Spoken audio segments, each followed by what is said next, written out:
You are watching the Inside Edge Network. Double A Anthony Alford alongside the man they call Moon, Eli Moon. We are so excited each and every single weeknight to bring to you a continuous string of programming right here on the Inside Edge Network.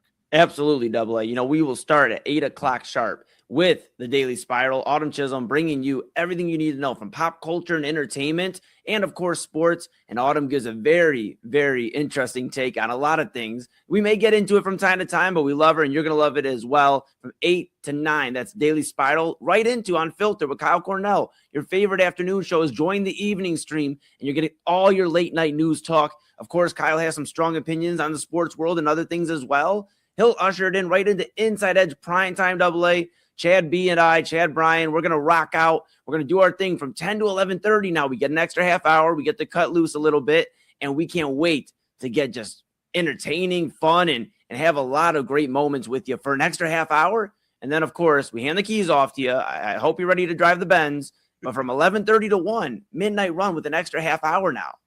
And listen, we're going to be running. We're going to be sprinting. We're going to be getting after it. Listen, the key to this lineup and the key to these shows, you're getting everything. You're getting entertainment. You're getting local community news. You're getting music. You're getting your top sports headlines. And if you're a foodie, I'm talking to you. You like steak. You like eggs. You like whatever. We have it all covered for you here on the Inside Edge Network across our stream. Dude, let me tell you, Eli, this is incredible to have this digital space, to do this every single night. People at night, they're looking for something to tune in, something to just watch, just people to vibe with. Are we still allowed to say vibe? I don't know. Autumn told us we couldn't say vibing. I don't know. And she'll answer this probably almost every night when we said that right now about vibes. But you know what?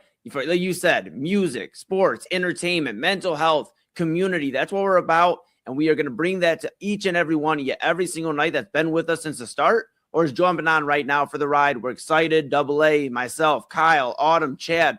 We are so excited to rock with you for not just 3 hours this time around. We're rocking with you for 5 hours, 8 p.m. to 1 a.m. Where else could you be in the evening but with the Inside Edge Network? Yeah, we hope you guys tune in again. This broadcast, thanks to all of our partners, thanks to you, and thanks again to the Brothers Lounge, of course, sponsoring us here at the Inside Edge Network. West 117th in Detroit, right on the Cleveland-Lakewood border. We have you covered. But guess what, folks? That's enough from us right now. You're going to see us. You're going to hear us a little bit later on. You got Eli Prime Time. You got me at Midnight Run. But coming up, we got the Daily Spiral. We got Unfiltered coming your way next. This is Cleveland's digital leader. This is the Inside Edge Network.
Double A.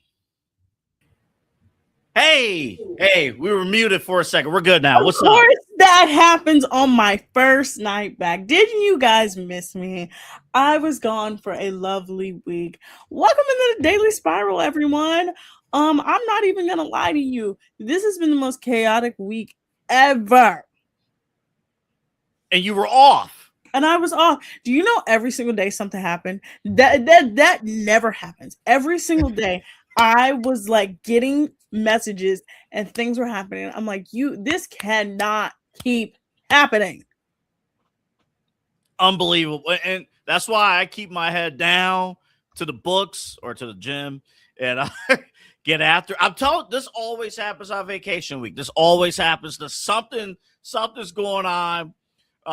There's always some stuff that may or may not be suitable for air, but there's always stuff going on. Yeah, honestly, there's just so much. So Double A, I'm gonna give you a bit of a rundown of all the things that I took note of. Yes. I have it here, right here. So it literally felt like I was gone for 5 minutes. Not even gonna lie. So here's all the stuff that happens. A Different World got a sequel and a trailer. The new X-Men cast was announced. Vision Quest, the now trilogy, the ending to the trilogy of the WandaVision series is now here. Zendaya and Anne Hathaway both crossed the 2 billion mark at the box office. Leah and Kenny from Love Island are beefing through the podcast. They filmed the Love Island USA reunion. And Andy Cohen came out and said, hey, some tears were shed and we got some rumors. And some people had to say, I did not walk off stage and I did not make anybody cry. I have an idea who you're talking about when we get to that. BTS lost some fans because they attended a concert of They Who Shall Not Be Named. TikTok has Permgate, where a girl got her hair fried off from a perm, but come to find out she may be lying about it. Camp Rock 3 came out. It was a thing. It's terrible, horrific, and the Jonas Brothers are now on tour for the 7th year in a row. Good for them.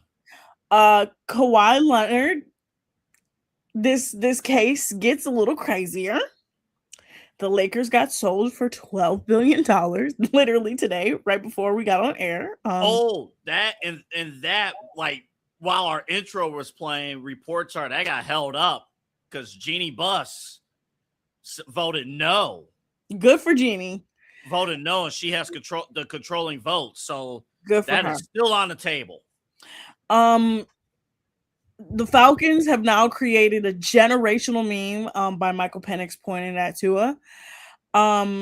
There was a J. Cole concert here in Cleveland. I went. It was actually really good, and he got very emotional because he did not expect the crowd to literally just be that into it. When I say everybody was into it, everybody. It's J. Cole. It's J. Cole. It felt like I was the only one in the city who was not at that concert. You probably were.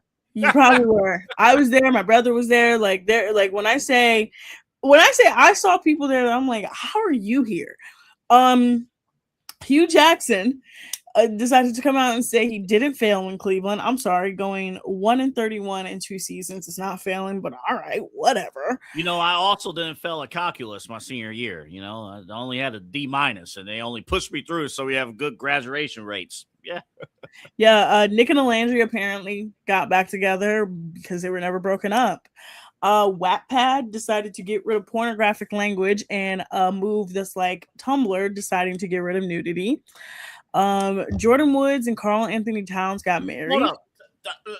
Back to Tumblr for a second. I thought I got rid of nudity like years ago. They brought it back. They brought it back. And now they're getting rid of it again. No. Wattpad is getting rid of pornographic language in their books, but I'm like, as someone who is a regular Wattpad reader since they were like 15, I'm sorry, bud. That's a death sentence for your app. Yeah, don't do that.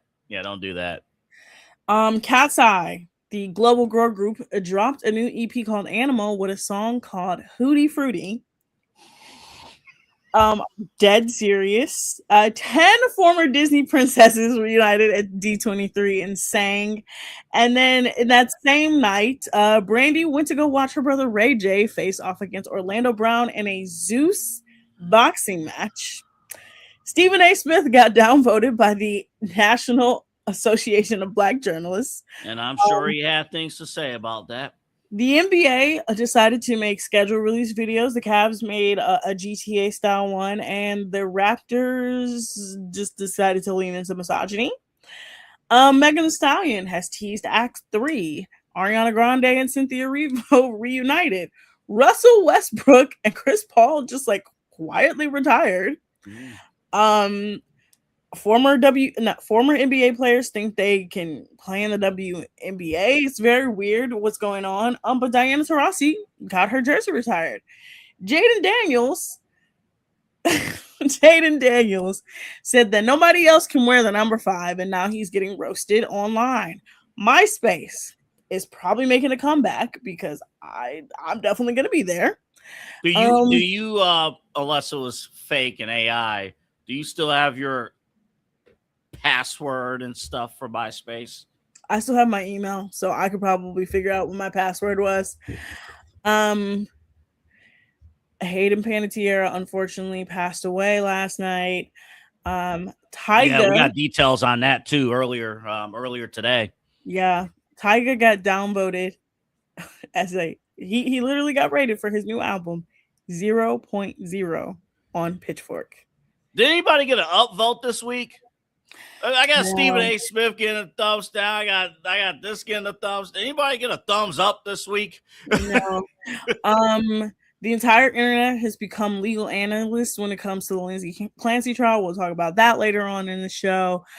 And finally, Michelle Obama said that she was very disappointed in KC and his behavior on Love Island USA. So that's pretty much everything I missed. Oh, I thought she was talking about KC Concepcion. I'm like, Michelle Obama, we got some things to talk about. No, that KC. Okay. No, she was very not happy.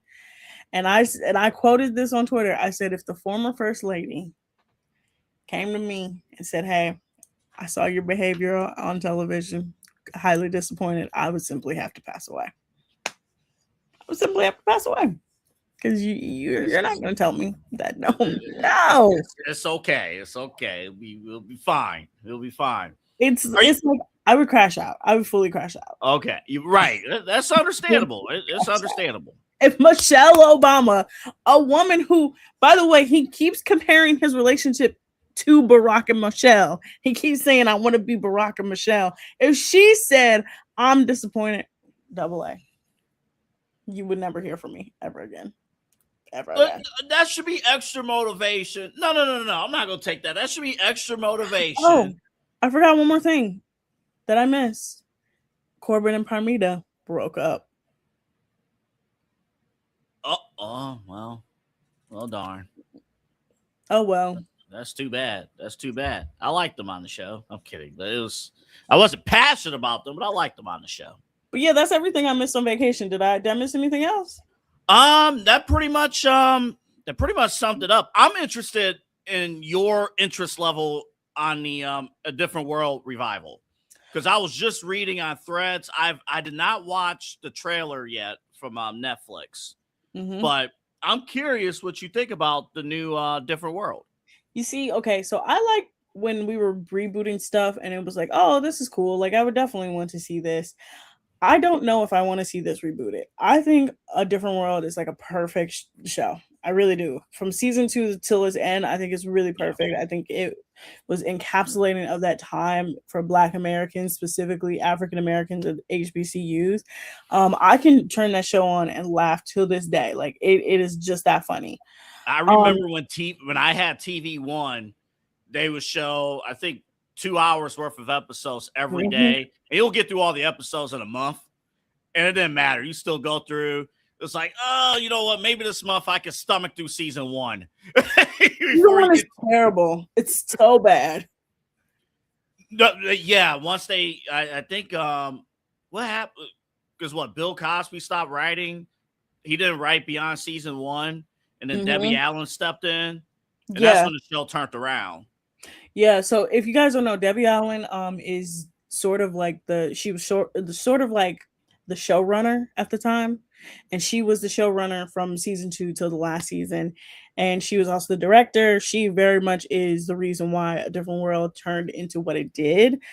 Because A Different World was essentially a spinoff of The Cosby Show and Denise and her life at college. And it just wasn't working with Denise. Like, it wasn't. It really was weird. So that part of it is weird too, because they gave Denise this show basically because she the actress, she was very popular with the audience, but she had trouble on set with Bill Cosby, and which Now at the time, though, having trouble with Bill Cosby, that was like a cardinal sin, but they didn't want to take her off of the franchise, so they gave her a different world. But yeah, it was not the way they laid out season 1. It was not in any way representation of HBCU. Honestly, it just wasn't a good show. Even if you strip away the HBCU part, which is hard to do, it just wasn't a good show. It was unrealistic story. Like, we both were in college. BG is not HBCU. No, at all. I would say this. It's nowhere near close. Same school. Wait, where did you live in your freshman dorm? Harshman Dunbar.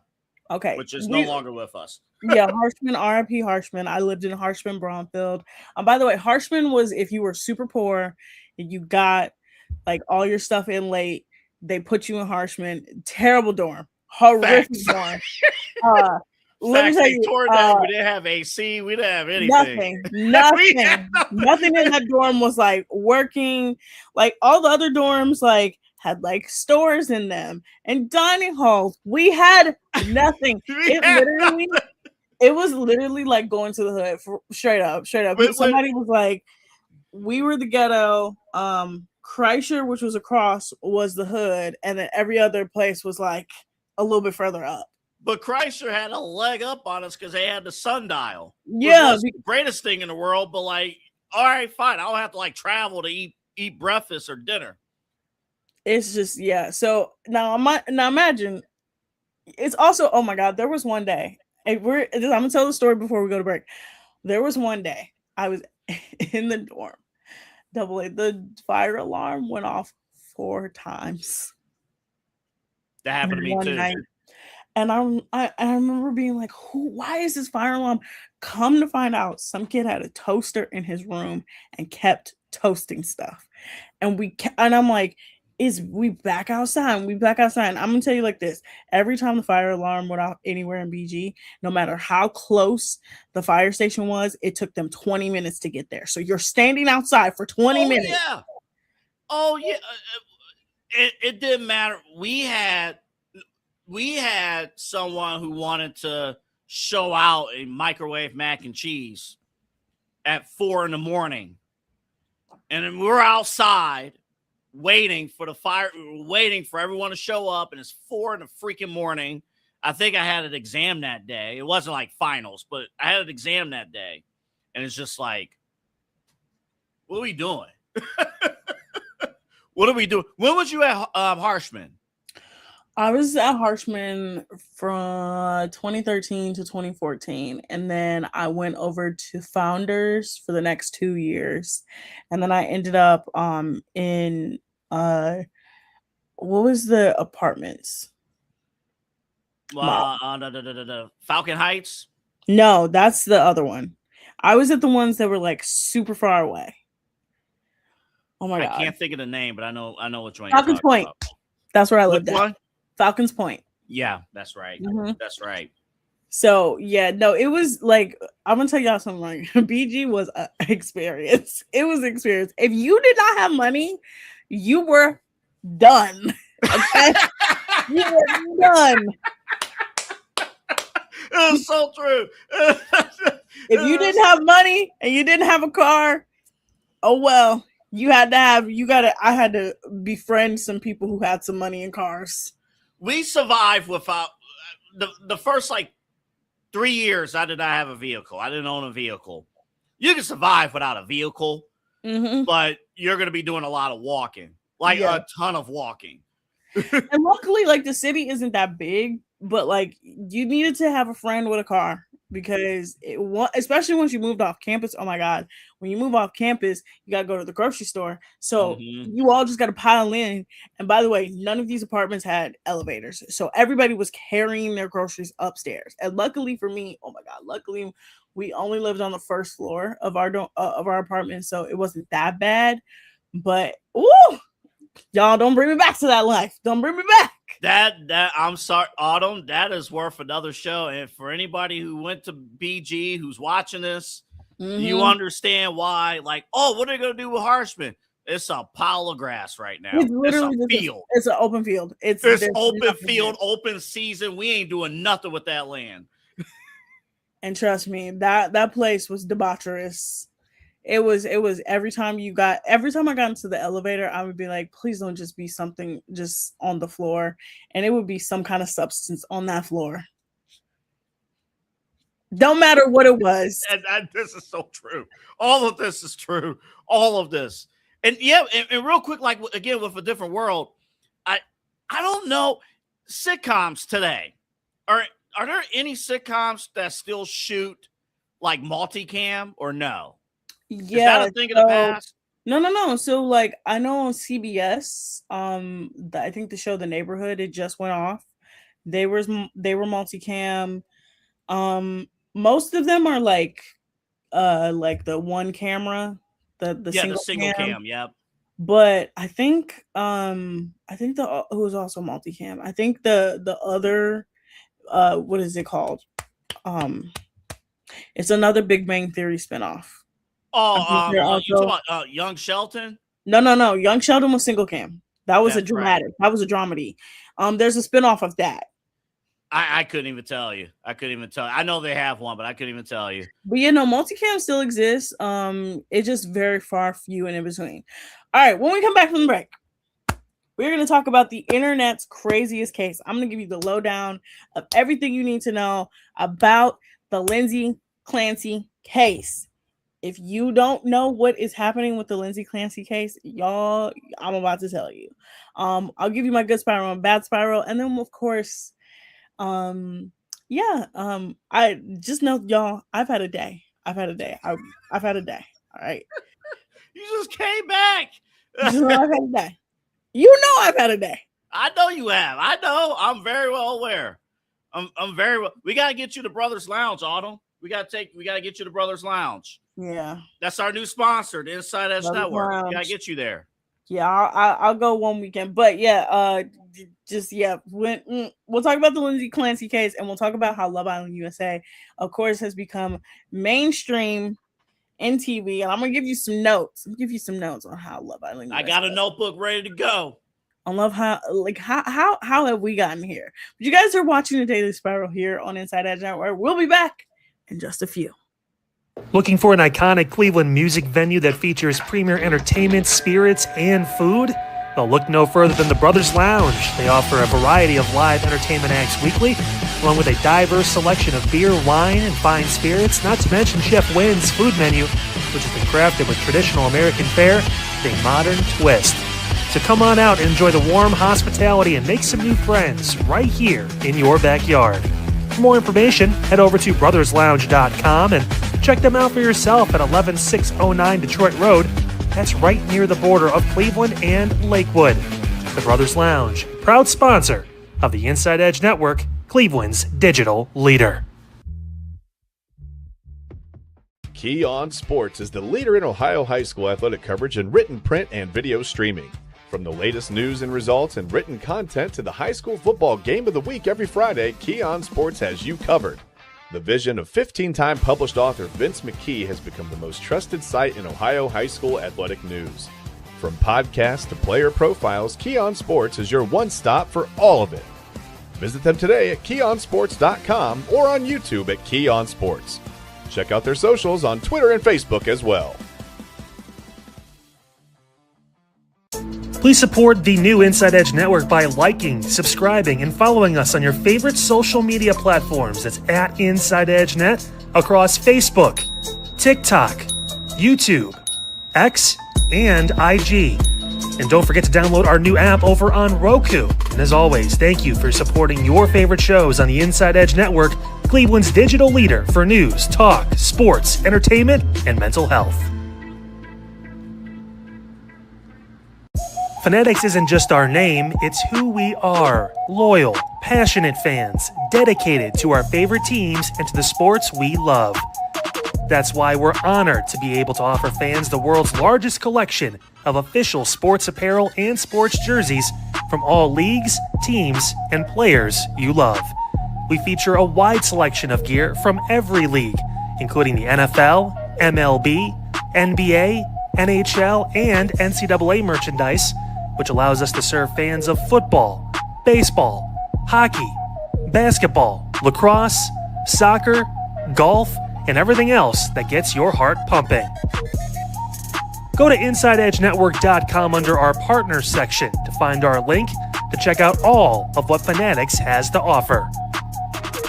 Fanatics, a proud sponsor of the Inside Edge Network, Cleveland's digital leader. Clean energy, bold flavors, no jitters. See why people won't shut up about Dubby. Whether you're starting your workday or getting ready to exercise, Dubby Energy helps you lock in and focus. Over 15 different flavors to choose from. Order Dubby Energy right now and find out more information by checking out our partners page on InsideEdgeNetwork.com. Also, use that promo code InsideEdge10 to receive 10% off your order. Dubby Energy, your energy-focused sponsor of the Inside Edge Network, Cleveland's digital leader. Discover our collection of handcrafted candles made with clean, minimal ingredients. Every product thoughtfully created in small batches free from harmful toxins for mindful everyday indulgence. Imported coconut soy wax with natural wood wicks to offer long-lasting burn and rich fragrance. Find out more about Alley Rose Fragrances by checking out their link on our partners page at InsideEdgeNetwork.com. And if you're a first-time customer, use the promo code InsideEdge20 to receive 20% off your order. AlleyRoseFragrances.com, a proud sponsor of the Inside Edge Network, Cleveland's digital leader. How's it going, everybody? Eli Moon here, one half of Inside Edge Primetime, and Chad Bryan and myself, we're back tonight for a fresh new week of Inside Edge Primetime. So much to talk about. The Browns played this past Saturday against Chicago Bears, and we have a lot of questions about the quarterback room, what it'll look like not only this year, but in the future under Todd Monken, and as we head closer to eventually the Dome in Brook Park. So we'll see what's going on there. And of course, we have to pay tribute to the late, great Tommy John. We'll talk about that tonight, Chad and I. A very historic run. We talked last night a little bit about Hall of Fame. Tonight we're going to pay tribute to Tommy John, the pitcher. You know, obviously the injury and the surgery, but a very historic career. And of course, so much more to talk about when it comes to rivalry games. Are those going extinct? We'll talk about all that here on Inside Edge Primetime. Chad and I will see you at 10 p.m. to 11:30. Make sure you like, follow, subscribe at Inside Edge Net on all the socials so you know when we're going live.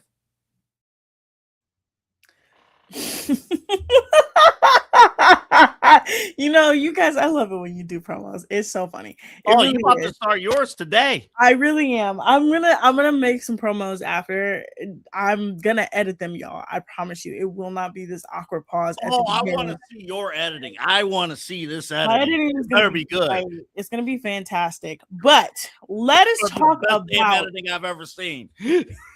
Let us talk about what is going on in the Lindsay Clancy trial. So Double A, I was telling you before the show a little bit about this trial, but do you want me to, okay, where do you want me to start? This is pretty big. You might need to start with just the bare bones basics, the overview of what's going on. Because I have not followed Nancy Grace telling me about how such and such is guilty. Casey Anthony is guilty. That's okay, happening. so this seems like so I'm gonna just lay it out. Lindsay Clancy is being accused of killing her 3 children. She had 3 young children. She had 2 boys and a girl, her youngest being 8 months, her oldest being 5 years old, right? So she was found on January 25th outside of her house. Her 3 kids were in the basement. They'd all been strangled. She was outside and she had seemingly jumped out of the window of her house and tried to kill herself. She's being accused by the state of Massachusetts for killing her 3 children. Lindsay is not saying that she didn't do it. She's saying that if she did do it, it was under the guise of postpartum psychosis. So what postpartum psychosis is when you're in postpartum, sometimes you really don't know what's going on. Your brain is just not there, right? And if you know anyone who's had a child, I know plenty of women that had children. Postpartum is very, very hard, right?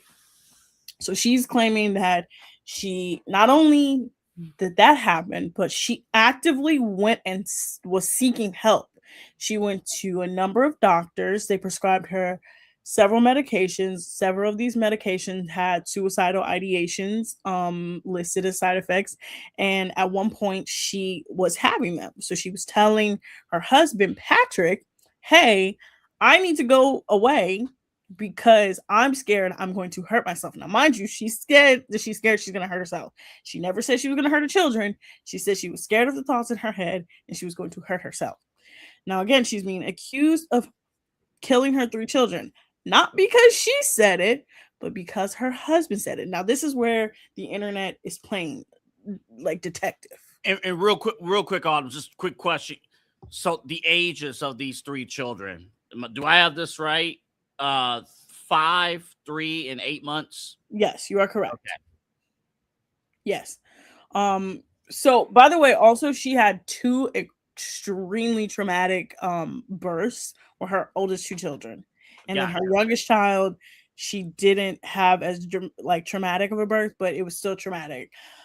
So again, the state of Massachusetts, which is one of the most incompetent states when it comes to prosecuting I've ever seen, is accusing her, right? The internet comes in with her ex-husband, her now ex-husband, because her and her husband are divorced, takes the stand the first day, right? So the first part of the trial is the prosecution submits their case. Second part is now the defense. The prosecution called 70 witnesses. Wow. 70 witnesses to the stand.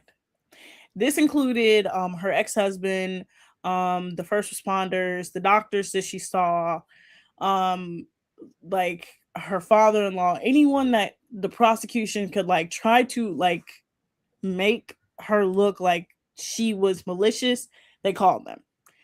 The thing is that the prosecution is not making her look malicious.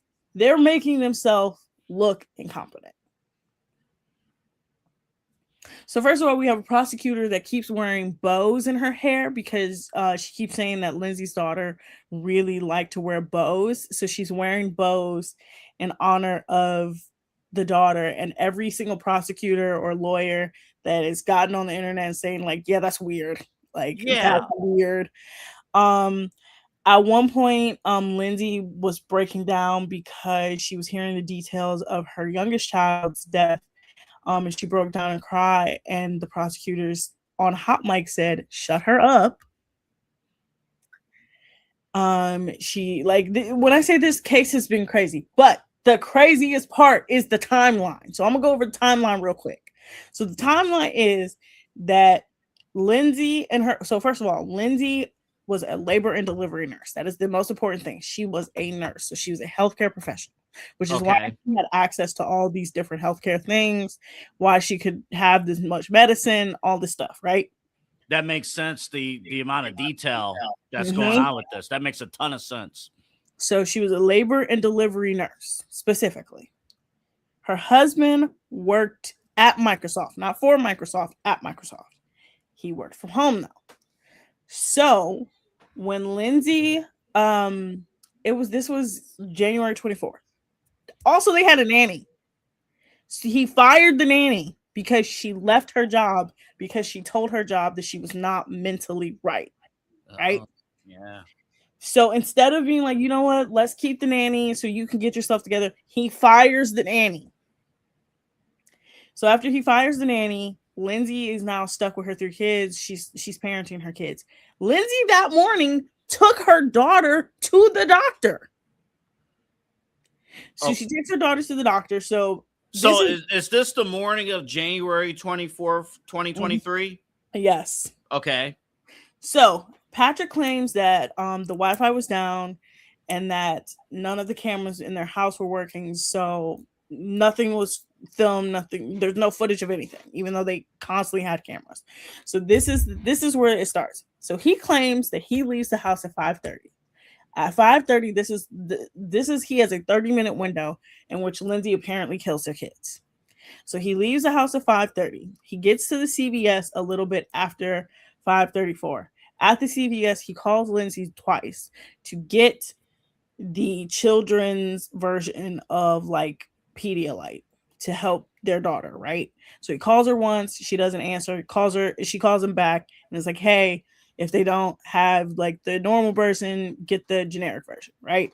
This is important because he buys the normal version but says that it's not available, right? Oh. Yeah. So then he allegedly says, Lindsay also says, hey, go to this restaurant. I placed an order for some food. Go pick it up. He walks in the restaurant. When he walks in the restaurant, he's wearing completely different shoes. Really? Yeah. He's wearing different shoes? Yeah. So he's wearing running shoes when he gets to CVS. He's wearing boots when he gets to the restaurant. Because why would you switch shoes? Right? For a random whatever. Just why would you switch shoes? Errand where you're less than 30 minutes away from your house, right? So switching from what, running shoes to boots? Yes, and he apparently was a marathon runner as well. Did he normally? I'm just asking questions. Does he normally on a day-to-day basis wear boots? No. Like, does he No. Got it. Okay. So then he picks up the food. It's never really clarified whose name it was under, but it just said that he picks up the food. So then he gets back to the house. He claims that it was also bath time. Now, every mother who has waited on his time was like, hey, if she called and it was bath time and he said he didn't hear anything in the background, he's lying, because any child is going to react during bath time. So he brings the stuff in the house, puts it on the table and everything, doesn't check. He also says at one point that he didn't see Lindsay's car, but it wasn't that dark outside. And then he said he did see her car. It was very strange, right? He also claims that before he left, the children were eating chicken nuggets, but then they took pictures and these plates were completely clean. So apparently she cleaned the dishes too. So then he said he's calling out for her Lindsay. He doesn't hear her. And then he sees her outside. Now, this is the important part. Lindsay's head is this way and her feet are towards the window. If your head is that way and your feet are towards the window, you either went out backwards or you were pushed, right? Mm-hmm. She's a medical professional, Double A. If she wanted to do it, she wouldn't have done it that way. Right?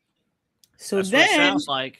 He claims that when he finds her, she, in her disoriented state, says, I killed the kids, they're in the basement, right? He then waits 4 extra minutes to call the police. And that's when the police come and the first responders come. When the first responders come, they say Lindsay is non-responsive. Now, Like, real quick. So, Kevin, that's his name, right? Patrick. So Patrick waited 4 minutes. Was there any argument that maybe Patrick was just shell shocked at what happened? I'm not justifying. I'm just asking. That's what I'm thinking. But according to Patrick, he didn't even go down and see if the kids were down there. He didn't go down there until the first responders went down there because they were in the basement. Yeah, so that's what I'm thinking. Okay, that's a problem. That's a red flag. For me, that's a real red flag. No, it gets worse. So then Lindsay not only is opposite way facing of the house. If she would have jumped, like every forensic expert said, there would have been blood on the side of the house. There was no blood on the side of the house. They said not only, but also, like, her body would have been way more mangled, right? Right. Her Apple Watch was on her wrist, but showed no data. He claims that the door to their bedroom was locked, but what they found is that the bed was pushed up against the window, like as in like somebody pushed the bed up against the window and then climbed out the window. But again, if she would have pushed herself out the window, she would have landed face first and not back first, right? Exactly. But she was face up. Then, because we talked when we were discussing this story during pre-show. We talked about the Apple Watch An Apple Watch, if you are wearing an Apple Watch, it picks up everything. Literally, look. Look. Like everything. Exactly. It You picks can up breathe everything. wrong. You can breathe wrong and be like, are you okay? Mhm. So again, none of her Apple Watch data is pointing to like anything. Then they find out that she has cuts on her arm, right? So the cuts are not this, the cuts are this way. She's a nurse. They would be that way, especially if she wanted to, do what she wanted to do, right? Mhm. Then they found in her system a medication that's a sedative that you would crush up. And like they found it crushed up in residue of a drink that she drank. So this is where I'm thinking like, okay, so he's saying that he left, in the time that he left, she had enough time to crush up the pills, put it in the drink the drink, saying, no, this is not work, so I'm gonna cut myself. I'm gonna cut myself the completely opposite way of what I know would be most effective. No, I'm not gonna do that. You know what? I'm gonna kill my kids. I'm gonna kill them in enough time to do that. Then I'm gonna come back upstairs. I'm gonna push my bed against the window. I'm gonna jump back out to where I break every bone in my body. Yeah, you would first off break your neck. Like, that would be it. Which, yeah. And then wait, no, and then she's out there long enough for her body degree temperature to get down to 82 degrees Fahrenheit. So she was out there for a pretty long time. So the theory like a very long time. Like a very long time. So this is the theory that I think happened. I think that Patrick did it. He's the only one that it makes sense. Because, okay, I forgot to tell you this other part. So after everything happens, Lindsay's in the hospital. Lindsay, it takes her a while to recover, right? She's still technically recovering. She's in a wheelchair now. She broke her back, all this stuff. Patrick goes on vacation less than 30 days after his children are killed. And the only reason why the internet knows it is because he left a review for the man for the boat that he went on. Okay. So we got to figure out a couple things. One in particular, I guess, and this is ignorant of me to not know because I've never looked. How long, and this might have to be like something we do during the commercial. How long does it take for a dead body to cool down? It takes a while. So most of the medical professionals that have been like, hey, 82 degree Fahrenheit and she's still living is crazy, because certain people have been out for hours and haven't gotten that low. Yeah, you should be done. But again, I don't know what else is in her system. But she also went into cardiac arrest several times. She signed a DNR that was like, hey, if this happens again, I don't want to be alive. Right? So again, she's and then I'm gonna tell you the part that really got me. This is where I think he did it. So it's claimed that Lindsay called Patrick and was like, I did it. On the advice of her not court appointed, her defense counsel's psychiatrist. Right. Come to find out, it was just a theory that two police officers had while they were guarding her room. You gotta be kidding me. Are you kidding me?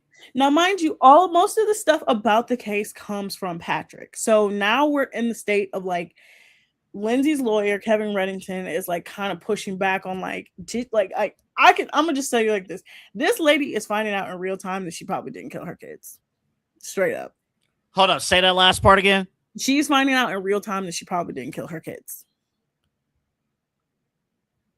Because once again, you got to remember, she had a huge amount of sedative in her body. She woke up, and if she woke up and she talking to her husband was like, Lindsay, you killed the kids.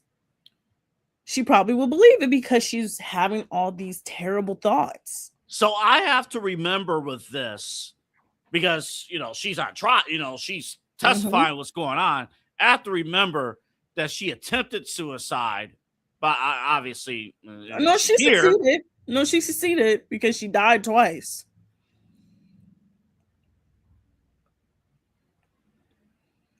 But then she's back alive. Yes, back alive because they brought her back before she So she was to be revived. She was revived twice. There's no way you remember it. Not you. I'm talking about Lindsay. There's no way you remember a lot of the things that went down. There's no way. All right, I'm gonna tell you. By the way, how do you go on? I'm sorry, I know you got a break. How the hell do you go on vacation? 30 days. Is that part true? Yes. He went on vacation 30 days after this happened to his kids? Yes, because people found that he left a review on this boat captain's Yelp. And so allegedly he fled. Yeah, and then so then I'm gonna give you the two smoking guns to where I think he did it. Number one, he claims he left the house at 5:30. His laptop. Is this AM or PM? I'm sorry. PM. PM. Okay, 5:30 PM. His laptop at home sent an email from his work laptop to a coworker at 5:24 on a day where he said the Wi-Fi wasn't working. So that's number one. So that just completely obliterates his whole timeline to me, right? Because you said nothing was working, you couldn't call out, nothing. Oh, he also said that there was no service, so he couldn't call 911 right away, even though everybody with a smartphone knows that is the one number you can call out, even if you don't have service on your phone. Then the second red flag was it revealed who his carrier was? No, it hasn't been revealed who his carrier was, but he claims that he couldn't call 911 right away when his wife told him that his children was dead, is that there was no service. But the second part that I'm like, oh, he definitely did it, is that, so certain people keep saying he got married after 4 months. He did not get married after 4 months. He moved to New York City after 4 months. He got into a relationship a couple months after. Early this year, he got married to the woman who he started a relationship with, and they had a baby last year.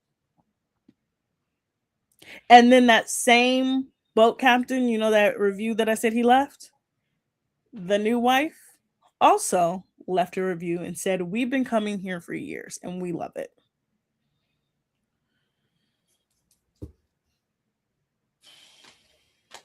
Lindsay Clancy trial, everybody.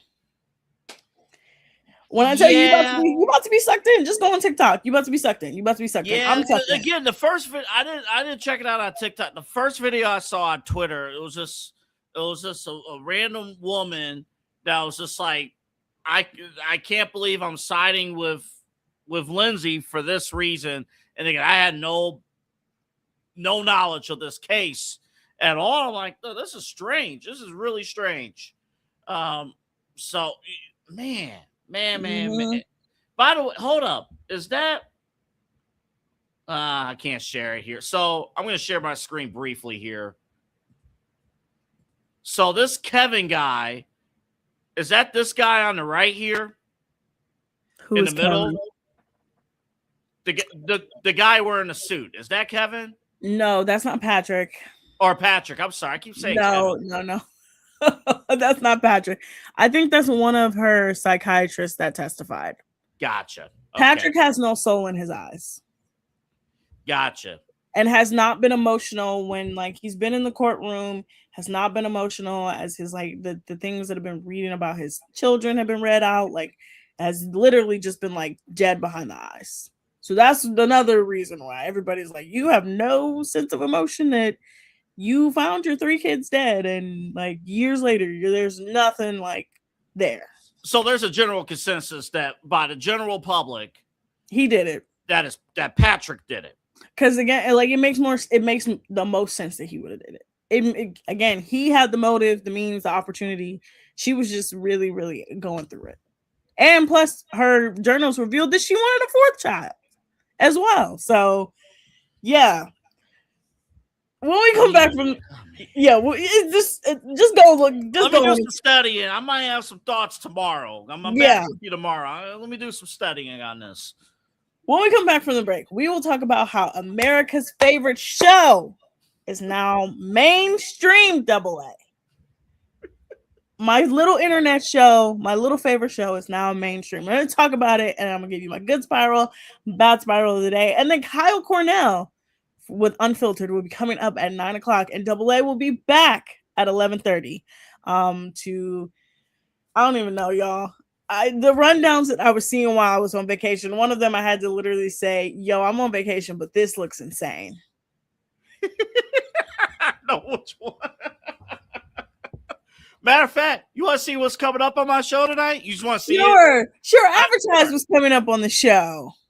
All right. We are marching towards mid-August, and hopefully you guys had a great weekend. We talk about the Browns and how they looked against the Chicago Bears.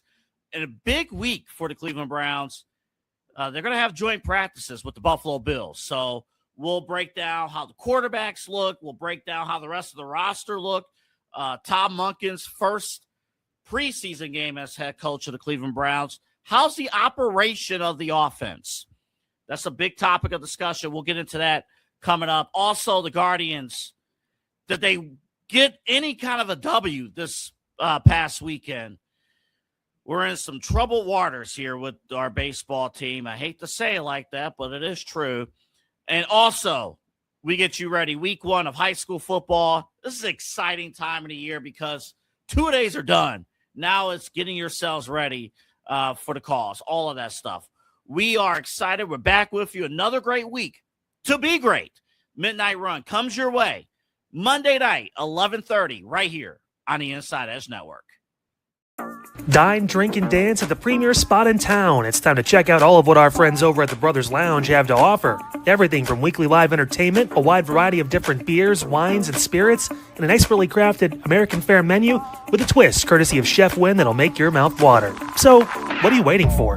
Head over to the Brothers Lounge at 11609 Detroit Road or check out their website, brotherslounge.com, to learn more about what you've been missing out on. Brothers Lounge, proud sponsor of the Inside Edge Network, Cleveland's digital leader. Whether searching for a baseball autograph by your favorite World Series slugger, a signed football by an iconic Hall of Famer, or the jersey of a world-famous soccer star, you've come to the right place. Here at sportsmemorabilia.com, the web's leading source for authentic sports memorabilia, you'll find more than 500,000 authentic products from nearly every professional sports league, team, and players. Not only will you find your next prized sports possession with ease, thanks to superb customer service and tremendous site experience, you'll have satisfaction and peace of mind that every product listed comes complete with a certificate of authenticity and is fully backed by the sportsmemorabilia.com lifetime authenticity guarantee. Check out sportsmemorabilia.com by heading over to the partners page on our website, InsideEdgeNetwork.com. SportsMemorabilia.com, a proud sponsor of the Inside Edge Network, Cleveland's digital leader.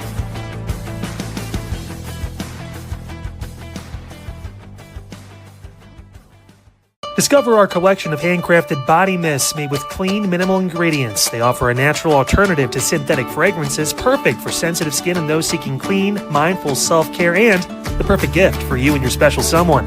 Learn more about all Alley Rose Fragrances has to offer right now by clicking the link on our partner page at InsideEdgeNetwork.com. First-time customers use that promo code InsideEdge20 to receive 20% off your order. AlleyRoseFragrances.com, a proud sponsor of the Inside Edge Network, Cleveland's digital leader.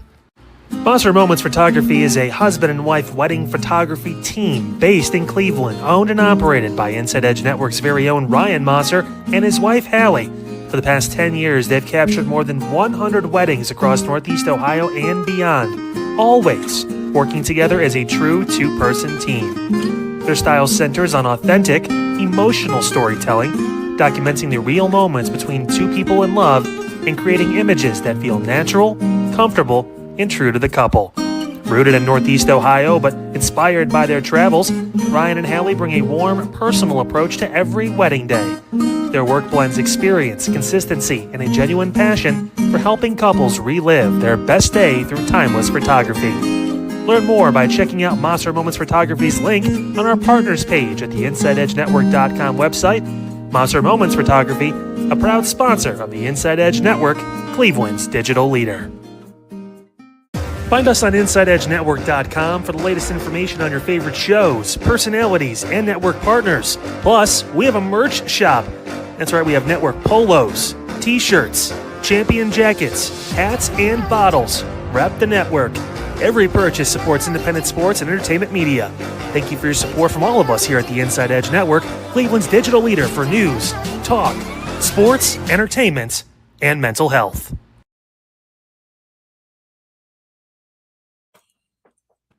Welcome back, you guys, to the Daily Spiral. Double A, our little show is now mainstream. Can you believe that? I'm so proud we could call this our show. I'm happy. I have to play one thing real quick. One thing.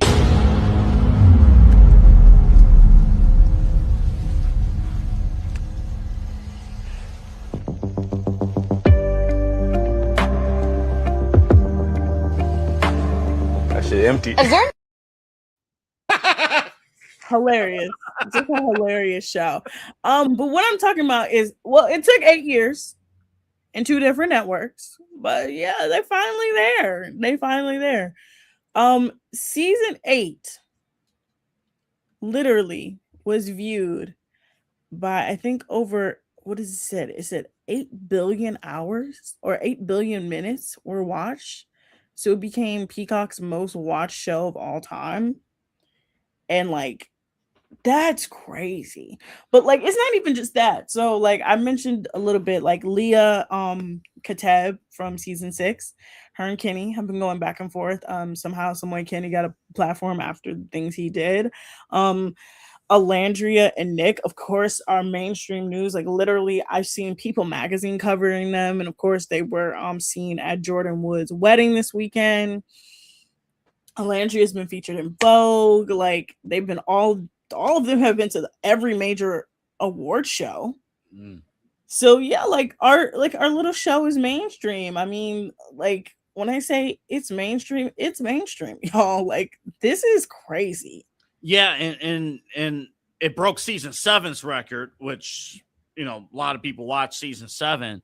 I mean, just to think too, because even if you just go by business, like Peacock, they have thrived off of sports rights. Mm-hmm. Getting NBA and college football and Sunday night football, all that stuff. So to say that Love Island is the top show, the top program on that platform is incredible. Yeah, like I said, it took 2 different networks. Again, CBS wanted Love Island to be Love version of Big Brother, which it kind of is. It's the Love version of Big Brother, right? You just take the showman's aspect of it and blow it up. But they just didn't know what to do because Love Island is not a network television show. Well, let me ask you. I meant to ask you this. You were gone last week.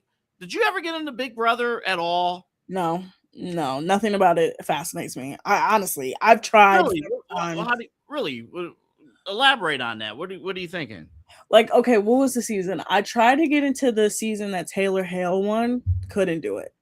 I thought she was great, but it's just the other people that just like make me mad because it's like, okay, like it's just everybody in that show just like makes me irrationally angry. I don't know why, but they all do. I tried during the Frankie Grande season. I even tried Celebrity Big Brother, and I just can't get into it. It's just not one of those shows where, to me, it's just like nothing. Like it just makes me more mad than it does like entertained. I don't like to be mad when I'm watching. I think it's just one of those shows. I remember when I was younger, I watched the first episode. I was into it, but it's the cast. Like that's the type of show where the cast like makes the show. Mm-hmm. And I just think too, it's just like it's the same thing with Survivor. Like it's the same thing with most shows. It's the cast, but especially with Big Brother, it seems now that you have Love Island, a show like Big Brother seems restricted, I guess. Like I said, it didn't work on CBS because like Love Island was truly just like it just was being held back. You see how much they haven't held back since they got to Peacock, right? They haven't really held back. So when we look at it from a perspective, also you have to think about this. Love Island UK also built up a cult following. So a lot of people that started watching Love Island in the US were like, I know what the formula is. I know it works. This is not working. also in the UK after 9 o'clock, it can be aired on network television because they can cuss. They can cuss on network television in the UK. Right. You can't cuss on network television in the US. So moving it to a streamer was genius. Bringing in Ariana, even better, especially at a time where her stock was just on the rise. I think, honestly, like, shout out to you, Love Island USA. If you guys don't know, on Monday, August 31st, in 2 weeks, 2 weeks from today, we will be live reacting to the Love Island reunion. Now, again, we already kind of got a spoiler that somebody cried. There was a lot of tears. Andy Cohen was talking on his radio show. He's talking to Jeff Lewis. He said that production said that this was the best Love Island reunion yet. So I'm kind of curious. He said there were a lot of tears. And of course, like I said, during my little recap of what I missed, Corbin and Parmita have broken up. Yeah, they broke up, and then I'm intrigued. There's someone on the show who stormed off the reunion. Oh yes, it was a rumor because there was a live studio audience. Which, by the way, every reunion show has had live studio audiences, guys. Like most of them do. It was a rumor that Trinity stormed off, but Trinity came on her channel and was like, "Y'all, this didn't actually happen. People are just like dishing out rumors." Yeah. Okay. So I'm gonna give you my good spiral and my bad spiral of the day before Kyle Cornell comes in here and tells you the news. Bad spiral of the day: death of Hayden Panettiere. R.I.P. my girl. Bring It On. All or Nothing. I rented it from my local discount drug mart. My mom definitely didn't know what that movie was. And it did not save you to run around, I guess. No, 11-year-old me was obsessed with that movie. I ran that movie into the ground. Good spiral though. New X-Men cast, and we got all of the dates of the upcoming Marvel movies that are be coming out later on in the week. I will be, you know what, later on in the week, I'm gonna do a full show that is just all the Marvel and Disney and D23 announcements because it was that much. I can't wait to hear it. I can't wait. But tomorrow, Double A, I'm gonna give you a little preview. I'm gonna give you a little preview of tomorrow. Oh, I thought you were gonna say homework. I'm like, Autumn, you just came back. We are not doing homework. I should give you homework. Okay, I should give you homework. I should give y'all homework every single time because I cannot be the only one on this show putting in work. Okay, but Double A, I want you to go on Amazon Prime. I want you to look up a TV show called Sterling Point. Watch the first couple episodes. First two. First one is slow. Second one picks up. Watch the first two. And we're going to talk about it tomorrow because I'm not supposed to have Amazon Prime. I'll look at it. Because I think there is I'll explain it tomorrow. But okay. Your homework is to watch the first 2 episodes of Sterling Point. They're not that long. This better be good. Because the last show you sent me, I just saw dudes' asses. This better be Shout a out good to show. Heater Rivalry. Shout out to Heater Rivalry. All I saw was hockey and ass. Heater Rivalry season 2 started shooting today, guys. But Kyle Cornell is up next, and I will see you tomorrow at 8 p.m. Kyle, you hear this? This better be a good show. I heard hockey and ass. Yo, what are we talking about, guys? Let's talk about Heater Rivalry. Heater Rivalry, great show, beautiful show. Heater Rivalry, Double A versus a tape measure. Hey, we're not doing this right now. We're not doing this. Anyway, I will see you guys tomorrow with Double A. We will be back. By the way, also we switched it around. Double A Monday and Tuesdays. Chad's one day and Eli is Thursday and Friday. Now, real quick before everybody goes, I think it's my job to switch the studios. Let's see how this goes. Oh, you're gonna do it? Me. Okay. Oh. It worked. Is it? Did he get it? Yeah. I think he might have. I think that's it. And then man, this is where Eli comes in. Kyle, you know where your intro is, right? you want to play your intro and then you take over from All right, here? I appreciate you both. Bye, guys. No, I can't even. I don't even know See if ya. we got still audio or not. You tell me. Thumbs up. Do you guys still hear me? Yes, we can. I can hear you. All right, Yes. get out. Bye-bye. Bye. Bye, Double A. Bye, Autumn. Had a great show. Good job. All right, guys. Welcome to Unfiltered with Kyle Cornell. Right now, we are going to do what we do best, and that is give you the latest when it comes to news, talk, sports. But first, we have to play the ID, play the intro. You're watching the one big ass mega stream here on the Inside Edge Network. Don't touch that dial. We get into the latest news, talk, sports, and everything else right now with Unfiltered.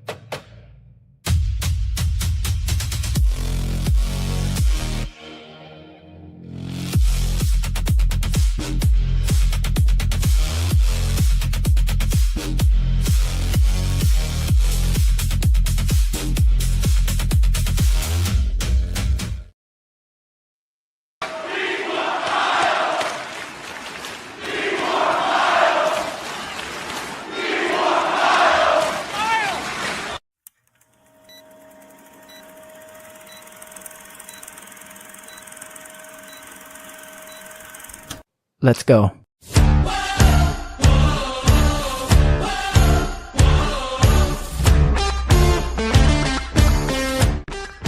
Welcome to Unfiltered with Kyle Cornell, Cleveland's digital leader for all things news, talk, and sports. Don't forget, follow the show on Facebook Unfiltered with Kyle Cornell and on X at Unfiltered216.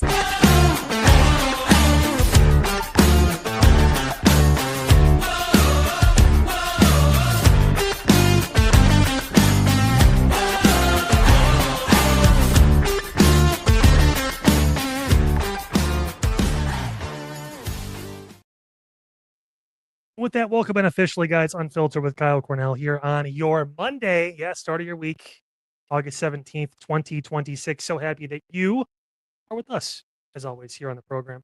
Oh, look at that. They're so sweet. I even have my banners all up and everything, too, which means I know exactly where everything is. And that means you need to like, subscribe, punch that notification bell at Inside Edge Net across all the different social media platforms, YouTube, X, Facebook, Instagram, TikTok, and everything in between. You want to go live. Hey, we're live from 8 until past 1 a.m. now, weeknights. That's crazy. So make sure you always know when we're on live here by liking and subscribing. Also, check out the website, InsideEdgeNetwork.com. One-stop shop for you, whether it's full personality profile breakdown of everyone that's on the network, the full show rundown, get to know when our daily shows are and the weekly shows too, everything from the Side Hustle Wrestling podcast, the League of Formation, and everything in between. Also, the partners page, which is huge. A great chance to take advantage of those promo codes you see in the commercials we have for you. Different links to like Fanatics, all these different sites to be able to take advantage of what our partners can do for you. Is there and the merchandise store. If you want to look at the cool prepping Inside Edge merch, head over InsideEdgeNetwork.com. And finally, a big thank you to Roku, another sponsor of us here at the Inside Edge Network. We have an app through them. That's right. You can download the Roku app and take us anywhere. Just search Inside Edge Network, whether it's on your phone, your TV, wherever, cooking dinner, you're out at a park somewhere watching your kids and you want to be entertained. Inside Edge Network, just search it there. We got you covered. A lot to get into, as always, here on the program today, guys. But first, we got to talk about the Browns.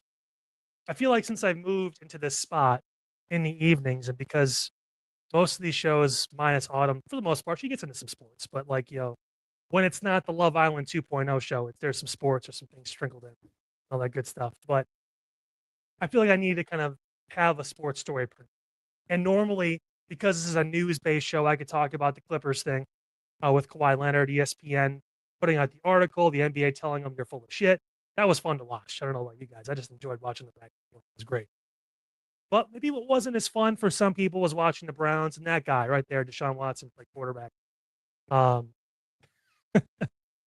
If you were in our group chat for the Inside Edge Network, you would have thought this dude went like 1 for 15, had like 3 interceptions.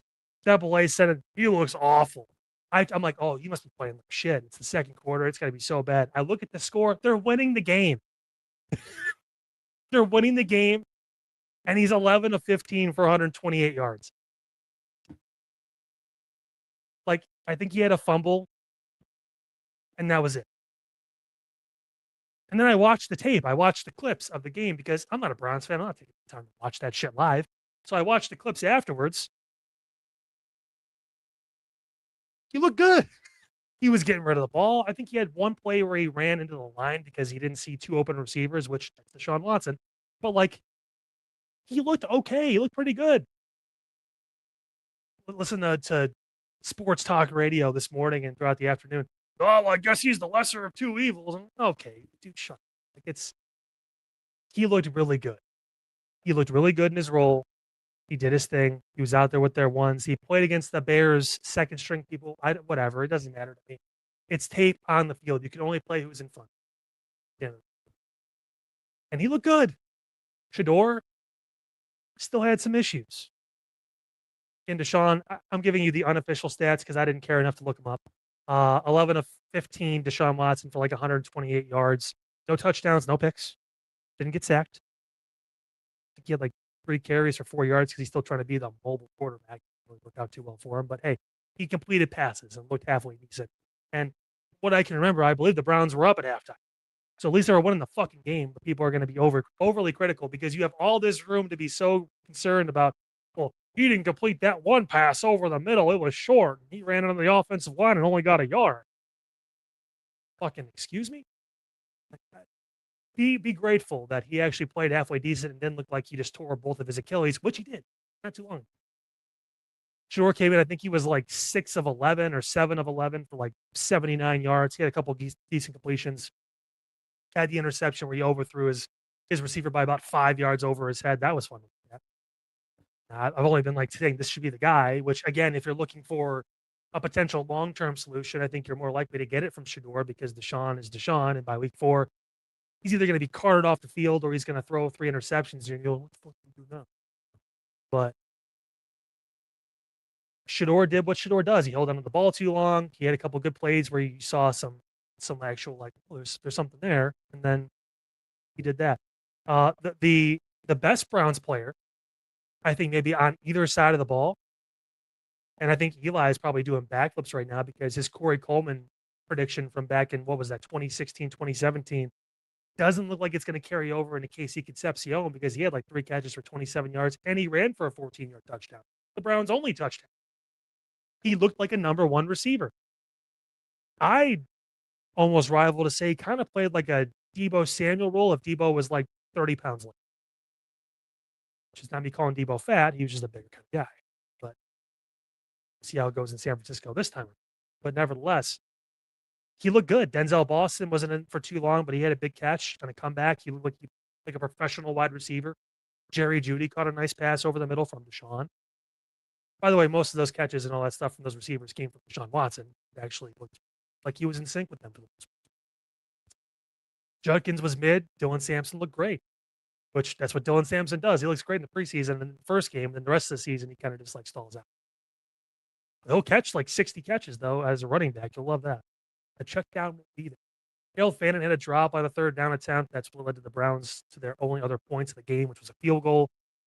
And then the Bears, obviously, their backups. It's Case Keenum. It's those kind of guys. They're going to just wipe the floor with the Browns. 34-10 was the final again in that first preseason game. It's not about wins or losses right now for Cleveland. And honestly, let's be real here. During the regular season, it's not about wins or losses either because we know they're going to fucking lose them. It's more about how the quarterback looked in progressions and the system. Are they getting the ball out? And Deshaun had the one play, like I said, where he kind of ran into the offensive line and got a yard. But other than that, Deshaun Watson was getting the ball out. He was making timely passes, and the receivers were getting open. It wasn't a thing like before where like you're like questioning, do any of these receivers deserve to be in the NFL? Because they're just not getting open at all. And he's having to try to make magic, or Shador was having to try to make magic out of nothing. And you can understand why it'd be a struggle at that point for a quarterback when your receiver can't even get 2 yards of separation from the beat. They were getting open and they were getting hit. They were making plays. Dylan Gabriel played, but no one gave a fuck. That was later on, I think 4th quarter. I love it when the 3rd stringer gets action. That's great. He's going to look really good in an Atlanta Falcons uniform when Kevin Stefanski comes to his senses and trades for another lefty quarterback who's undersized. Can't wait for that. It's going to be. On the bright side, Browns fans, it could always be worse. You could be my Saints. Have our star receiver, Jordan Tyson, who we drafted right before you, be out for 2 months with a hamstring. Because, I'm cursed. But I have my run with Drew Brees, and now I'm fucked for the rest of my life. So that's cool. Saw one, though. That was cool. One day I'll tell the story about that Super Bowl because my uncle was with us. We were watching it because it was the Saints versus the Colts in 2009. I think I was like a sophomore in high school. And I'm like, Saints. He was like, we're going to fuck it up. I'm like, shut up. We ended up winning, obviously. So I still throw that in his face. What were you expecting? Like, were you expecting Deshaun to go out there and, he completed it. I can do the calculator right now because this is my old work laptop, and I'm pretty sure the calculator saved in here. But also, things are running slower because it's a mega stream. Look, the calculator. I don't know what 11 divided by 15 is, but it's a high number. Like it's got to be in the 70s, I would think. I would think. It's 11. It didn't even take it. That sucks. Hold on. It's because I did percentages. See, I'm stupid. 11 divided by 15. 73% completion. Last time I checked, that's elite. What is he supposed to do? Like, I don't understand what was enough because he didn't throw a touchdown. Who knows what would have happened if Farrell Fanning held onto that ball on that third down? Maybe he could have drove. He was having momentum. They were playing well on offense. The only points they scored were when Deshaun Watson was in the game. Am I saying he's the second coming of Tom Brady? Of course not. But he played well enough. And I get it. He got a bunch of handies from massage parlor people and all that stuff a bunch of years ago, and we're still holding over his head. And they halfway kind of sued him, and he's a bad person, and maybe he is, and there's usually somewhere in the middle. Like I said, all the way back then, there's a gray area. Half the girls probably were like, "Oh, he's going to take care of me," because he said that, and then he decided to ghost them, and they got mad. That's what they settled within like 5 minutes. Sure, publicly he looks like an asshole. Sure, whatever. And I'm sure there's traits of that too privately. But I also remember the same guy that was raised by all women, that played for the love of the game through Clemson and in the first couple of years in Houston, where it was like this guy just loves football. And he was at that point in 2019, and I'll stand by this, he was arguably a top 5 quarterback in the NFL. At, what was he, 24, 25 years old? The talent has always been there. It's this. It's this for him. Can he get over the injuries? Can he get over the people booing him at home? Because they're going to. They want Shador to win the job. But he has more talent than Shador does. I think Shador is a harder worker. I think it's not talked about because he likes having a brand too. Because God forbid these guys actually utilize the fact that they are professional athletes and they get followers and they get a following and they make money outside of football, right? That 5th round draft salary is really going to pay for all that shit, right? No, he needs to make money on the outside too. He's not making the Deshaun Watson 5-year, $230 million guaranteed deal. He's making 5th round quarterback money, which in NFL terms is chump change. It's nothing. So yeah, I expect I expect Shador Sanders to go out there in his driveway and have his jerseys or whatever it is, or do like whatever he's going to do to get over on the social media stuff. Deshaun's the opposite. Deshaun was the guy that needed to be in the gym, needed to get his head right because he's got the money. He doesn't have to play another down. We've talked about this before. He's made more than enough money playing football. And the endorsements before all the allegation stuff that happened. He's made hundreds of millions of dollars. He's good. Now it's about, do you really love this? And I think you guys saw on Saturday a glimpse of what that quarterback used to look like. Is he ever going to be the guy that runs for 60 yards a game too when he's this dual threat monster? Probably not. Like what you see is probably going to be what you get now, as far as he's got to be able to complete a lot of passes. That completion percentage has got to be up in the 70s because he's not going to throw for a lot of yards. He's not going to take a lot of crazy chances. His arm isn't like this amazing cannon. He's not Pat Mahomes. He's not, Justin Herbert. He can't sling the ball 75 yards like it's nothing. He's going to have to be smart and make plays. And Shador had to be perfect for this camp. Anthony said it best. The boys said it best when they brought Deshaun back. They didn't cut him. They kept him through all this stuff, through the injuries, through everything. And the reason why they hired Todd Monken was because they had a plan for Deshaun Watson to start. If Shador played out of his mind and just played better, okay, well, we have no choice. We got to put Shador. But like, we want Deshaun to be the guy because we paid him all this money. It's the final year of the contract. We want to see this investment pan out in some way. Otherwise, we really look fucking stupid. But let's be honest, the Browns, they always kind of look.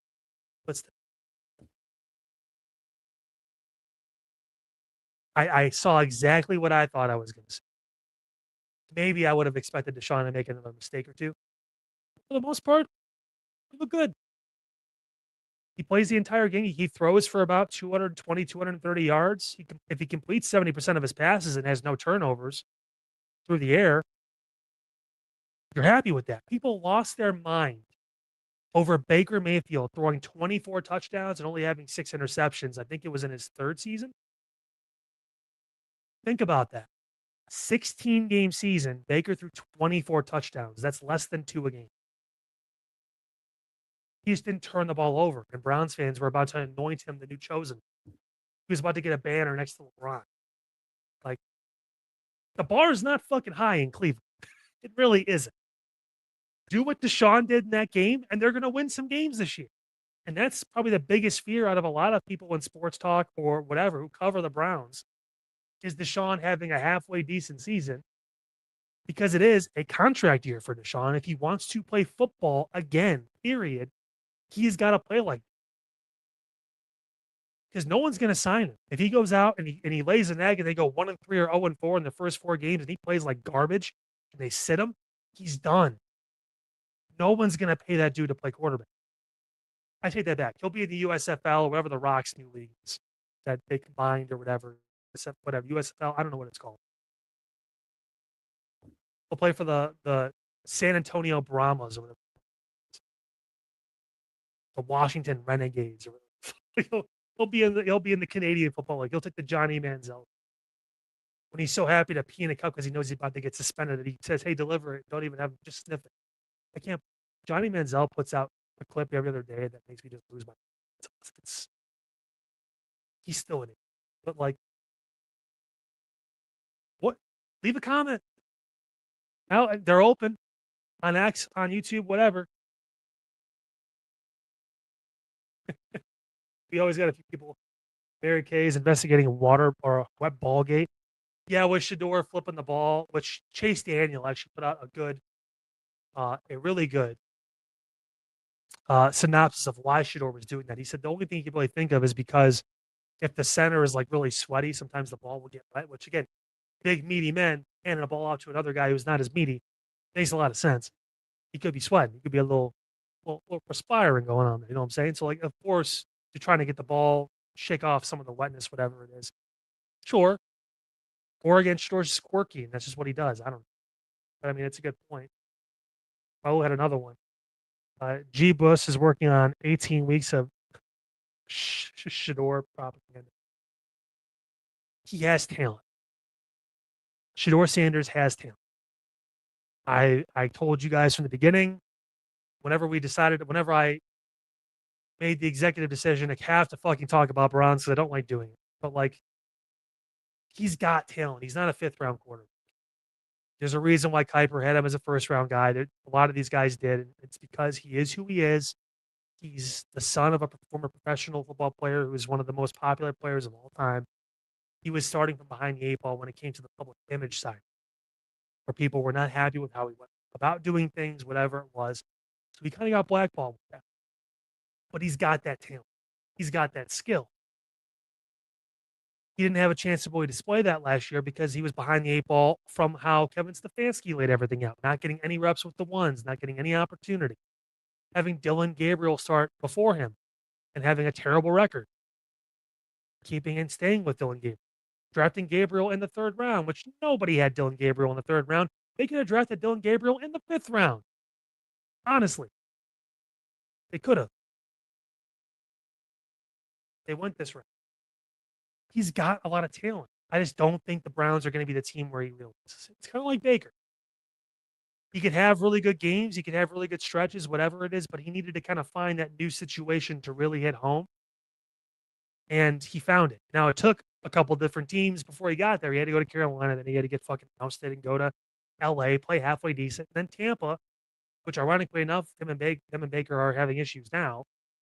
But post Tom Brady, he made Tampa relevant. A couple playoff appearances, deep won one of those years. I think he got to the NFC title game one year. Like he made a push and he played really good football. But it took time to find that true spot where he was able to excel. I think Shador needs to be on a team like Minnesota, a team like the Rams, a team like San Francisco, one of those teams that has a quarterback guy that can really work with him. Because Todd Monken's a good offensive mind, but I don't think of him as like this quarterback whisperer. Shador needs one of those guys to get over the top, or he needs his dad to come coach. Otherwise, he's going to have a kind of big career. I'm errant for saying that. Each their own. Feel free to leave your reaction to the Browns in the comments. I won't read them because we're done talking about it. When we come back, news, important shit that's going on. Block cameras in the news again, and a way to figure out how you've been tracked by one. I've got some info for you guys on that, because it's something. Trust me. Also on the program today, which we didn't normally, we kind of teased at the beginning, an update. Remember, we had that story for you guys. The Hamden Fire Department over in Geauga County. We've got the employee. We've got the whole story about the embezzling. We know why he was indicted today. We'll talk about that. Crazy story out of a small volunteer fire department. Just blows my mind. We'll talk about that. We'll have news and notes. You heard Autumn mention it too. Hayden Panettiere passing away. We'll talk a little bit about her and her legacy. And gosh, we had to know a little bit more about what happened too with all of that, which is really sad. I don't know if you guys saw this hotel fire in Elyria. I got the video, the drone video, courtesy of News 5 Cleveland. We'll have that for you. Crazy story out of Pennsylvania. A boy went fishing, but he caught something that really expect to catch in a lake in Pennsylvania. Also, the viral video of the night and the picture unveiling of the meme of the week. Chad Bryan does not go unscathed anymore. I dug deep. I found something good. We're going to have all that for you coming up here on Unfiltered, guys, all along the Inside Edge Network. We are back after this. Looking for an iconic Cleveland music venue that features premier entertainment, spirits, and food? Well, look no further than the Brothers Lounge. They offer a variety of live entertainment acts weekly, along with a diverse selection of beer, wine, and fine spirits, not to mention Chef Wynn's food menu, which has been crafted with traditional American fare with a modern twist. So come on out and enjoy the warm hospitality and make some new friends right here in your backyard. For more information, head over to brotherslounge.com and check them out for yourself at 11609 Detroit Road. That's right near the border of Cleveland and Lakewood. The Brothers Lounge, proud sponsor of the Inside Edge Network, Cleveland's digital leader.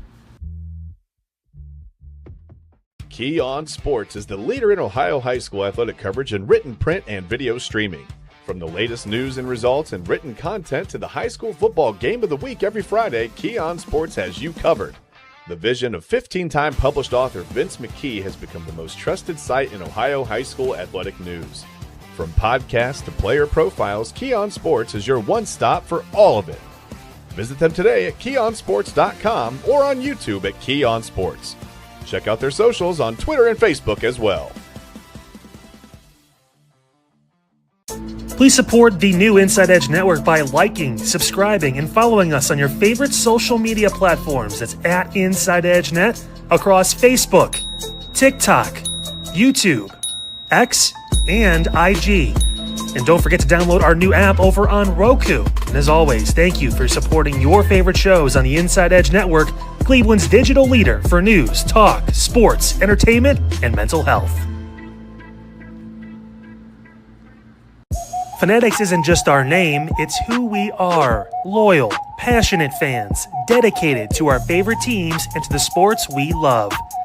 That's why we're honored to be able to offer fans the world's largest collection of official sports apparel and sports jerseys from all leagues, teams, and players you love.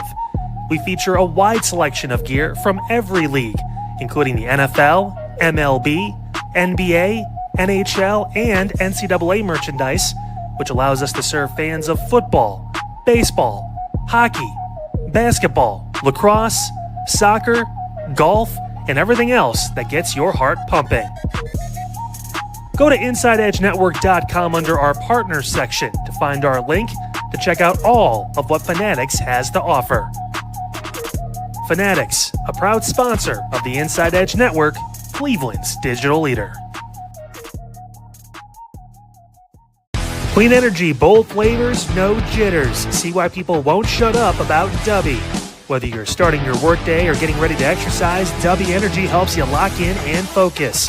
Over 15 different flavors to choose from. Order Dubby Energy right now and find out more information by checking out our partners page on InsideEdgeNetwork.com. Also, use that promo code InsideEdge10 to receive 10% off your order. Dubby Energy, your energy-focused sponsor of the Inside Edge Network, Cleveland's digital leader. Discover our collection of handcrafted candles made with clean, minimal ingredients. Every product thoughtfully created in small batches free from harmful toxins for mindful everyday indulgence. Hand-poured in coconut soy wax with natural wood wicks to offer long-lasting burn and rich fragrance. Find out more about Alley Rose Fragrances by checking out their link on our partners page at InsideEdgeNetwork.com. And if you're a first-time customer, use the promo code InsideEdge20 to receive 20% off your order. AlleyRoseFragrances.com, a proud sponsor of the Inside Edge Network, Cleveland's digital leader.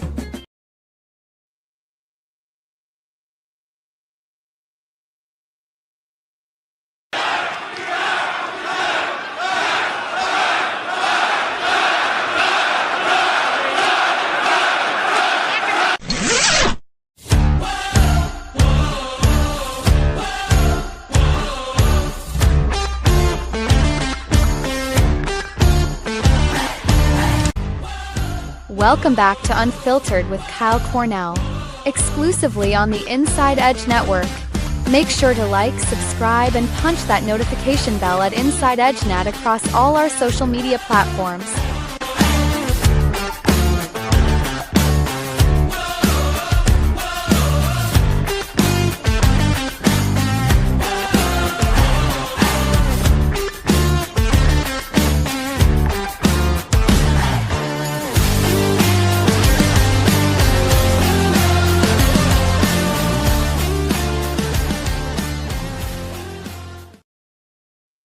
Welcome back, everybody. Unfiltered with Kyle Cornell here on your Monday, start of your week, August 17th, 2026. Hope you had a great day at work today, or if you're in and you're currently on shift and you're watching, well, thanks. Maybe you should get back to work. But you can obviously listen to us too. We're all over the place. I think YouTube is doing things soon. We can just have it up in the background as audio. Don't worry about having the video up. So if you want to listen to the dulcet tones of my voice, maybe find that way to do it as well. But always appreciate you guys. And hey, you can download the app over on Roku. That's the best way to do it as well. So that way you can just listen to us if you are on the job, if you're doing things. I know Double A used to listen to the 5 o'clock show here on Filter when we were back at 5 o'clock. It feels like ages ago. Turns out it was only 2 weeks ago. Still, when he was at the gym listening to it. So anywhere you go, you can find us. Just save yourself a favor. Just like, subscribe. Punch the notification bell at Inside Edge Net across all the different socials as well. Let's talk about flock cameras. They're in the news again. Obviously, a lot of people, a lot of opinions on what's going on with these bad boys. And yeah, it could be a little much. And I kind of, we went through the entire debate about this before, about how this should be, if we're comparing it to a hammer, this should be the cushion on the hammer. The hammer should be law enforcement. The cushion is something that helps you not get carpal tunnel when you're a carpenter after using the hammer for 5 years, that kind of thing. This is a way for law enforcement to help in certain situations that would require it. Mainly, this is supposed to be a license plate. It's supposed to catch people that have expired licenses or plates or whatever it is. That's the main purpose of all this. And now it's being kind of repurposed into the safety aspect of this with law enforcement. And again, for every story about someone saying they fucking hate it and it's awful and we have no privacy, there's another story that's put out by one of the TV stations about how, oh, the flock cameras led to the catching of a carjacker who had robbed 2 people at gunpoint. Like, you see a little bit of everything with this. But there's a new way to check to see whether your car has been searched on Flock. It's a website. Have I been flocked? Yeah. I'm going to click the link off camera, so you guys aren't going to see this. You can still see the picture of it, obviously, on the screen. I'm just curious to know. It's haveibeenflocked.com. It's all lowercase. Yeah, it's fucking crazy. You can legit just enter in your license plate number and search. Pretty simple. But it gives you kind of a peace of mind, I guess. It's compiled public records covering nearly 4.7 million license plates and 241 million flock searches. Again, you can enter your license plate information to see if it appears in the records. A match does not mean you were under investigation. So before you freak out when you enter it in and you're like, oh, what the hell? Like, you're fine. You're not in trouble. At least that we know. Unless you did something wrong. Maybe you are. I don't know. It just simply means that your license plate was searched the flock system. So yeah.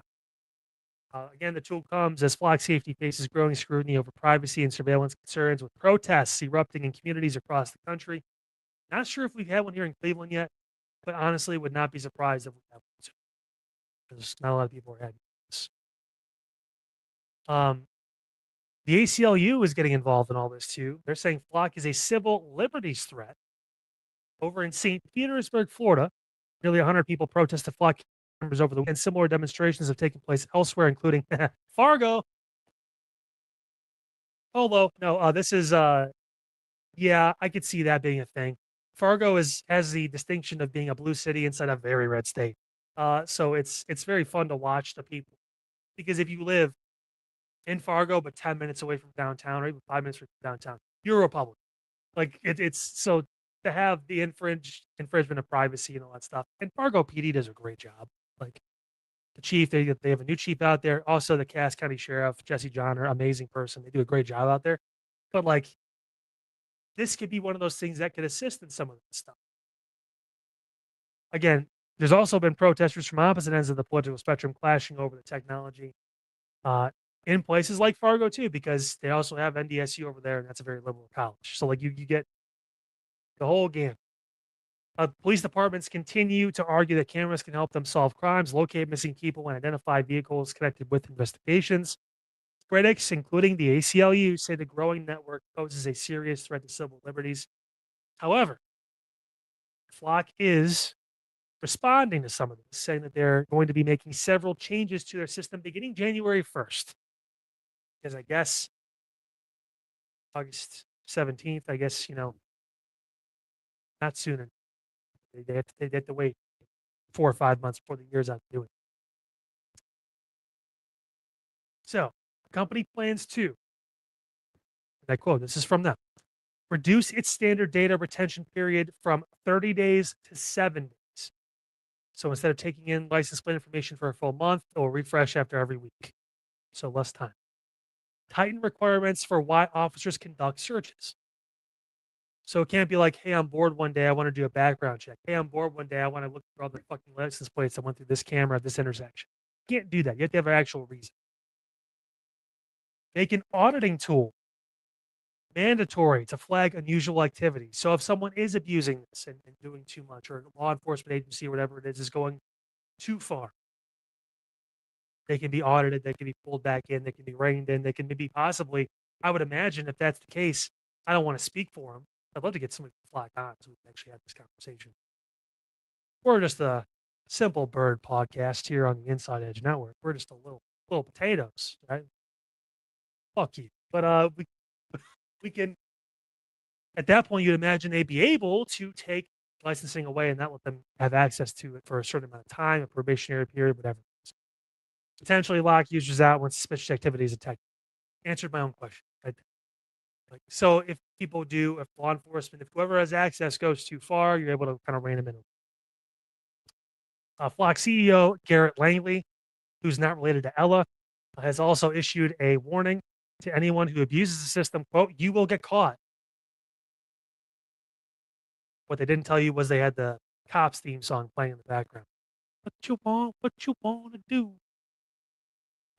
The ACLU has raised additional concerns about how law enforcement use the technology, while immigration and customs enforcement, that's ICE for people that like to spell instead of talk in full sentences, cannot directly access Flock's system. The ACO says local police have conducted searches on ICE's behalf.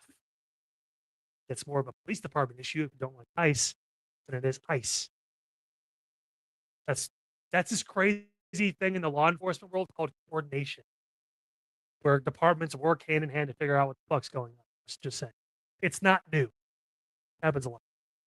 Flock says it has now roughly 120,000 cameras across 49 states. Oh, to be the one that doesn't have it. I'm going to guess either Hawaii or Idaho. Just going to roll the dice on it and see what it is. Does these have ended their relationships with the company since the beginning of the year over concerns that mass surveillance and data privacy is an issue?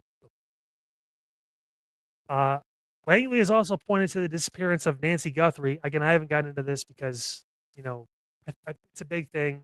I probably should at some point. I just can't be bothered to. There's other stuff going on locally that's more important, including this.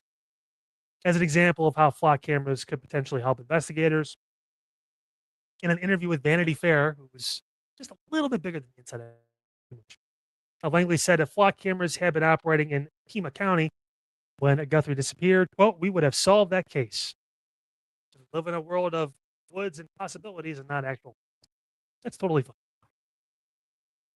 Again, he argues the cameras along roads near her home could have captured vehicles coming and going around the time she vanished in early February, potentially giving investigators a trail to follow.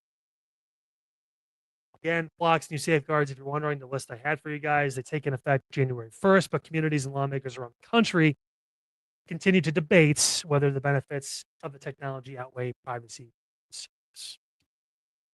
Again, as a tool for law enforcement, if we decide to shift towards that, I'm not as mad. But as what Cleveland is doing when it comes to potentially replacing police officers and deciding we don't need to hire 80 to 100 more that we're short-staffed on because we have these cameras, that's the problem. We need to have more officers hired, and that means stop treating officers like assholes.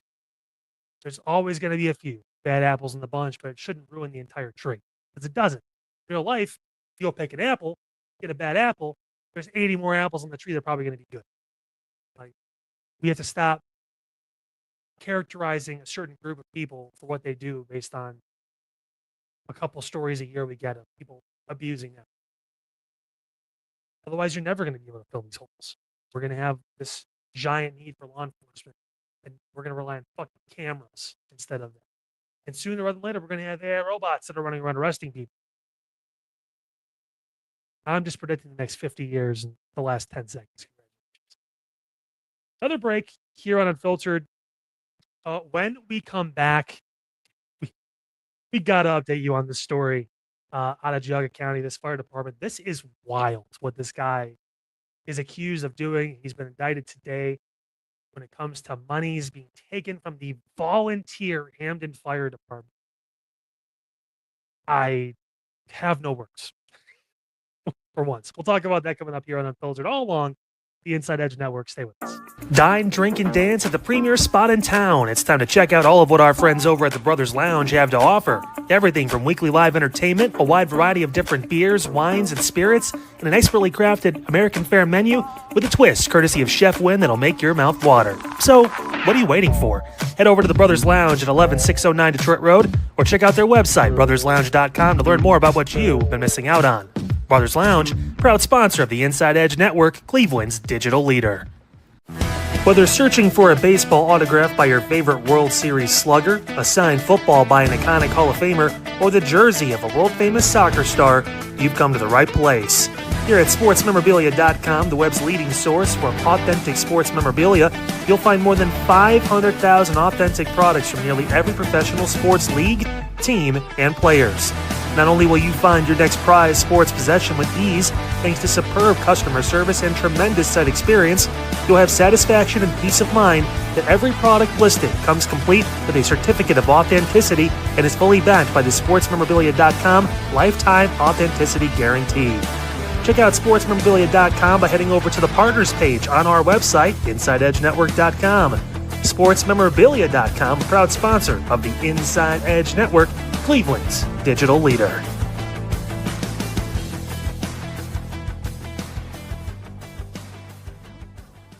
Discover our collection of handcrafted body mists made with clean, minimal ingredients. They offer a natural alternative to synthetic fragrances, perfect for sensitive skin and those seeking clean, mindful self-care, and the perfect gift for you and your special someone. Learn more about all Ellie Rose Fragrances has to offer right now by clicking the link on our partner page at InsideEdgeNetwork.com. First-time customers use that promo code InsideEdge20 to receive 20% off your order. EllieRoseFragrances.com, a proud sponsor of the Inside Edge Network, Cleveland's digital leader.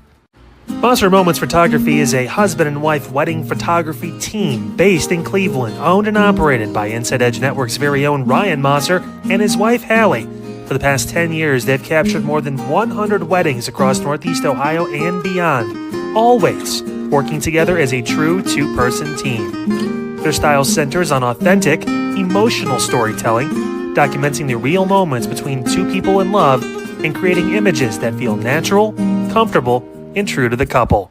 Rooted in Northeast Ohio, but inspired by their travels, Ryan and Hallie bring a warm, personal approach to every wedding day.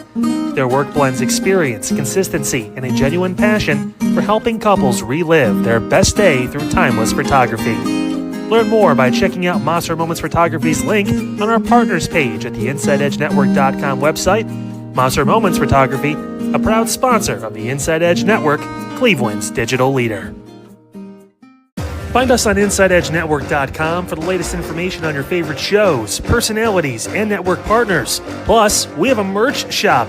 That's right, we have network polos, t-shirts, champion jackets, hats, and bottles. Rep the network. Every purchase supports independent sports and entertainment media. Thank you for your support from all of us here at the Inside Edge Network, Cleveland's digital leader for news, talk, sports, entertainment, and mental health.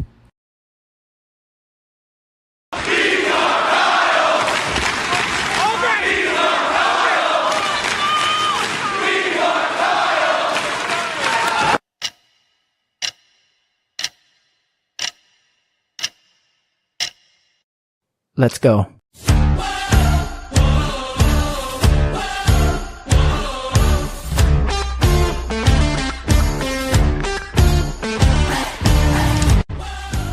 Welcome back to Unfiltered, your destination for all things news, talk, and sports.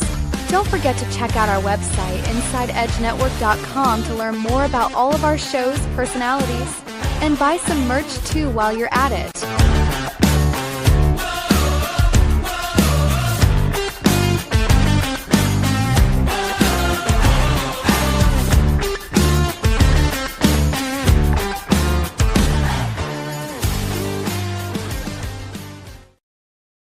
Welcome back, everybody. Unfiltered here on the Inside Edge Network. So happy to have you with us here on this Monday, August 17th, 2026.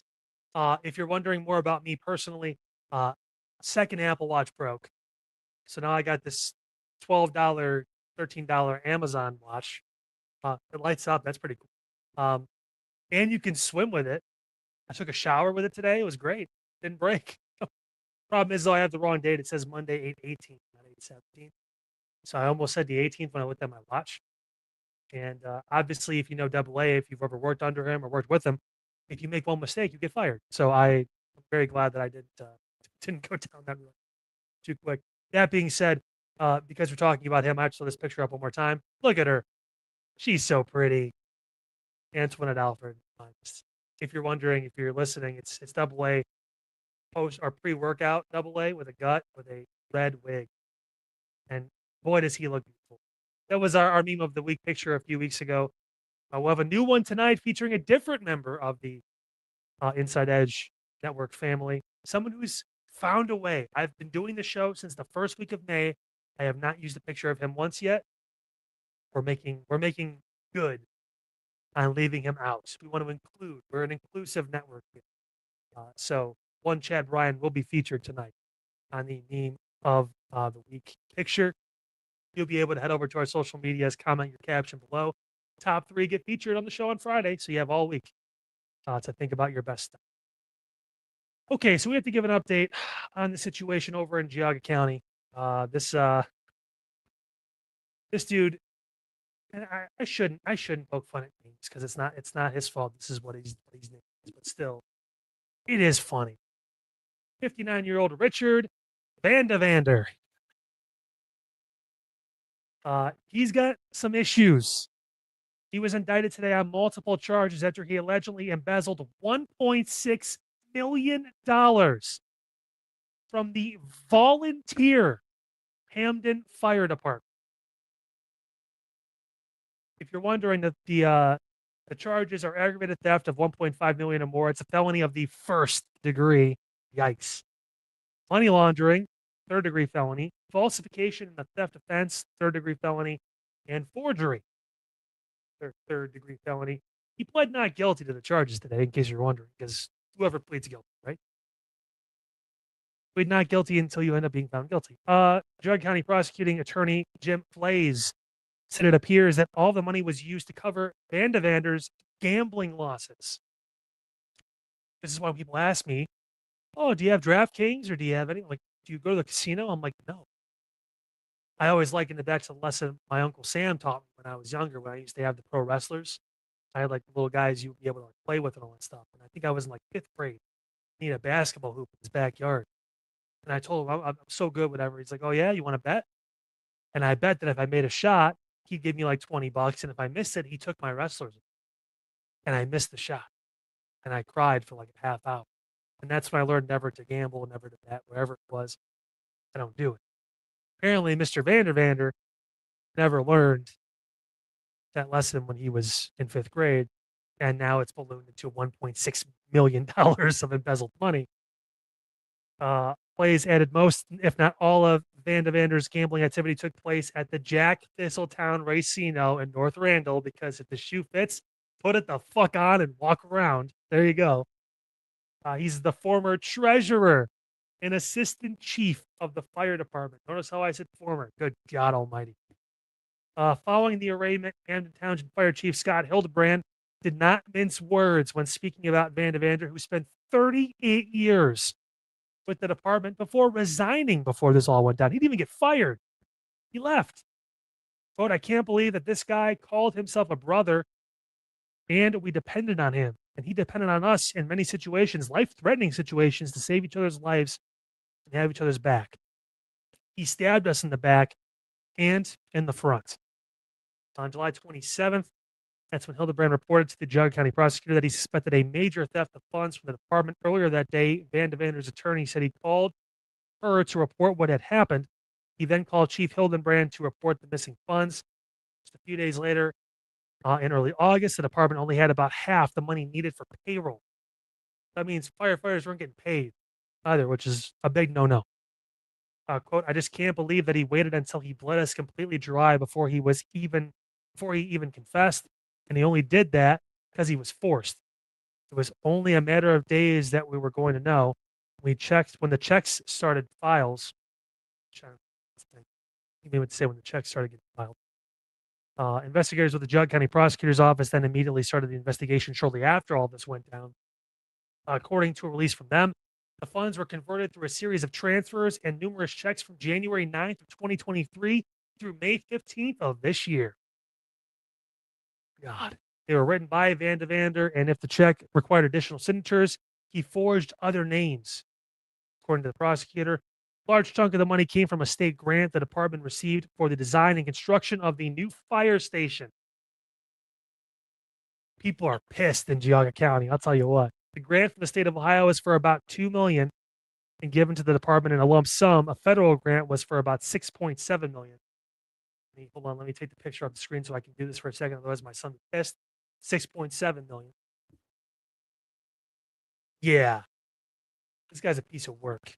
Van de Vander used about $800,000 of the state money on himself. That's part of that. I've shared the full story on our socials. We can get into it deeper, but long story short, if this is all true, which he called and admitted it, so pleading not guilty makes no fucking sense at this point. I don't know why. He's obviously going to just try and get lesser charges or get some sort of plea where he spends less time in jail. Which, good luck, buddy. Kind of a piece of shit. Anytime it's with law enforcement or emergency personnel, you guys know me if you know me. I love them. I respect what they do. It's one of the hardest jobs, especially since 2020, to be in law enforcement specifically, but honestly, any sort of first responder, the medical side of things. I got family. My mom's a medical assistant. There's a different level of respect I have for people that do that. This is spitting at home by doing this kind of stuff. And it's embarrassing. It's sad. And this is not the Cleveland Fire Department where they have all these funds and all. This is the Hamden Township volunteer fire department in Geauga County. If ever there was a time to call someone a sack of shit, I think we hit the point now.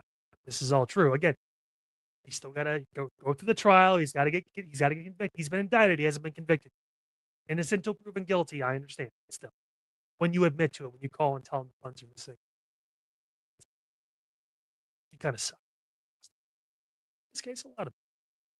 Final break here on Unfiltered. When we come back, news and notes, the viral video of the week, and the unveiling of the meme of the week picture. We got it all for you right here on the program. Stay with us. All right. We are marching towards mid-August, and hopefully you guys had a great weekend. We talk about the Browns and how they looked against the Chicago Bears. And a big week for the Cleveland Browns. They're going to have joint practices with the Buffalo Bills. So we'll break down how the quarterbacks look. We'll break down how the rest of the roster look. Tom Monken's first preseason game as head coach of the Cleveland Browns. How's the operation of the offense? That's a big topic of discussion. We'll get into that coming up. Also, the Guardians, did they get any kind of a W this past weekend? We're in some troubled waters here with our baseball team. I hate to say it like that, but it is true. And also, we get you ready. Week 1 of high school football. This is an exciting time of the year because 2 days are done. Now it's getting yourselves ready for the cause, all of that stuff. We are excited. We're back with you. Another great week to be great. Midnight Run comes your way Monday night, 11:30, right here on the Inside Edge Network. How's it going, everybody? Eli Moon here, one half of Inside Edge Primetime, and Chad Bryan and myself, we're back tonight for a fresh new week of Inside Edge Primetime. So much to talk about. The Browns played this past Saturday against Chicago Bears, and we have a lot of questions about the quarterback room, what it'll look like not only this year, but in the future under Todd Monken, and as we head closer to eventually the Dome in Brook Park. So we'll see what's going on there. And of course, we have to pay tribute to the late, great Tommy John. We'll talk about that tonight, Chad and I. A very historic run. We talked last night a little bit about Hall of Fame. Tonight, we're going to pay tribute to Tommy John, the pitcher. You know, obviously the injury and the surgery, but a very historic career. And of course, so much more to talk about when it comes to rivalry games. Are those going extinct? We'll talk about all that here on Inside Edge Primetime. Chad and I will see you at 10 p.m. to 11:30. Make sure you like, follow, subscribe at Inside Edge Net on all the socials so you know when we're going live. Small business owners are superheroes, but nowadays running your business means doing so inside your shop and on social media. That's why you should make Omega Video Marketing your sidekick.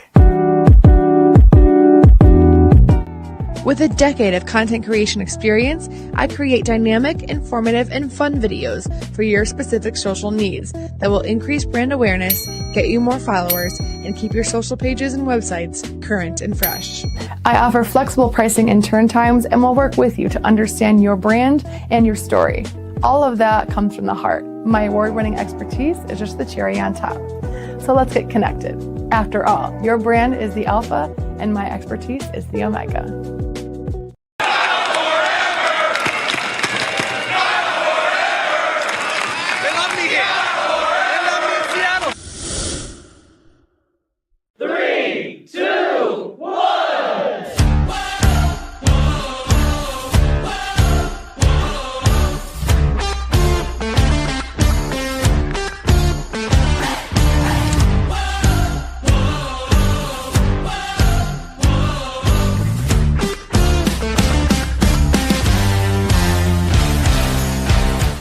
Welcome back to Unfiltered with Kyle Cornell, right here on Cleveland's digital leader for news, talk, sports, entertainment, and mental health, the Inside Edge Network.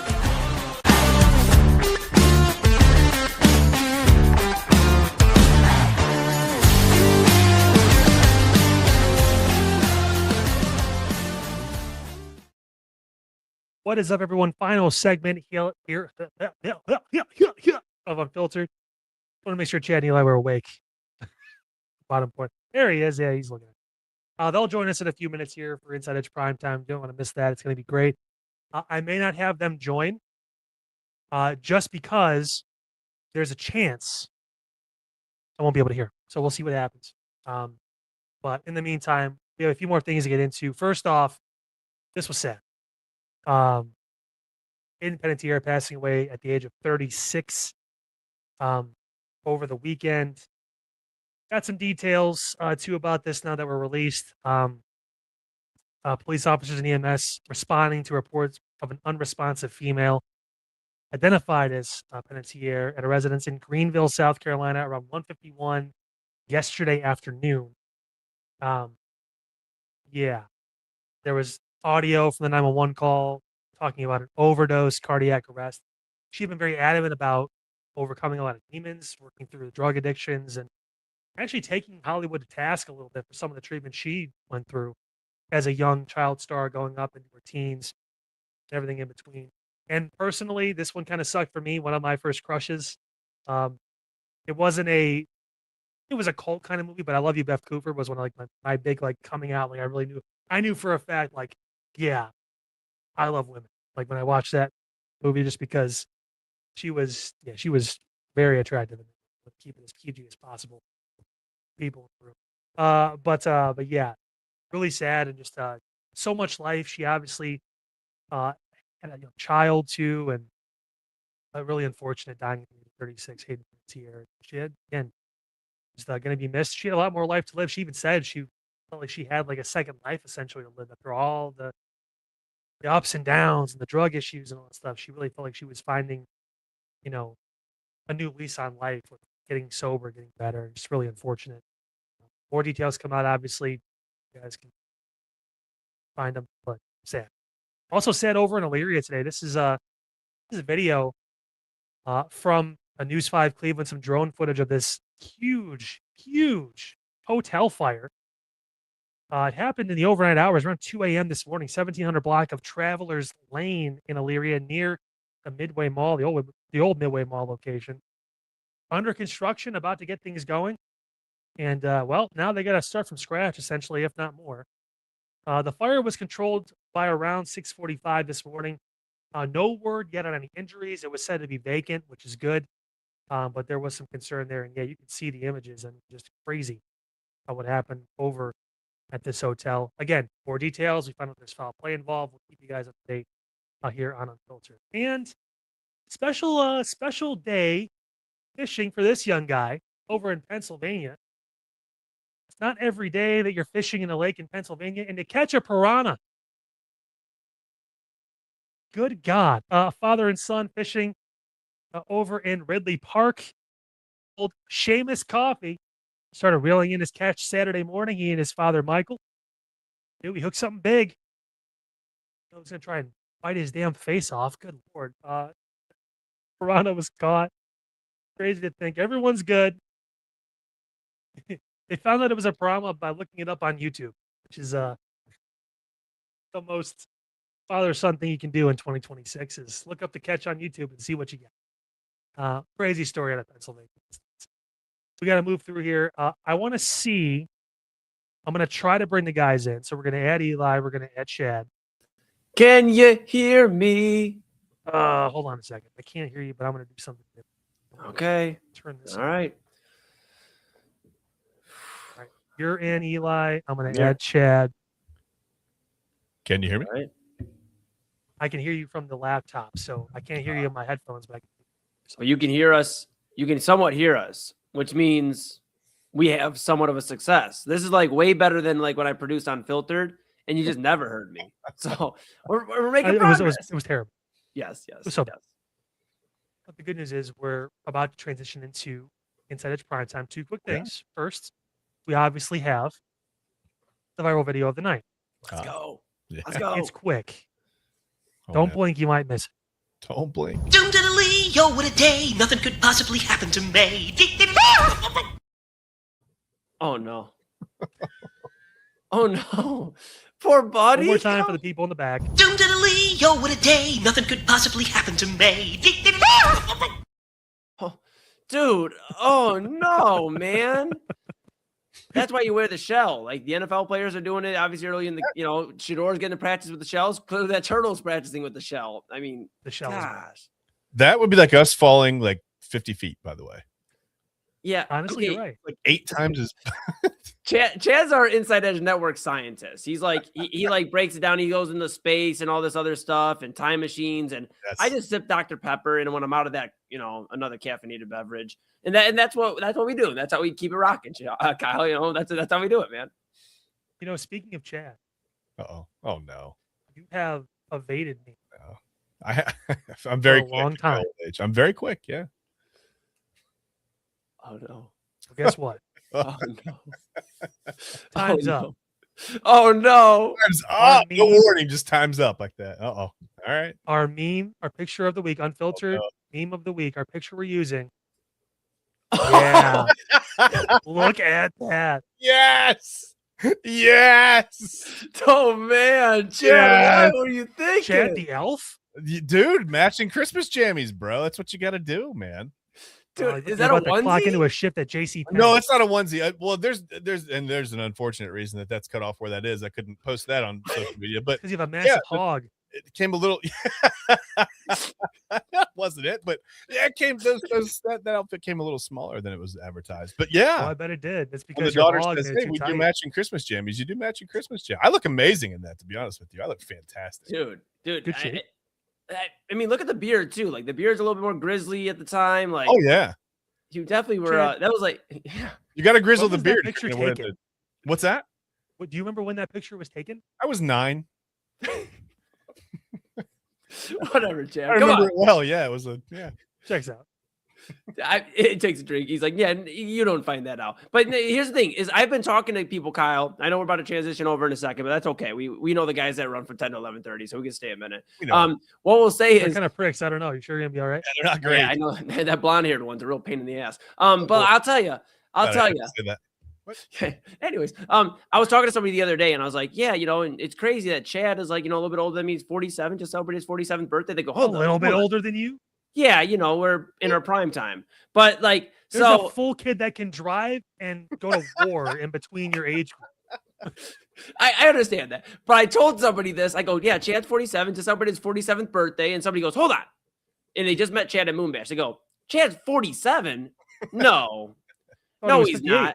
I'm like, yeah, he basically reversed Fausto Carmona's us. Like, Fausto Carmona. Like, did they think I was 60? How old did they think I was, man? Was his real name like Felipe Hernandez, and he was Roberto Hernandez? Yeah. For some reason, I always had a Heredia in there, Kyle. So it's okay not to know.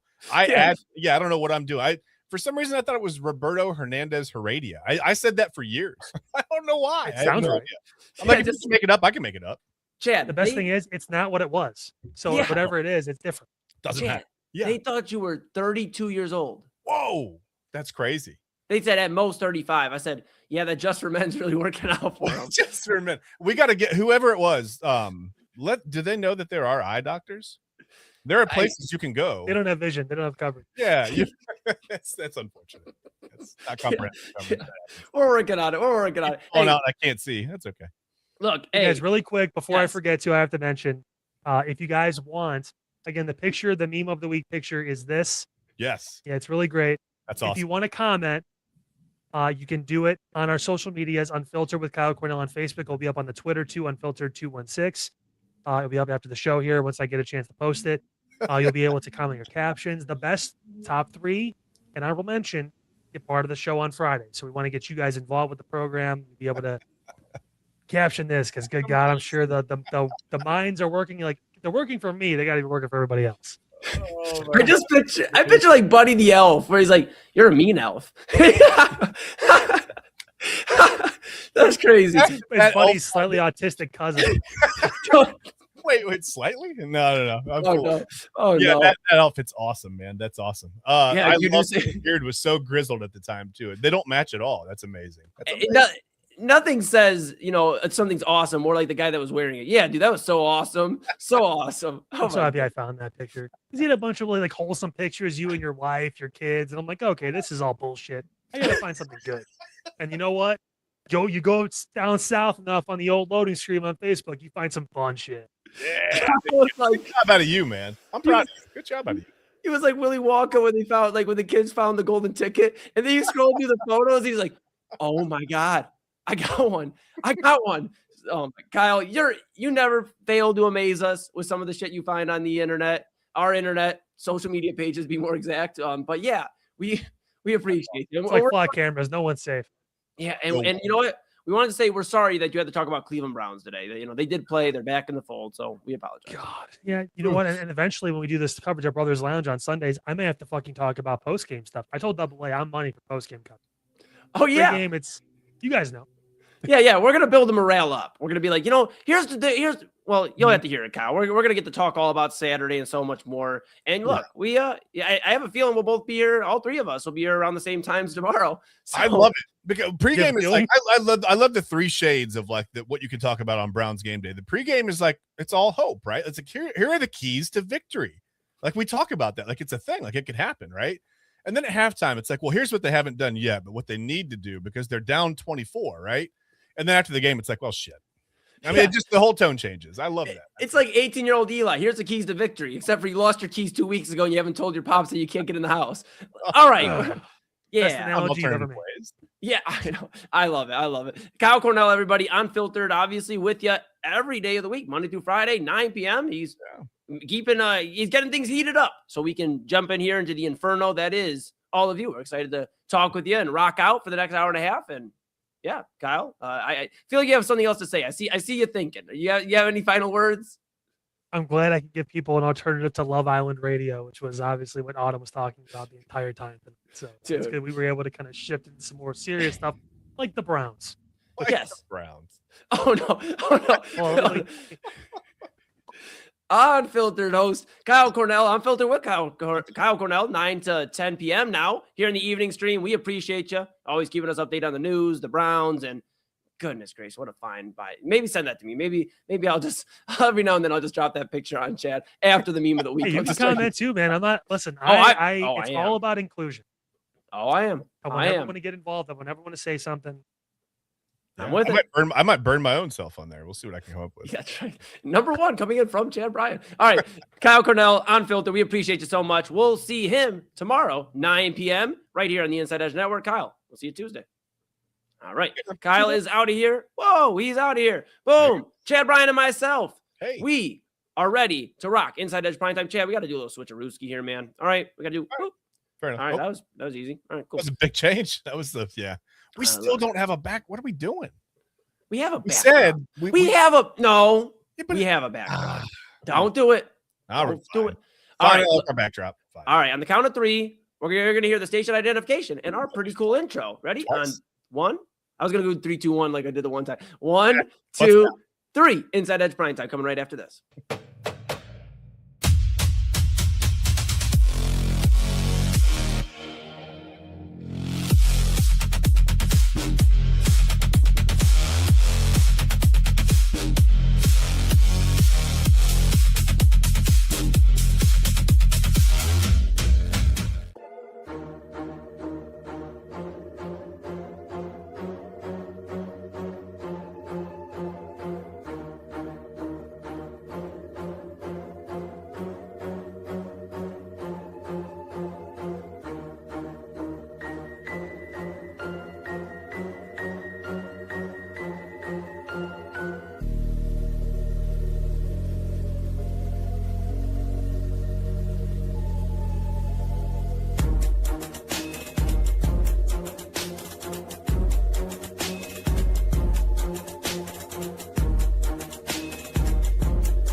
Fanatics isn't just our name, it's who we are. Loyal, passionate fans dedicated to our favorite teams and to the sports we love. That's why we're honored to be able to offer fans the world's largest collection of official sports apparel and sports jerseys from all the leagues, teams, and players you love.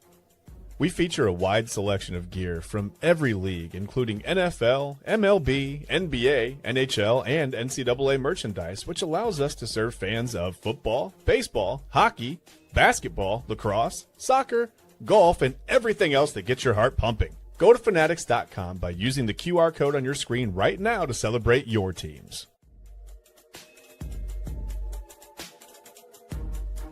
And welcome in, everybody. Another episode of Inside Edge Prime Time here on the Inside Edge Network. Chad Bryan, to my right, you're right, everybody's right, which means I'm Eli Moon. We are back in the saddle, on the saddle, saddle adjacent here for the start of your week. It's Monday. We are so excited to be with all of you here on the Inside Edge Network. We are rocking and rolling with you till 11:30 here tonight. Of course, the new time. We had tried it out last week, got our legs stretched out. We got the extra half hour. We're feeling good. So we're back here with you, obviously. That's a new time. Get used to it here, 8 p.m. to 1 a.m. Hope you enjoyed the Daily Spiral earlier tonight. Autumn Chisholm back in the fold. Had Double A with her earlier. Then on Filter with Kyle Cornell at 9 p.m. Kyle, of course, giving you your news breakdown, the Browns coverage, all that. Autumn with Love Island. And she also touched on the Lindsay Clancy case. A lot of stuff broke down there. We have a lot to get into here tonight. And then, of course, after us, 11:30 to 1 a.m., Midnight Run with Anthony Alford. If it's your first time here, hello, how you doing? If you have been here before, welcome back. If you haven't already, like, subscribe, follow at Inside Edge Net on all the socials, YouTube, X, Facebook, Instagram, TikTok, Twitch. Smash that notification bell so you know when we're going live across all of the social media platforms. And make sure you check out InsideEdgeNetwork.com. You can read about Chad Bryan, who is obviously most of your favorite Inside Edge primetime host, and that's okay. Because you know what? We show age before beauty. Or in this case, I'm handsome. But all jokes aside, of course, read about all your favorite personalities on InsideEdgeNetwork.com. Double A, Kyle, Autumn, Papa Moon, TK Dandridge, who I was on earlier with, filling in for Chad on Illegal Formation. So check all that out. Go to our partners page. Go check out, of course, our title sponsor, the Brothers Lounge. Great live music, great food with Chef Win and Winning Bites.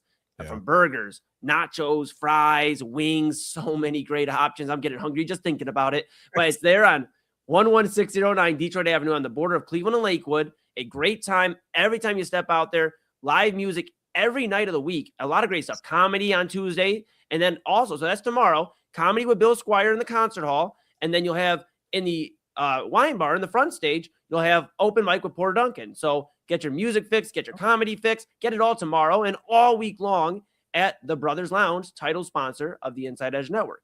We appreciate them so much and appreciate all of our sponsors. Of course, Fanatics.com, AlleyRoseFragrances.com, Monster Moments, SportsMemorabilia.com, W Energy, and Omega Video Marketing. Couldn't do it without them and couldn't do it without you at home. So go grab a shirt, a hat, a mug, a polo, a windbreaker. Rep Cleveland's digital leader and your source for sports, entertainment, mental health conversations, news, and everything in between. And of course, here are far, near, or there. We are right on your screen that could be square. Inside Edge Network app on Roku. Take it wherever. Take us wherever you're going. We want a disco. We need our travel points. We need the rewards. We need them. Take us with you. Inside Edge Network app on Roku. All right.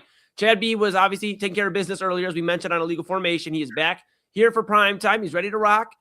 Busy day for both of us, but we are excited to talk. We got a lot to get into. Before we get into any of that, Chad B, how you feeling? Pretty good, man. Today's been a whirlwind. Just all the last second stuff before school starts back up for the kiddos, and did meet the teacher stuff tonight, and that's hectic. I told you earlier, I was like, I can't imagine how the teachers feel when they go home, because we met a couple of teachers, or whatever, and talked to some people and had a couple conversations, and it just felt like everything happened. Like it felt like 3 hours of things happened in about 9 minutes somehow. I can't imagine how the teachers must feel going home, meeting all like a classroom full of parents and. Seeing whatever former students and things, but yeah, I'm feeling pretty good, man. Yeah, I'm feeling pretty good. How are you? Cool.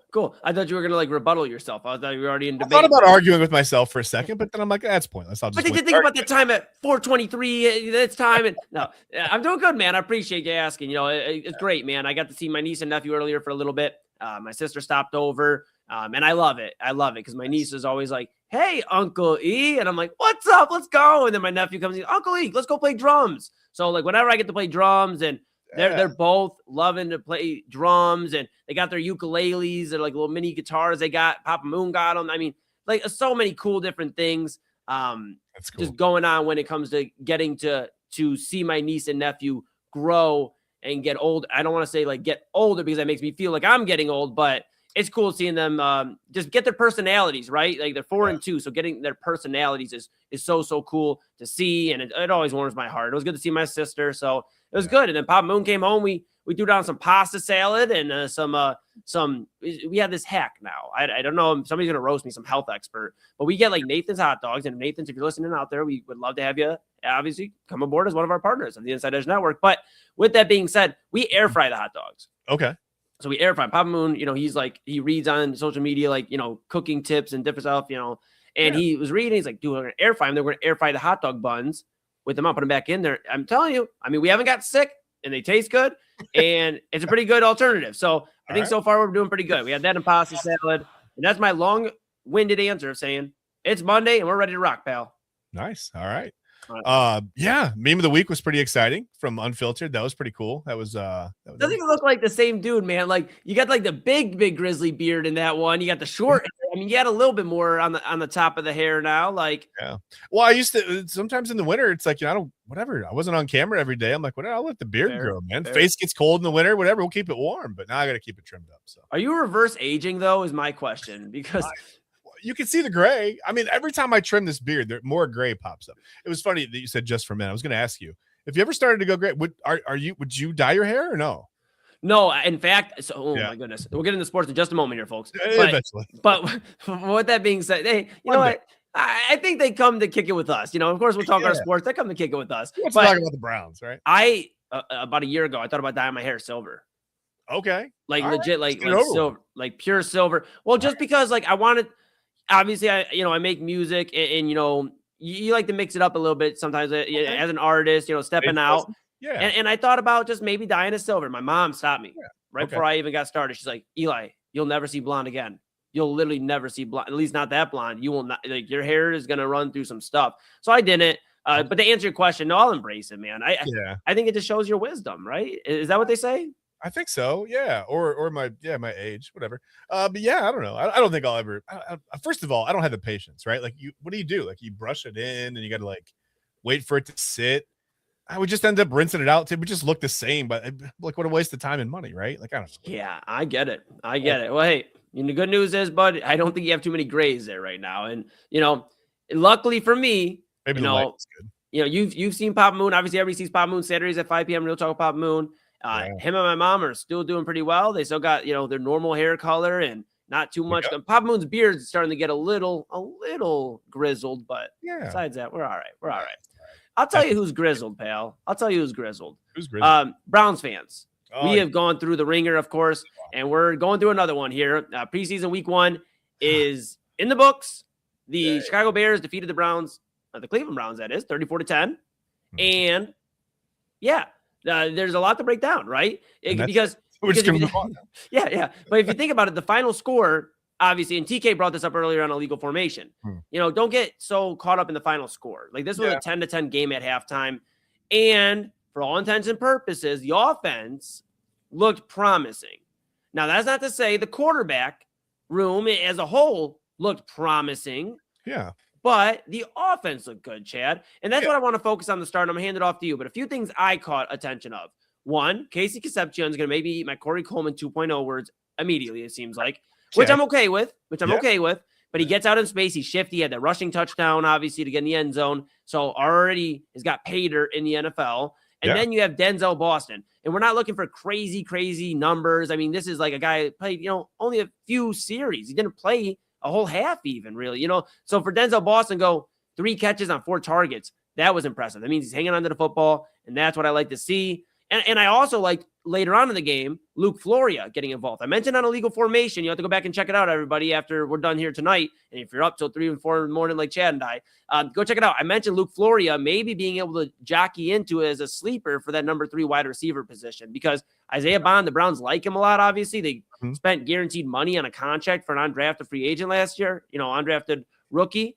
But Luke Floria is an Ohio guy. Yeah. I'm not saying that'll be the deal breaker or the way that he gets onto the field. But if he keeps making plays like he did the other night, again, the throw from Shador, he went out and got it, made sure he secured the pass, something that we've really struggled with here in Cleveland when it comes to wide receivers, ball security, catching the football first. Yeah.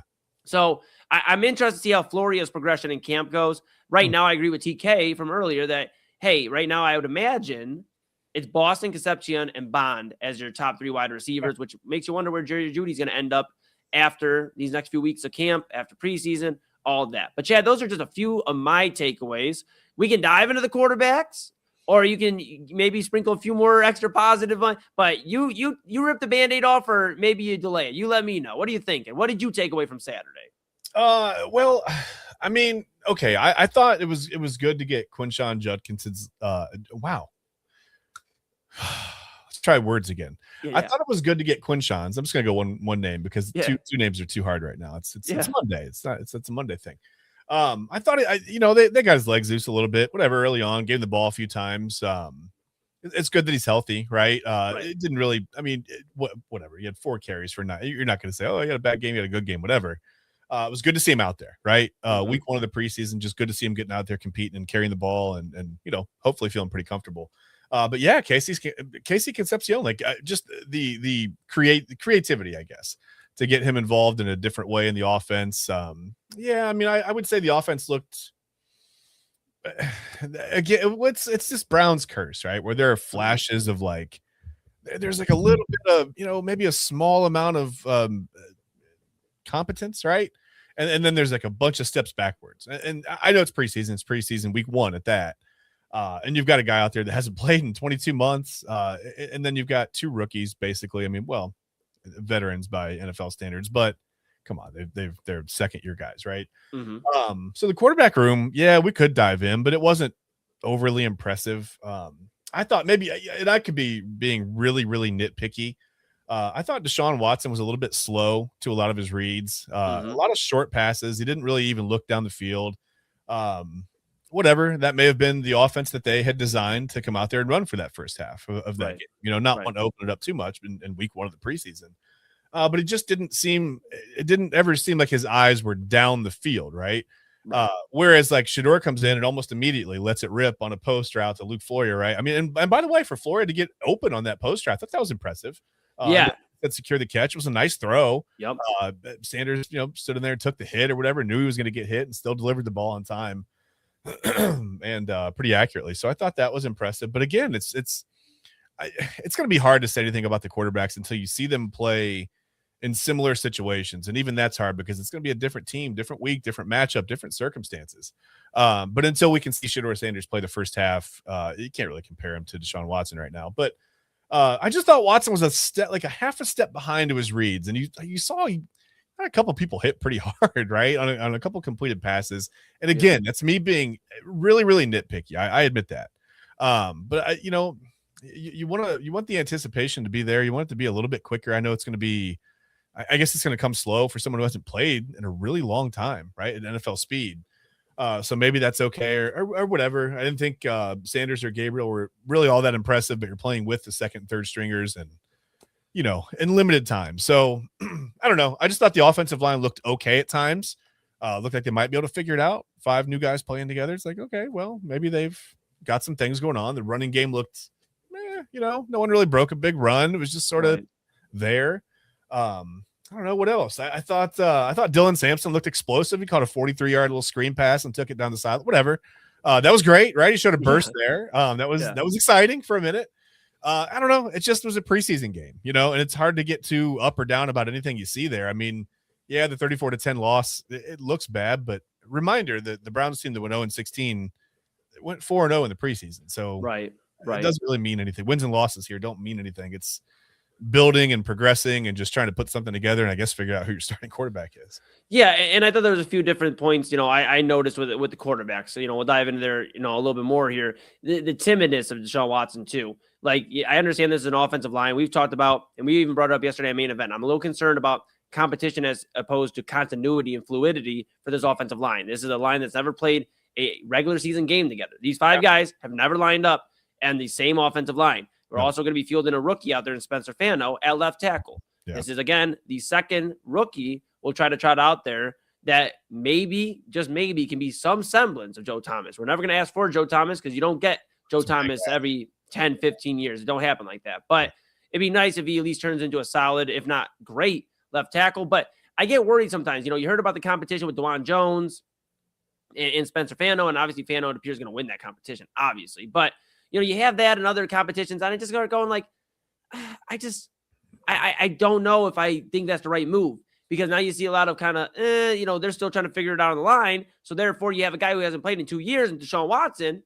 Yeah. And, I'm going to say this just as the football player, because it's so hard to separate the two because all the baggage he has. Yeah. But football player wise, going to his mind for a moment, he hasn't played in 2 years. He suffered multiple Achilles injuries. He's dealt with a lot of injuries in general over the last 6 years he's been in Cleveland. Yeah. He looks just timid back there. And for a line that's still trying to figure themselves out, you saw the fumble. It kind of like held on to, and then he just didn't want to get hit. So he threw the ball. And that's what caused the fumble. Obviously, he wasn't able to get out in time. So I think the timidness and the unsure nature of Deshaun Watson concerns me. But what's more concerning to me right now is Shedeur Sanders. And I've been a big Shedeur Sanders guy. And I understand we won't see we haven't seen the first half yet. Here's the reality, though, Chad. To be honest with you, my bro, they may not even get a chance to see him in the first half. They're splitting the reps. And Todd Monken mentioned that after the game on Saturday, I believe, he mentioned about how, Shedeur's going to get the Monday reps, shells. And Tuesday, you're going to see, of course, Deshaun Watson with the pads. And then you're going to see Shedeur, and then you're going to see like split between Deshaun and Shedeur. There's a real opportunity that we don't even see Deshaun Watson on the field because he's named the starter by the end of this week of practices. By going into Saturday, we may know who our starter is. And it's because of plays like Shedeur Sanders sailing the ball over the receiver's head. Yeah. And I understand he's a young guy, but it'd be different. And I know it's not fair necessarily, at least to some out there, they're going to say it's not fair. They're not judging him correctly. But put this into perspective. Shedeur Sanders isn't the first overall pick.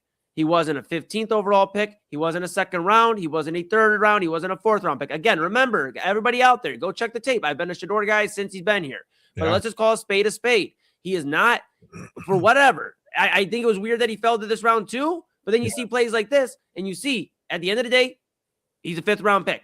So the fact that he's still getting an opportunity to go out there and compete is more than what most 5th rounders can say in their second year of playing.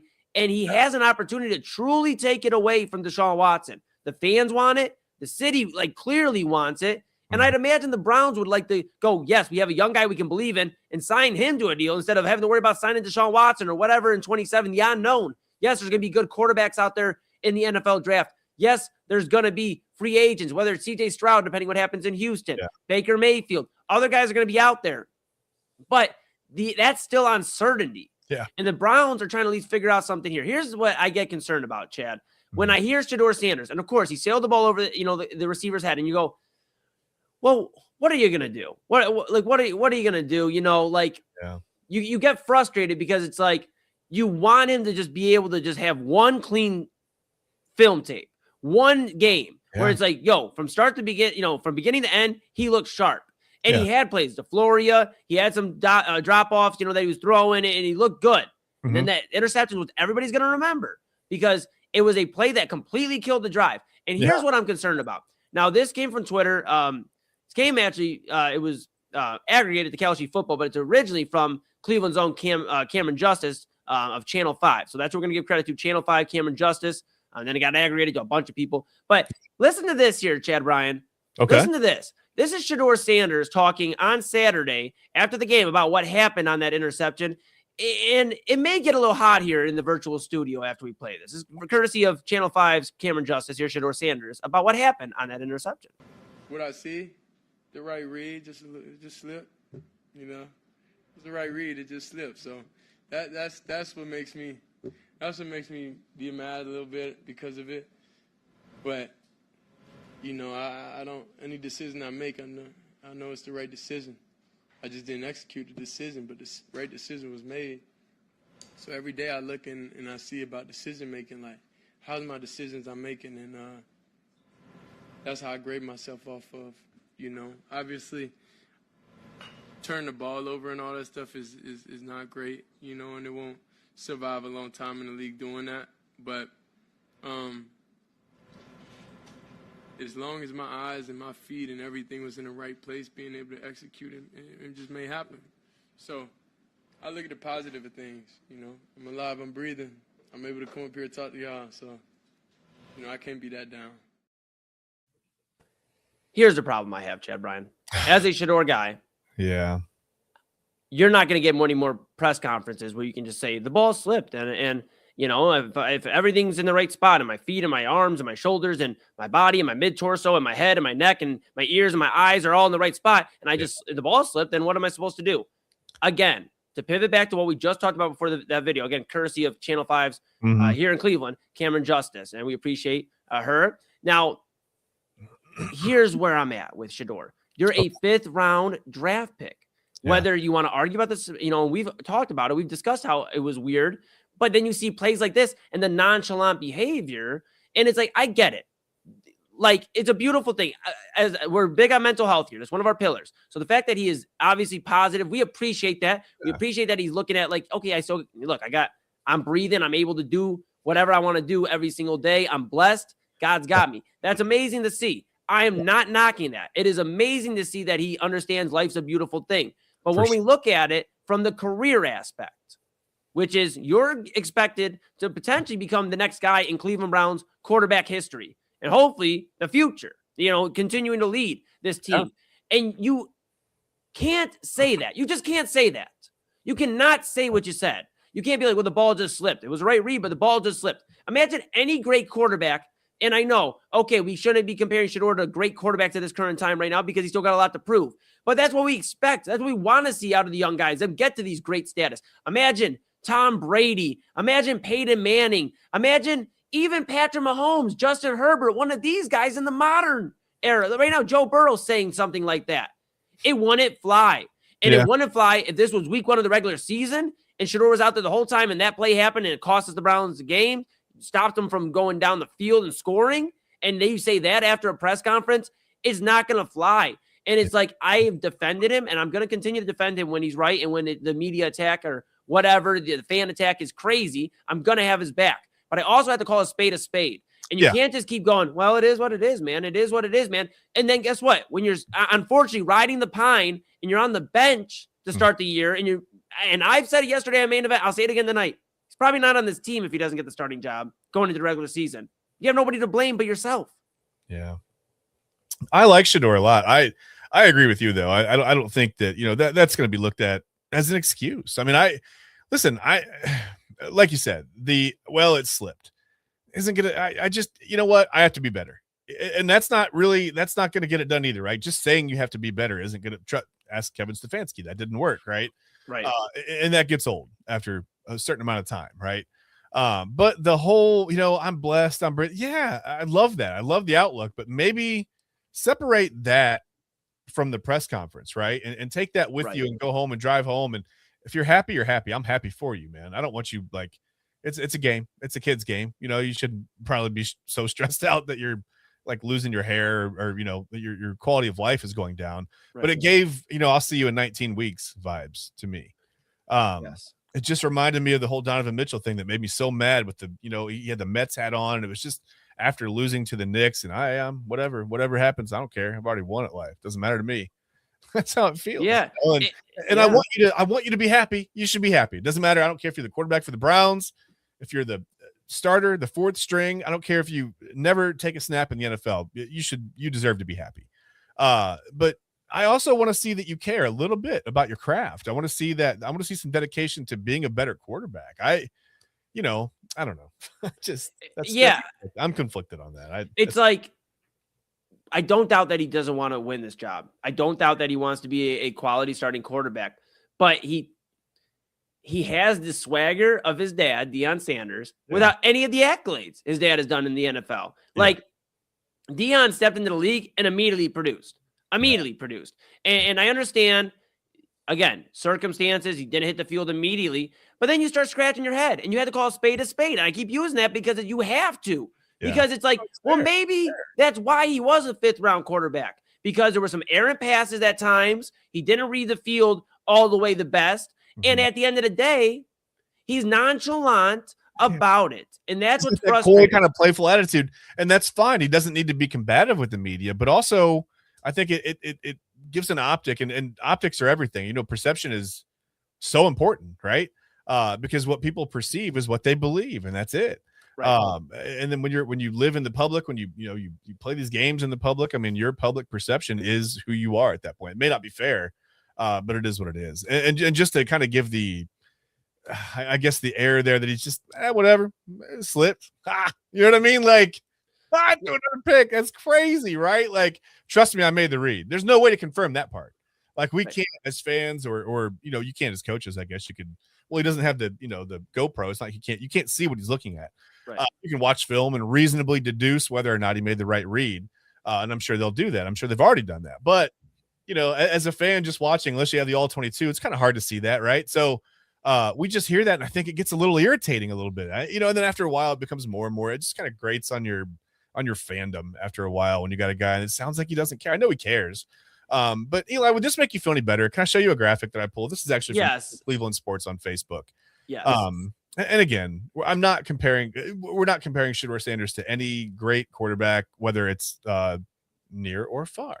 No, I was just gonna do right. I'm not gonna do that. Change my mind midstream. Change my mind. You were there though. You literally had it. There, I had it, and I didn't do it. Whatever. Story of my life.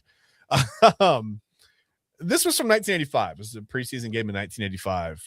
This was Bernie Kosar's debut. And the headline there says Kosar rates a D in debut. Went 6 of 22, 97 yards, and a pick. I think he also lost a fumble in this game, right? And you got Gary Danielson comes in. He says, I'll do it, right? 12 of 16 for 160 yards and 3 touchdowns. And you probably, at this point, if we had social media in 1985, Bernie Kosar would have been on the next bus out of wherever, Berea, whatever. They would have wanted him traded, right? Like, get him out of here, cut him. We don't want to talk. Can't believe this guy is even from Ohio. Go back to Miami, something, right? There would have been some comments. Yeah. But I mean, if this makes you feel any better, I mean, you can progress. You can get better. And I know, Bernie Kosar was a young guy. He was a little bit wild, right? He was brash. He kind of had that air about him, like that.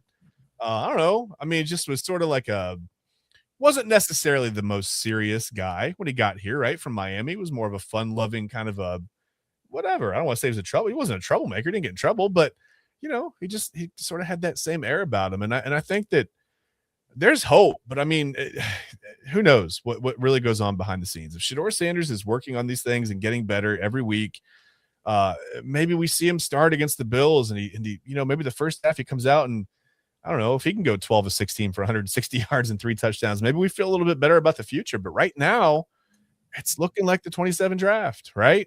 Right. And anything in 27, I'm leaning towards the draft at this point. It doesn't appear the quarterback of the future's in that Browns room right now for quarterback. It doesn't appear so. And that's just my feeling right now. And here's the thing too about Bernie, and that's my final point. I mean, we got to get the break here in just a moment. But what I'll say is Bernie Kosar, I believe Rutigliano was the coach, I believe, at the time for the Cleveland Browns. And he had a lot to lose. Like, he was an invested coach already at that time. Like, he had been tenured for the Browns for a little bit. Yeah, he understood that every move he made was going to cost him get him either a contract extension or cost him his job. Yeah. Todd Monken doesn't have that with Shedeur Sanders. That's why I think, and I brought up obviously the relationship they have in terms of him saying he wanted to draft in Baltimore and all that other stuff, but not that I'm even one to say not that tight to where he's like, man, I got to get it to work with Shedeur Sanders. If it doesn't work with Shedeur Sanders and I'm out of here. No, like it just has to work. You have an option in 27. Todd Monken's option is 2027. So Deshaun Watson, Shedeur Sanders, if it don't work, well, Monken's getting another chance. He's going to get to pick his quarterback that's not on the roster. So this is up to Shedeur. I might actually buy him a little bit of time, Eli. If they get a guy in here, it's a highly regarded prospect, a first-round pick at quarterback, that might actually buy Todd Monken an extra season in Jimmy Haslam's eyes to go, well, let's see what he's got. I mean, he worked with Lamar. Let's see what he's got. Hey, we'll see. We'll see, man. Keep an eye on the Cleveland Browns. They obviously play this upcoming week against the Buffalo Bills, and they're enjoying practices right now. We'll keep an eye on all that. We got much more to get into here with you. We're off and running, and we're about 40 minutes deep already. Look at that. We're going to come back. We're going to talk about rivalry games. Ohio State and Michigan, they have been being like, no, it's not that serious. No, we mean it's truly not that serious. No, seriously. We'll talk about rivalry games. Are they going extinct in college football? Talk about all that, of course, when we come back. And later on, we pay our tributes to Tommy John, the legendary baseball pitcher. We'll have a discussion about him. Of course, he passed away yesterday. Tommy John had passed away, so at the age of 83. So we'll talk about him later on and so much more here on Inside Edge Primetime here on the Inside Edge Network. Chad B, dude, real quick. I was doing it to TK earlier. I was like, to my right, you're right. And he's like, I was like, yeah, I'll give you a little primetime. All right, look. All right, Chad B to my right. You're right. Everybody's right. I'm Eli Moon. This is Inside Edge Primetime here on the Inside Edge Network. We're back right after this. Looking for an iconic Cleveland music venue that features premier entertainment, spirits, and food? Well, look no further than the Brothers Lounge. They offer a variety of live entertainment acts weekly, along with a diverse selection of beer, wine, and fine spirits, not to mention Chef Wynn's food menu, which has been crafted with traditional American fare with a modern twist. So come on out and enjoy the warm hospitality and make some new friends right here in your backyard. For more information, head over to brotherslounge.com and check them out for yourself at 11609 Detroit Road. That's right near the border of Cleveland and Lakewood. The Brothers Lounge, proud sponsor of the Inside Edge Network Cleveland's digital leader. Key On Sports is the leader in Ohio high school athletic coverage in written print and video streaming. From the latest news and results and written content to the high school football game of the week every Friday, Key On Sports has you covered. The vision of 15-time published author Vince McKee has become the most trusted site in Ohio high school athletic news. From podcasts to player profiles, Key On Sports is your one-stop for all of it. Visit them today at keyonsports.com or on YouTube at Key On Sports. Check out their socials on Twitter and Facebook as well. Please support the new Inside Edge Network by liking, subscribing, and following us on your favorite social media platforms. That's at Inside Edge Net across Facebook, TikTok, YouTube, X, and IG. And don't forget to download our new app over on Roku. And as always, thank you for supporting your favorite shows on the Inside Edge Network, Cleveland's digital leader for news, talk, sports, entertainment, and mental health. Fanatics isn't just our name, it's who we are. Loyal, passionate fans, dedicated to our favorite teams and to the sports we love. That's why we're honored to be able to offer fans the world's largest collection of official sports apparel and sports jerseys from all leagues, teams, and players you love. We feature a wide selection of gear from every league, including the NFL, MLB, NBA, NHL, and NCAA merchandise, which allows us to serve fans of football, baseball, hockey, basketball, lacrosse, soccer, golf, and everything else that gets your heart pumping. Go to InsideEdgeNetwork.com under our partners section to find our link to check out all of what Fanatics has to offer. Fanatics, a proud sponsor of the Inside Edge Network, Cleveland's digital leader. Clean energy, bold flavors, no jitters. See why people won't shut up about Dubby. Whether you're starting your workday or getting ready to exercise, Dubby Energy helps you lock in and focus. Over 15 different flavors to choose from. Order Dubby Energy right now and find out more information by checking out our partners page on InsideEdgeNetwork.com. Also, use that promo code InsideEdge10 to receive 10% off your order. Dubby Energy, your energy-focused sponsor of the Inside Edge Network, Cleveland's digital leader. Discover our collection of handcrafted candles made with clean, minimal ingredients. Every product thoughtfully created in small batches, free from harmful toxins for mindful everyday indulgence. Imported coconut soy wax with natural wood wicks to offer long-lasting burn and rich fragrance. Find out more about Alley Rose Fragrances by checking out their link on our partners page at InsideEdgeNetwork.com. And if you're a first-time customer, use the promo code InsideEdge20 to receive 20% off your order. AlleyRoseFragrances.com, a proud sponsor of the Inside Edge Network, Cleveland's digital leader.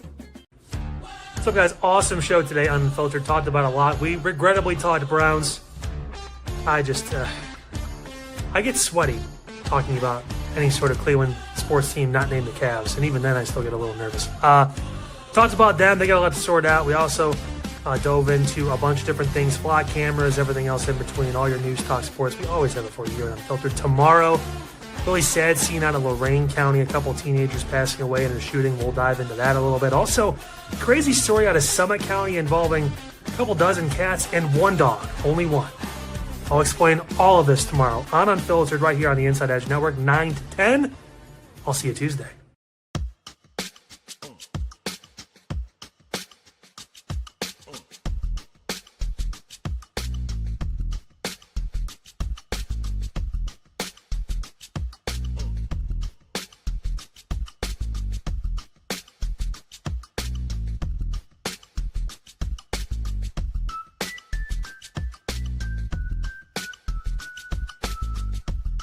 And welcome back to Inside Edge Prime Time here on the Inside Edge Network.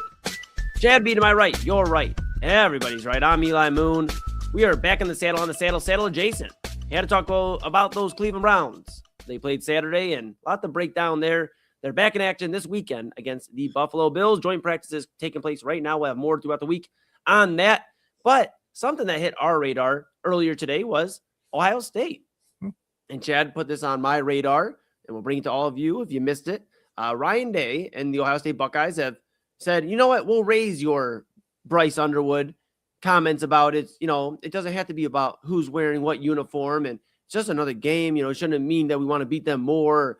Yada yada yada yada yada. A bunch of nonsense. And then I was like, okay, well, Ohio State will care, right? Well, then Ohio State clearly doesn't really care either, because, and this is, of course, we had this report earlier today. Ryan Day and Ohio State have decided, you know what? Senior Day sounds so cool against Michigan, but you know what sounds way better? If we did it week 1.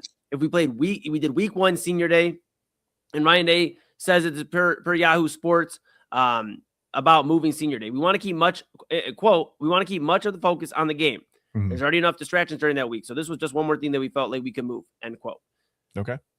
Chad, Ohio State, Michigan is one of the most important rivalry games in college football history. Yeah. The game. Literally, guys getting into fights. Woody Hayes throwing, a punch, obviously not in that game, but I'm sure he would do a punch in Michigan too, how frustrated he was playing those Wolverines, and Jim Harbaugh. Something that happened against Michigan at some point. Yeah. Yeah. Jim Harbaugh frustrated, trying to get that one victory over Ohio State. Urban Meyer saying, you got to beat Michigan or Michigan, here in Ohio State, in Ohio. Yeah. All that stuff to get to where we're at now. Yeah. With a rivalry game that has meant so much to the fans, to the states, to everything, the players, the coaches, the history, to now where it's like Bryce Underwood's like, it's kind of just another game, man. Like, we just got to go out and win, man. That's all. And Ryan Day's like, well, we don't want the distraction, of Senior Day. We definitely don't want to honor our guys in a rivalry game. Why would that make any sense? Let's do a week 1 against Ball State, I believe. Ball State is the opener. I have to confirm that, but I believe Ball State. Yeah. So, just embarrassing, man. Embarrassing. That's what I have for this. And my question to you is, are rivalry games in college football becoming extinct? Well, I mean, it depends on, I guess it depends on your perspective on this. No, I mean, rivals are still going to play each other, right? But I think sometimes maybe some of these guys are right. Maybe they do mean a little bit less now, right? You can come into the game, right? If you're Ohio State or Michigan, you can be 11-0 each, whatever, right? And just in the previous, like in recent history, not long ago, right? You could lose that game and lose everything. 11-1, and it's all gone, right? It crumbles. Right. The season crumbles. The dream is gone. No national championship, right? No Big Ten championship, no whatever. It's all gone because of one loss. Now you can lose a couple of games. You could even make a case. I think in some cases, we're going to see a 3-loss team in the playoffs before too long. It's going to happen. The 12-team playoff. It's going to happen at some point, right? Where the number 1 team in the nation is going to be 10-2. And where do you go from there, right? Somebody's going to have 3 losses. Somebody in that top 12 is going to have 3 losses. So I don't know. I don't think they're dying in a sense. And for the record, I don't really have a problem with moving Senior Day. I think a lot of from what I had read about this, a lot of the research that went into this was sort of regarding whether or not that's like that last game of the year, right? Your last regular season game, last time you're going to see the horseshoe. There's already so much emotion that's ramped up in the Ohio State Michigan game, right? And then you've got an early start on top of it. They get the noon kickoff. Well, they have all noon kickoffs because that's, thanks, Fox. But you've got all that emotion anyway wrapped up in that game. And then you've got all this extra emotion of being on the field with your family for the final time. I think maybe it's not a distraction. I mean, I guess it is a distraction. I don't have a problem. But now you look at this on the other side of it, right? And you go, well, how does Ball State? Well, damn, like and I get it. It's Ball State. But are they like, we're just not a threat? Like you couldn't be distracted possibly for, and maybe something. You know what I mean? Like that's right. But how soon is it? Is it always going to be week 1? Is it always going to be the home opener? Because eventually the home opener is going to be a team like, Texas or whatever. Remember last year, the home opener was Texas. Would they do it before the Texas game? Was that too much of a distraction? Does it become a thing where it's, is it, I don't know. I don't really have a problem with moving it, but I think you have to find, and listen, this is another layer to this as well.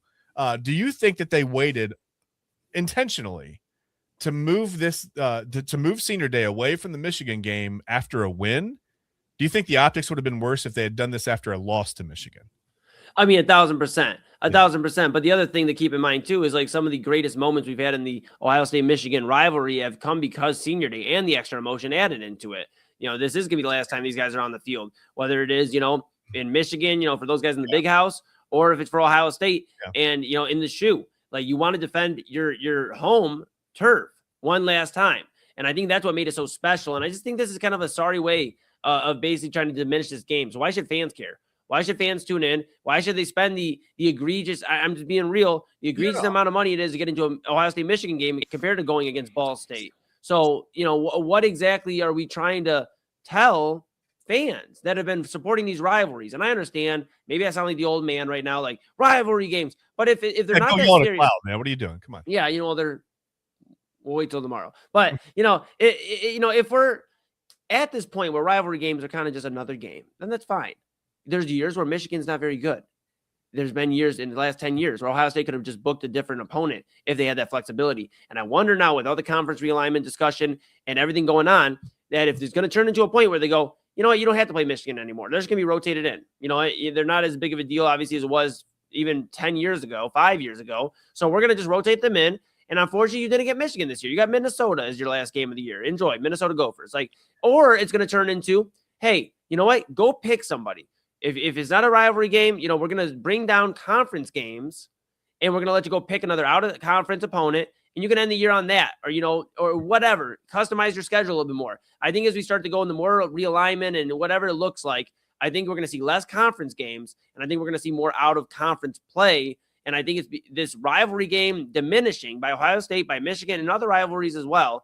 I think that's going to become the norm, is we're going to see more out-of-conference play as opposed to rivalry games. The rivalry will be there's a top 5 team versus a top 5 team, or top 10 team trying to get into the playoff. That rivalry towards the playoff as opposed to school pride. And we talked about it, yesterday, even with Jaden Daniels. School pride is not really even a thing anymore because, everybody with NIL and all that, there's really no loyalty. You go to if you're not starting the one year, you don't, hope you can get there and work hard and get there. You just go to the next school that, has a quarterback opening. So I think they're going to shift college football. We're going to shift to a way where, it's just about the matchups and the television ratings and the playoff hunt. That's where everything's going to kind of focus to. I believe that's why I think rivalry games are going to go extinct in college football. You may get an Ohio State-Michigan game in the future, and it may get a little gritty because maybe they haven't played in a few years, but I foresee this not being an annual thing much, much longer. And that's what's frustrating, I guess. It's like, that's one of the beautiful things about college football is the rivalries. And I'm going to say this. I blame Kyle Whittingham, I believe is a new Michigan head coach. Yeah.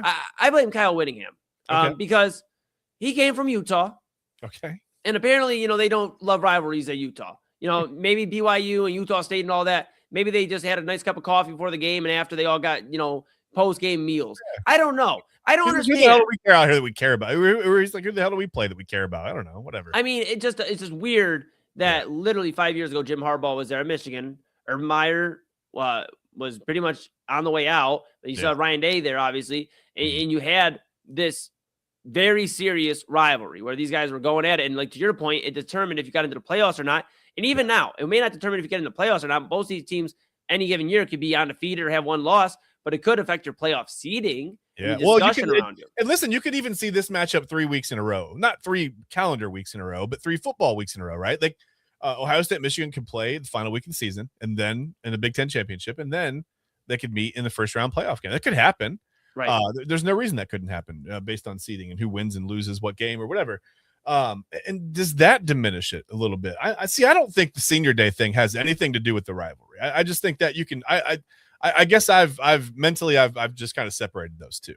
I think it's just so like, it almost feels like a Woody Hayes moment. Like, hey, I don't want your family out there on the field softening you guys up before the get them the hell out of here. Right. Like, we'll do Senior Week or Senior Day in week 1. And then we'll just, forget about it. We're not going to talk about it again, whatever.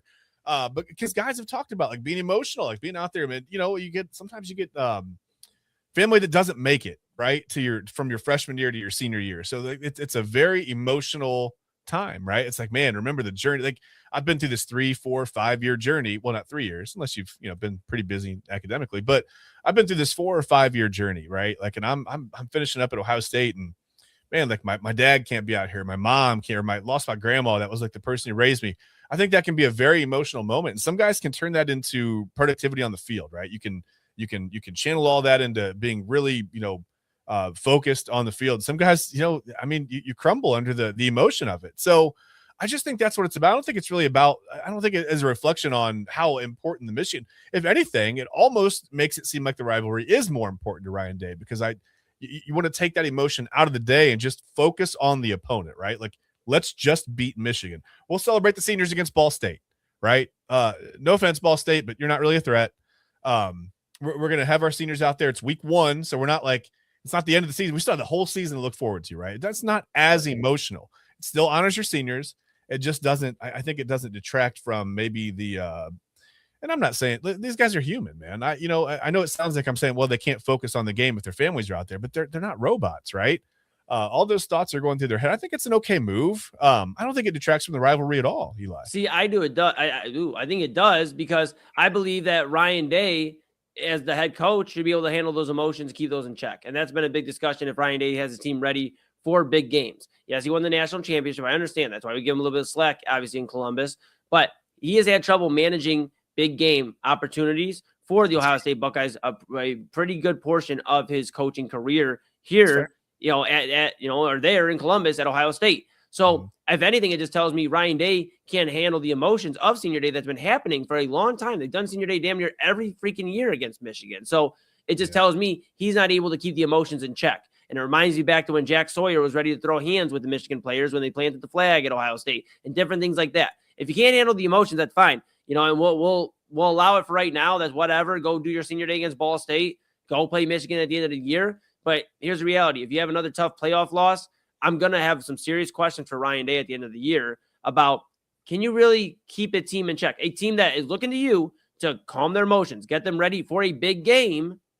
So if Senior Day is what throws all these guys off and you can't corral them back in, then I'm questioning the guy in charge, which is Ryan Day. So that's fair too. Okay. I see your point.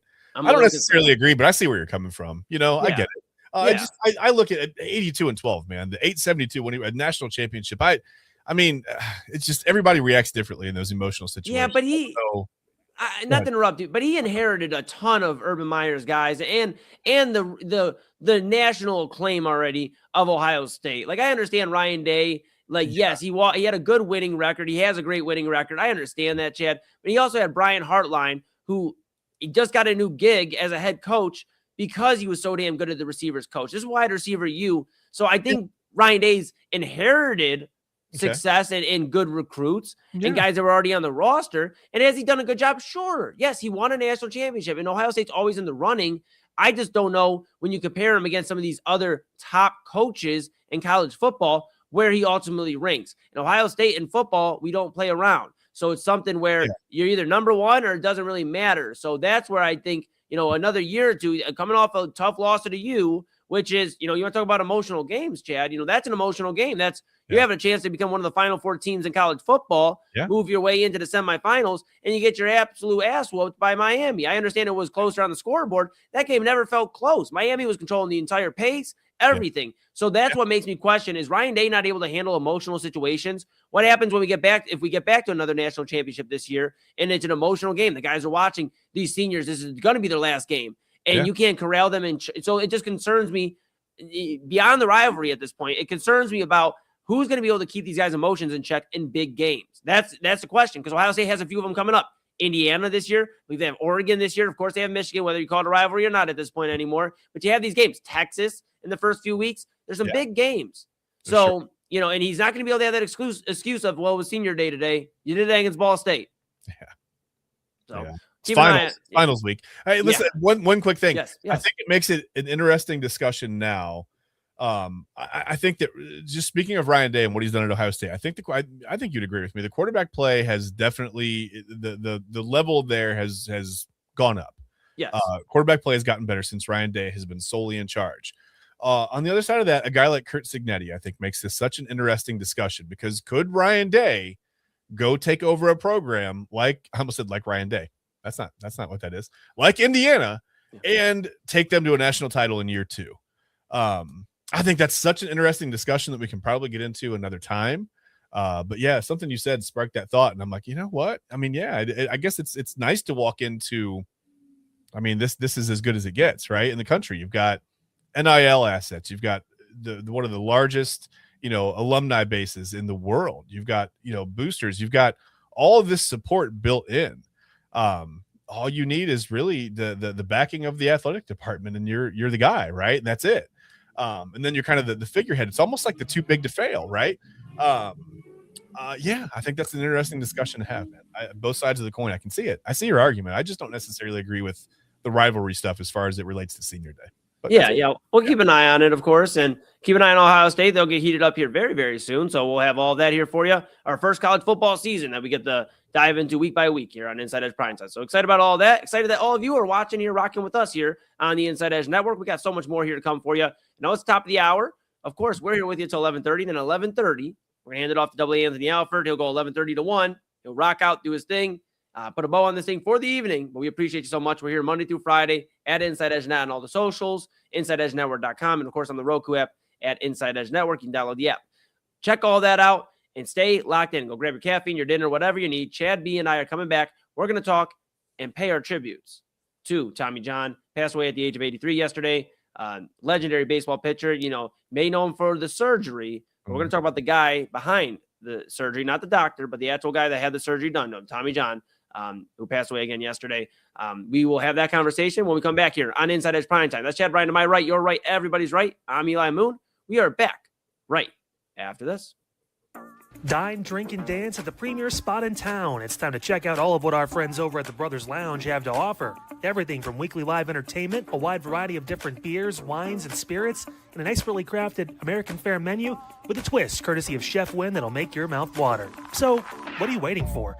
Head over to the Brothers Lounge at 11609 Detroit Road or check out their website, brotherslounge.com, to learn more about what you've been missing out on. Brothers Lounge, proud sponsor of the Inside Edge Network, Cleveland's digital leader. Whether searching for a baseball autograph by your favorite World Series slugger, a signed football by an iconic Hall of Famer, or the jersey of a world-famous soccer star, you've come to the right place. Here at sportsmemorabilia.com, the web's leading source for authentic sports memorabilia, you'll find more than 500,000 authentic products from nearly every professional sports league, team, and players. Not only will you find your next prized sports possession with ease, thanks to superb customer service and tremendous site experience, you'll have satisfaction and peace of mind that every product listed comes complete with a certificate of authenticity and is fully backed by the sportsmemorabilia.com lifetime authenticity guarantee. Check out sportsmemorabilia.com by heading over to the partners page on our website, InsideEdgeNetwork.com. SportsMemorabilia.com, a proud sponsor of the Inside Edge Network, Cleveland's digital leader.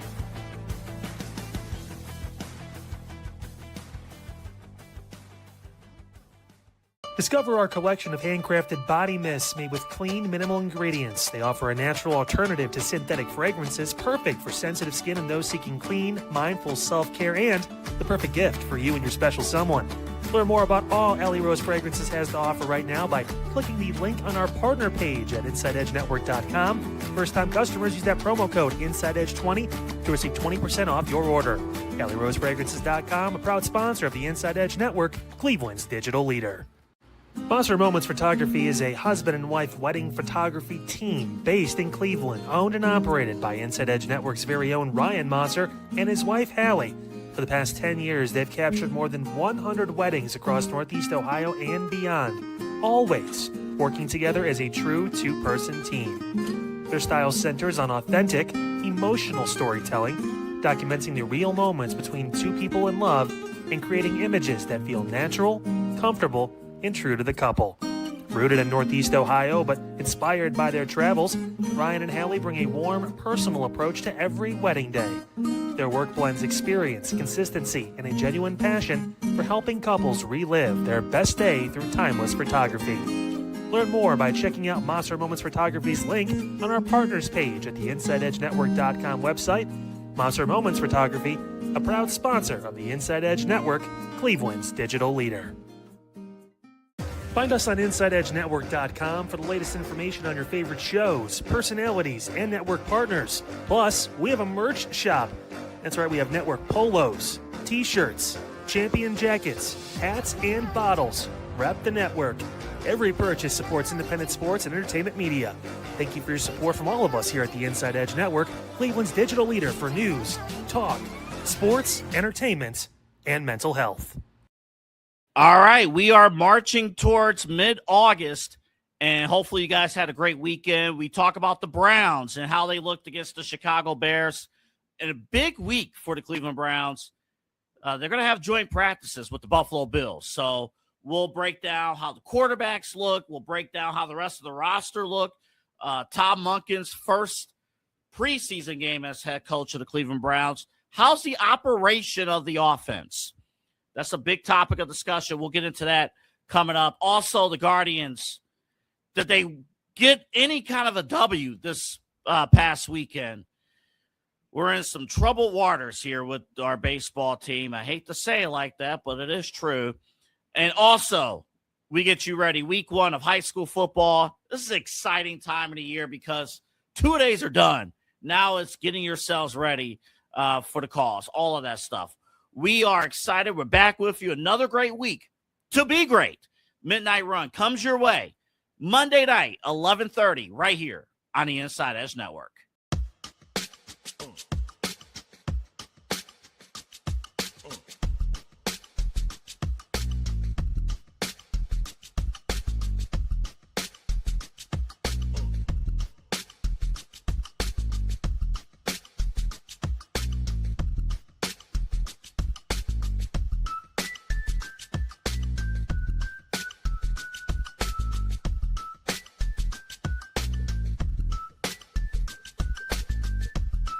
And welcome back to Inside Edge Prime Time here on the Inside Edge Network. Chad Bryan, to my right, you're right, everybody's right. I'm Eli Moon. We've talked Cleveland Browns, we've talked Ohio State and Michigan and the potential extinction of rivalry games. We'll keep an eye on all that, of course, and the Buckeyes as they heat up, and the Browns as well as they heat up for the regular season coming up in just a few weeks for both of them. Very exciting stuff. But we'd be remiss if we didn't spend some time here, both of us as baseball historians, baseball fans, and we spent a lot of time talking about the Guardians and baseball as a whole, Major League Baseball. And Major League Baseball wouldn't be where it's at without, of course, the Tommy John surgery. Obviously, it's a surgery that a lot of pitchers and, we've even seen position players at times have to do the Tommy John surgery, but primarily pitchers. And we've seen it end up helping out careers, careers coming back a year later, these pitchers looking substantially better, or at least to their true form still. And I mean, it's preserved careers, allowed them to go rock out and do their thing. You think of even a guy like Shane Bieber, a former Guardian, with the Tommy John surgery, many, many others. Well, we got the news, obviously, over the weekend. Tommy John had passed away at the age of 83. A long life, and it seems like a very full life, but he did pass away. It was Saturday. He had passed away officially. We talked about it yesterday on Main Event. And talked a little bit about it, but obviously wanted to spend some time with my guy, Chad Bryan. Obviously, as I mentioned, we're big baseball guys. We want to spend some time here and talk about Tommy John for those that may not know, because yes, you think of the surgery, you think of the injury, you think of all of that, but obviously there's a guy named Tommy John, a baseball pitcher that did some things in Major League Baseball. And there's definitely a discussion in terms of where he ranks in terms of the importance of the game. And, you can't really tell the history of baseball without Tommy John. So I'm going to hand it over to Chad B. This is usually when I hand it over to the baseball historian of the network. I always joke, Chad Bryan, and he's going to kind of get you a little bit hip more if you're, newer to baseball or a little bit, younger and you don't know, you're like, hey, who the heck's Tommy John? I know Bryce Harper and I know Shohei Ohtani, but Tommy John, I've heard this. So Chad Bryan's going to get you hip here for the newer audience to baseball on who Tommy John exactly was. Chad B. Yeah. I mean, listen, July 17th, 1974, right? Tommy John pitching against, he's pitching for the Dodgers, right? Pitching against Hal Breeden. Hal Breeden comes into the box. Tommy John throws a second pitch of the at bat to Breeden and, starts flexing his arm, whatever, and kind of doing this thing with his hand. He calls time. They came out to walk and he just walked off. I know that Ken Singleton was playing for the Expos. So they're playing his right fielder. He said, I thought he had he literally said he thought he had an equipment problem, like his quote, and this is not me, this is Ken Singleton saying his jock had snapped. Was that a big problem in the 70s? Did the elastic wear out and guys' jocks were just like snapping during games? Maybe, I don't know. Yeah, they need. Luckily, we have better technology in the 2000s, whatever. But yeah, no one knew what had really happened. But I think at that point, Tommy John thought his career is over, right? So, he has 124 wins at that point. And so he goes to Dr. Frank Jobe, who was the Dodgers team physician. And on September 25th of 1974, Tommy John became the first, I guess you could say he was a bit of a guinea pig, right? A little bit. It was an experimental surgery. He had Tommy John surgery. They took a ligament from another part of his body, replaced the UCL, the ulnar collateral ligament. Words are not my friend today. I don't know if it's a Monday thing or if I just haven't talked enough over the last couple of days. What if I told you it's Wednesday?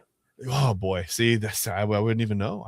Maybe I slept right through the first couple of days of the week. I'd be in trouble because my kids would miss the first day of school, I think. But yeah, whatever. Yeah, the bus was late. I'm the bus. Well, I'm not the bus. The car's Chad the bus, Brian. I just carry him. I just carry him on my back. I think that one's taken, buddy. I think Jerome Bettis has that one. Got a little fog light and everything. I can't take that from Jerome Bettis. No, you can be Chad Foglight, Brian. It's fair. Scored a touchdown unconscious to Jerome Bettis, by the way. Anyway, it doesn't matter. Tommy John, September 25th, 1974, the first person to have his own surgery. It wasn't called Tommy John surgery at that point, but it eventually became the moniker. And eventually, about 4 years later, on January 1st of all days, 1978, Brent Strom would have it. And as it so happens, well, this is a list of players who've had Tommy John surgery. They're professional ball players. So there's a couple guys that are on here a couple of times, unfortunately. But it's been done 2,718 times since Tommy John had that first surgery on September 25th, 1974. It's incredible. There's a spreadsheet. You can look it up. It has the date, where they had the surgery, everything. It's amazing. It's a cool legacy, right? The way that he is intertwined into baseball history is really, really cool to me. Like I said, 124 wins before the surgery, came back to win 164 after the surgery. So he was clearly an effective pitcher afterwards. I don't know that he would have been maybe necessarily healthy by today's standards. I think it was just good enough for the 70s. And when he finished his career into the 80s or whatever, I think it was fine. I think we pay a little more attention to pitchers' injuries now. It's a little bit more of a financial, drain to pay a pitcher now than it was back then. But what a remarkable, weird kind of and here's one of my favorite things. Tommy John talked about it years later. This was many, many years after the surgery. And I think someone, they asked him basically like, why would you do an experiment? Like, did you trust Dr. Jobe that much that he just was like, hey, I have an idea. Let's try this. Yeah. That's crazy. Tommy John thinks his career is over. Why not? But this quote's great. He says, if Dr. Jobe told me to take a pail of my dog's poops and go back to second base at Dodger Stadium and bury them, I would be okay with it. I would have done it because I believed in Dr. Frank Jobe. And there you go. I guess when your team physician is someone that you can believe in, you'll try anything. And when you play a kid's game as a profession, you don't want it to be over, right? You don't want your last memory on the mound to just be that snap in your elbow and then you walk off and you never wear the jersey again, right? So, of course you're going to try. I would have tried it. Why not? If my career's over, if I don't do it, and my career could just be more over if it doesn't work, then sure, I'm trying it, whatever. Why not? Yeah. But about a year later, he came back and he was, like I said, just as effective, won 164 games over the next 14 seasons after the surgery. So, it's just a remarkable legacy for Tommy John. And like you said, I don't think you can ever tell the story of baseball without mentioning, Tommy John and Dr. Frank Jobe and the surgery. And it's just almost bizarre in a way, but it's a cool legacy that he left in the game of baseball. I think it's really cool. What an impact. It sure is. Yeah. 26 seasons, a sub, 3.5 ERA over 26 seasons. I think 288 wins, I think you had mentioned for Tommy John. So just, incredible. In terms of where he belongs in baseball's history, I mentioned yesterday a main event, definitely an exhibit. We talked a little bit earlier, definitely an exhibit. Hall of Fame wise, we're not going to get into it necessarily tonight, especially a few days after Tommy John, his passing. But it's definitely worth a discussion, and we may revisit that later on this year. In terms of where does maybe we'll wait till the Baseball Hall of Fame comes back around and kind of when it's a little bit more of a discussion. But we'll bring it up at some point about where he should be honored in the Baseball Hall of Fame. It should be something, at least an exhibit. And there's definitely a discussion to be had about him being in the Hall of Fame. I know voters will be a little nitpicky about there's no Cy Youngs, no World Series and things of that nature, but the longevity and things like that you think of. And all that to be said, incredible that he was able to persevere from the injury, come back and rock out after that. 4-time All-Star, a lot of accolades, and a guy that truly loved the game of baseball. And I think that's what you're looking for, in a day and age where we question if some guys, after they get the first big payday, if they really love the game anymore. Tommy John loved the game so much after a career-altering, could have been career-ending surgery. He could have been like, that's it. He came back and he had some of his best run after that. So very cool. Obviously played in Cleveland. So, got a little bit of a warm embrace for him here as well, here in Northeast Ohio. So just incredible. And again, prayers, thoughts, and blessings sent to the John family, to his close, his loved ones, his family, his loved ones, his close friends, and everybody involved, either, being involved in his life personally or professionally, playing with them, thoughts, prayers, and blessings sent out to everybody. Tommy John passes away at the age of 83 on Saturday. A long and healthy life, a strong life, but he will definitely be missed. So we will take a quick pause here. When we come back, we're going to put a bow on the show. Got about 10 minutes or so left. When we come back, we're going to get into some final thoughts, including, I'm going to ask Chad here for my final thought. What movie would you have to be in to leave your football career? Or how much money would the movie have to make for you to feel like you made a good decision? We'll talk about that as we end up Inside Edge Prime Time. I've got some final thoughts, and I'm going to throw them Chad Bryan's way. This is Inside Edge Prime Time. The Chad beat to my right, your right, everybody's right. I'm Eli Moon. This is Inside Edge Prime Time here on the Inside Edge Network. And we're back right after this. Looking for an iconic Cleveland music venue that features premier entertainment, spirits, and food? Well, look no further than the Brothers Lounge. They offer a variety of live entertainment acts weekly, along with a diverse selection of beer, wine, and fine spirits, not to mention Chef Wynn's food menu, which has been crafted with traditional American fare with a modern twist. So come on out and enjoy the warm hospitality and make some new friends right here in your backyard. For more information, head over to brotherslounge.com and check them out for yourself at 11609 Detroit Road. That's right near the border of Cleveland and Lakewood. The Brothers Lounge, proud sponsor of the Inside Edge Network, Cleveland's digital leader. Key On Sports is the leader in Ohio high school athletic coverage in written, print, and video streaming. From the latest news and results and written content to the high school football game of the week every Friday, Key On Sports has you covered. The vision of 15-time published author Vince McKee has become the most trusted site in Ohio high school athletic news. From podcasts to player profiles, Key On Sports is your one-stop for all of it. Visit them today at keyonsports.com or on YouTube at Key On Sports. Check out their socials on Twitter and Facebook as well. Please support the new Inside Edge Network by liking, subscribing, and following us on your favorite social media platforms. That's at Inside Edge Net across Facebook, TikTok, YouTube, X, and IG. And don't forget to download our new app over on Roku. And as always, thank you for supporting your favorite shows on the Inside Edge Network, Cleveland's digital leader for news, talk, sports, entertainment, and mental health. Fanatics isn't just our name, it's who we are. Loyal, passionate fans, dedicated to our favorite teams and to the sports we love. That's why we're honored to be able to offer fans the world's largest collection of official sports apparel and sports jerseys from all leagues, teams, and players you love. We feature a wide selection of gear from every league, including the NFL, MLB, NBA, NHL, and NCAA merchandise, which allows us to serve fans of football, baseball, hockey, basketball, lacrosse, soccer, golf, and everything else that gets your heart pumping. Go to InsideEdgeNetwork.com under our Partners section to find our link to check out all of what Fanatics has to offer. Fanatics, a proud sponsor of the Inside Edge Network, Cleveland's digital leader. Clean energy, bold flavors, no jitters. See why people won't shut up about Dubby. Whether you're starting your workday or getting ready to exercise, Dubby Energy helps you lock in and focus. Over 15 different flavors to choose from. Order W Energy right now and find out more information by checking out our partners page on InsideEdgeNetwork.com. Also, use that promo code InsideEdge10 to receive 10% off your order. W Energy, your energy-focused sponsor of the Inside Edge Network, Cleveland's digital leader.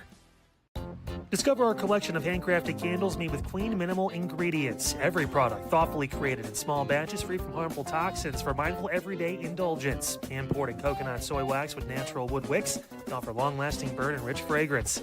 Find out more about Alley Rose Fragrances by checking out their link on our partners page at InsideEdgeNetwork.com. And if you're a first-time customer, use the promo code InsideEdge20 to receive 20% off your order.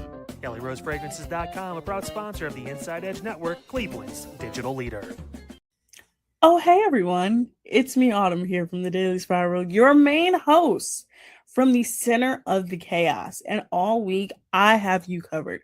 We will be covering Love Island USA, the Lindsay Clancy case, everything I missed on vacation, because as you guys know, I was on vacation for a week and a lot of crazy stuff happened. The Lakers getting sold, and maybe potentially could they move to Vegas? I don't know. We're going to talk about it. D23 and all the Disney and Marvel news. And of course, you know, I'm going to give you my good spiral and bad spiral of the day. But we also have the Daily Spiral at a new time, 8 p.m. here on the Inside Edge Network.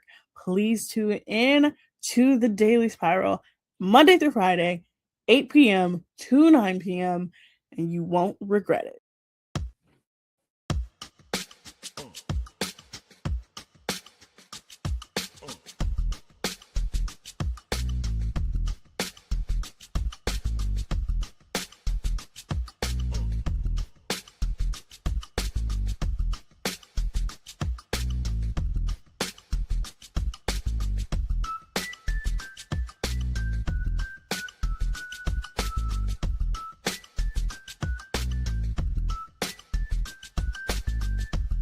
And welcome back. Inside Edge Prime Time here on the Inside Edge Network. Chad Bryant to my right, you're right, everybody's right. I'm Eli Moon. We are back in the saddle on the saddle adjacent here for just a few more moments on Inside Edge Prime Time. Talked the Cleveland Browns. We talked Ohio State Buckeyes and potentially rivalry games not meaning as much as they used to, and got into a little bit of Ryan Day discussion as well. We might have to keep an eye on that throughout the season. Yeah. And of course, we paid our tributes to the late, great Tommy John, legendary MLB pitcher, passed away at the age of 83 on Saturday. Yeah. So, you know, a lot to dive into in terms of today. Appreciate you all diving in with us. Make sure you like, subscribe, follow at Inside Edge Net if you haven't already. Ton of you in here. We appreciate you so much for rocking with us. Yeah. Inside Edge Net on all the socials. YouTube X, Facebook, Instagram, TikTok, Twitch. Smash that notification bell for daily shows. A lot of great weekly programming for you as well.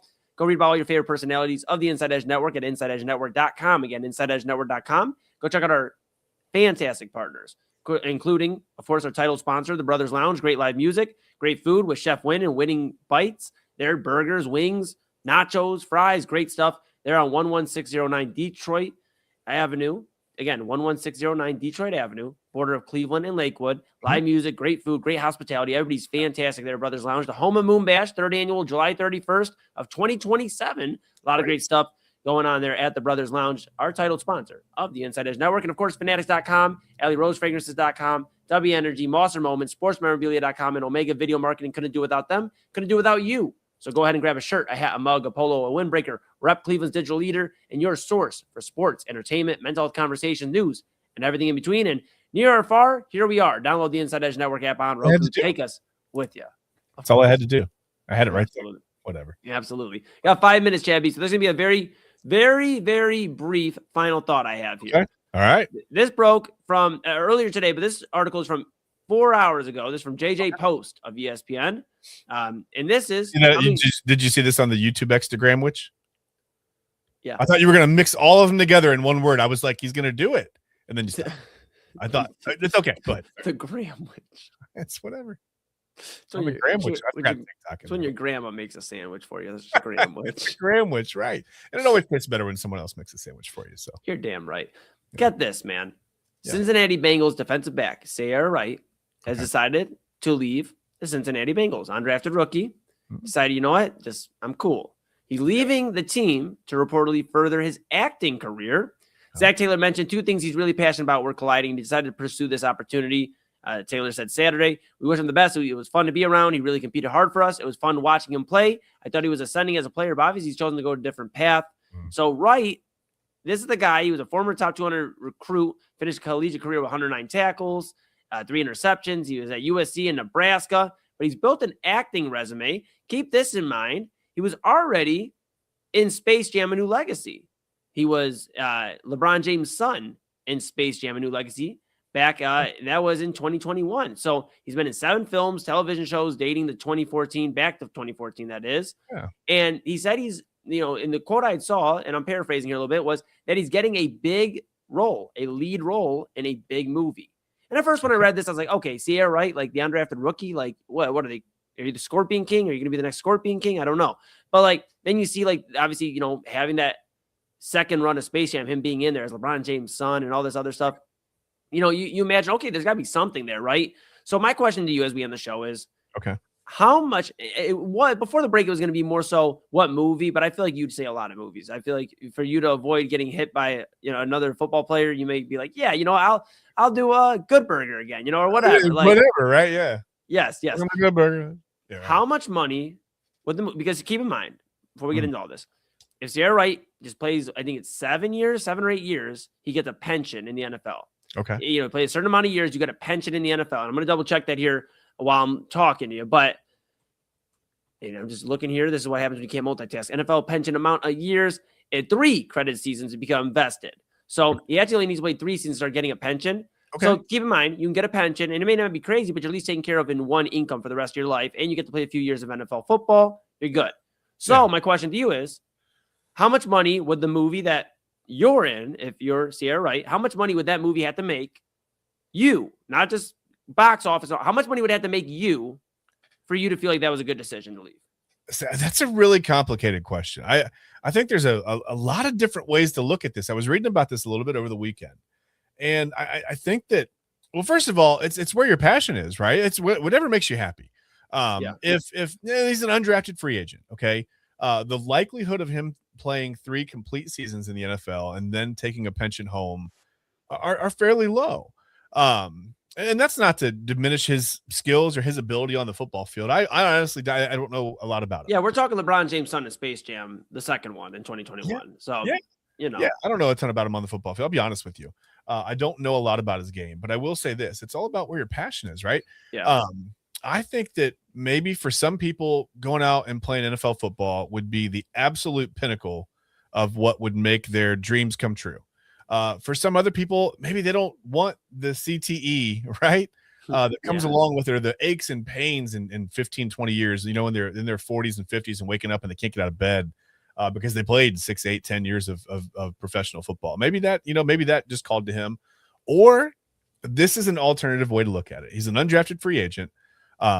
Maybe, I don't know, Zach Taylor maybe they had a conversation and Zach Taylor said, hey, look, man, it's trending a certain way. You're a great dude. I know you had this acting thing on the side. Is there anything that you're looking at with that? Because I don't know that you're going to make the 53-man roster here. Right. And so then he goes, well, yeah, I mean, maybe they forged this bond. It was the way that some of that stuff was worded, right? Fun to be around, fun to watch play. I thought he was ascending as a player, but he's gone this other route. And I thought, well, what if this was like one of those moments where it's like, hey, we don't really want to cut you. And you come in here and you brought energy from here to here, right?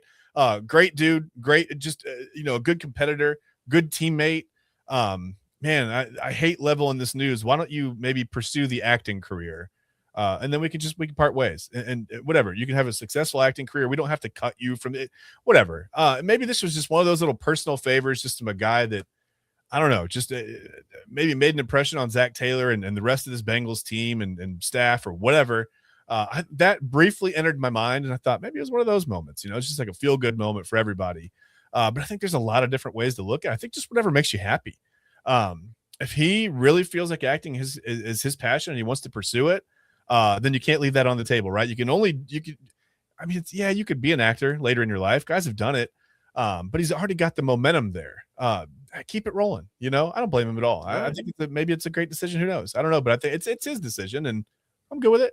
I feel like this is something with the Marvel Universe. That's my hunch. I feel like he's got something with the Marvel Universe. We'll keep an eye on it, though. I may be wrong, but I've been saying that a few times, and lately I ain't been wrong. So let's keep an eye on things, of course. All right, that's going to do. We're going to switch the studio here. Really quickly, I just want to shout out Joshua Baez. His debut for the best debut in MLB history. 3 home runs in his first major league game, including a home run, a 450-foot home run, by the way, on the first pitch he saw in his major league career. Just wanted to say that. That was amazing. That was really fun over the weekend. So that's it. That's all I got. Heck yeah. All right, take us out, Chad B.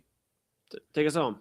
Where are we going? Where do you want to go? I'll take us home. You know what? Let's change the studio back. Double A's got a Hawaiian shirt on it. Again, I'm looking at my phone and I don't have a text. So I have changed my mind on the fly. We are going to do primetime tonight from 10 to 1. No, we're not doing that. We're going to do the primetime run. The primetime run. I love it.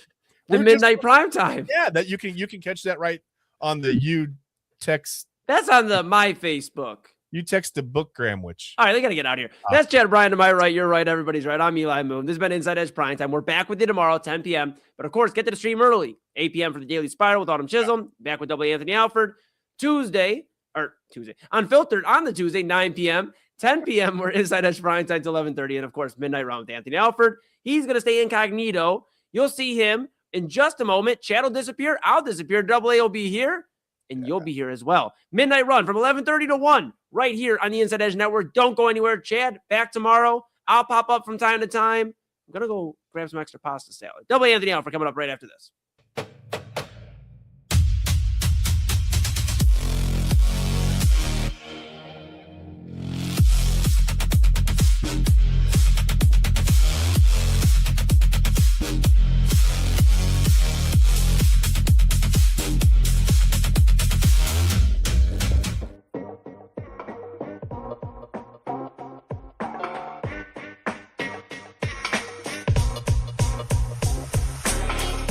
This is Midnight Run on the Inside Edge Network. Here's your host, Anthony Alford.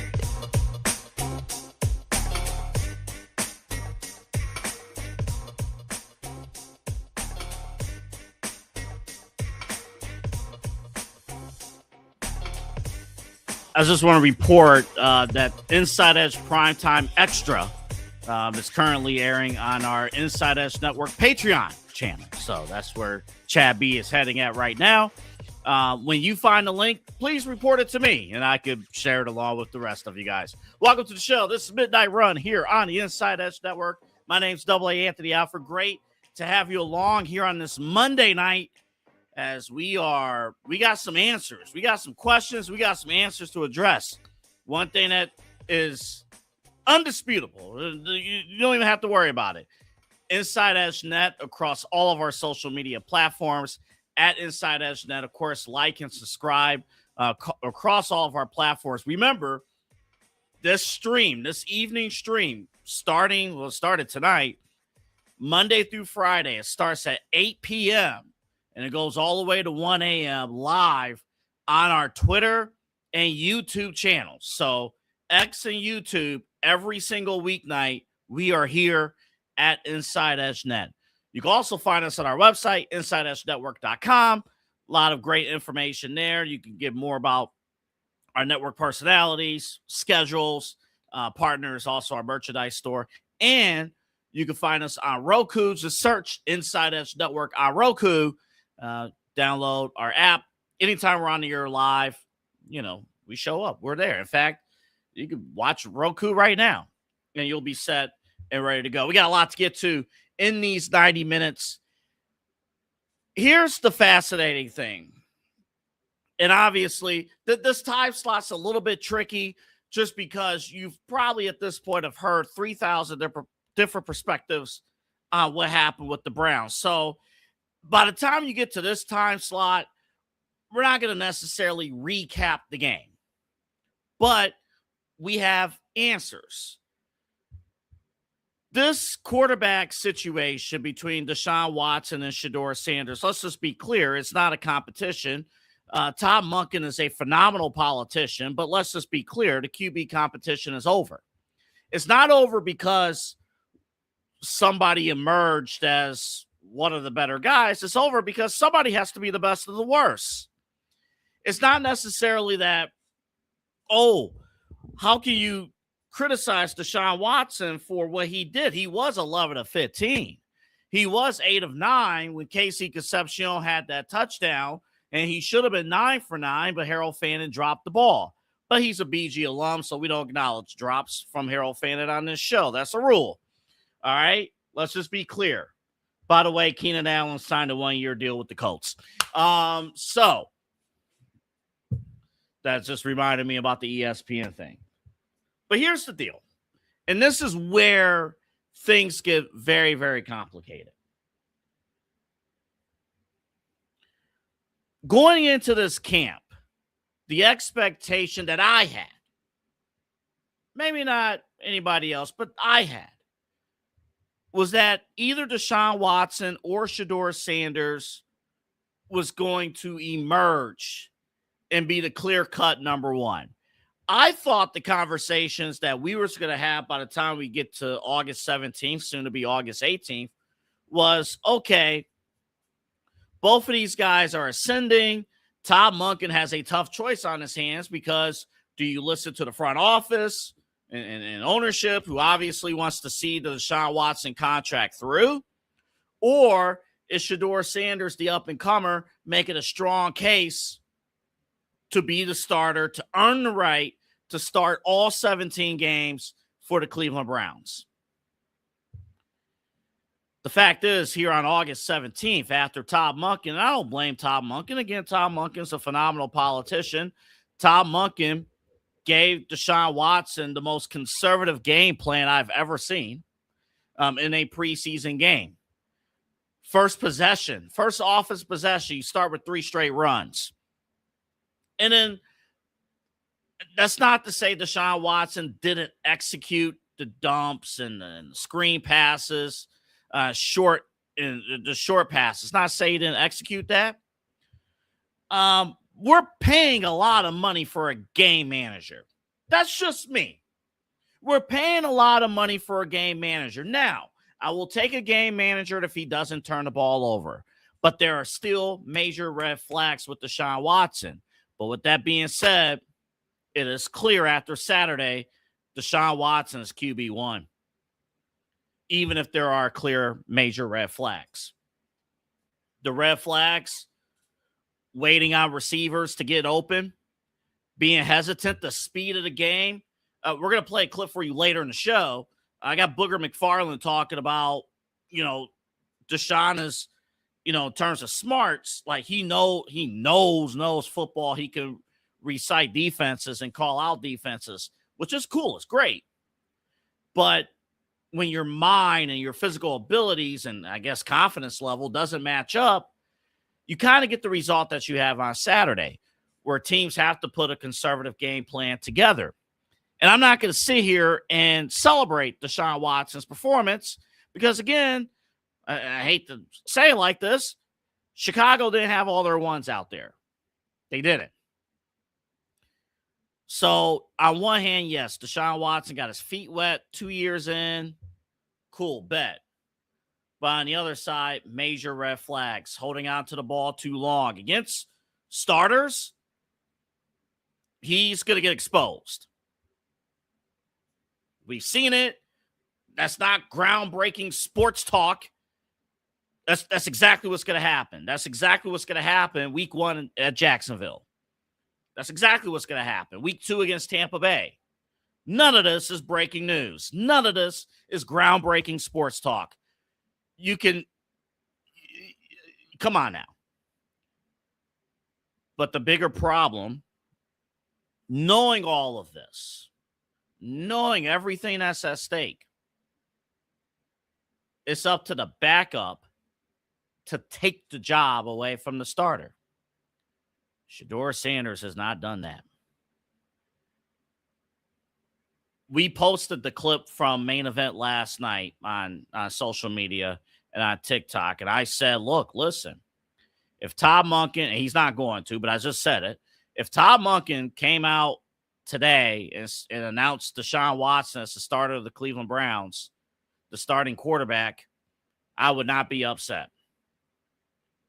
And because of what and I said it, I'm not going to say I didn't say it. I said it. It's on tape. but obviously clips don't tell the whole story of my overall commentary and my opinions and thoughts. People on TikTok, oh, you would have loved it. Oh, you a Deshaun Watson lover. Oh, you just lick him up and down. You just love Deshaun Watson. Fine. But if you think I'm a DW4 fan, you go right on ahead. You go on ahead. You suck on those ice cream popsicles and have a good time. But that ain't me. But if you think that's me, that's on you. That's on you. You can have whatever we're serving later tonight on Smash or Pass. You can have it. But that ain't me. But come on now.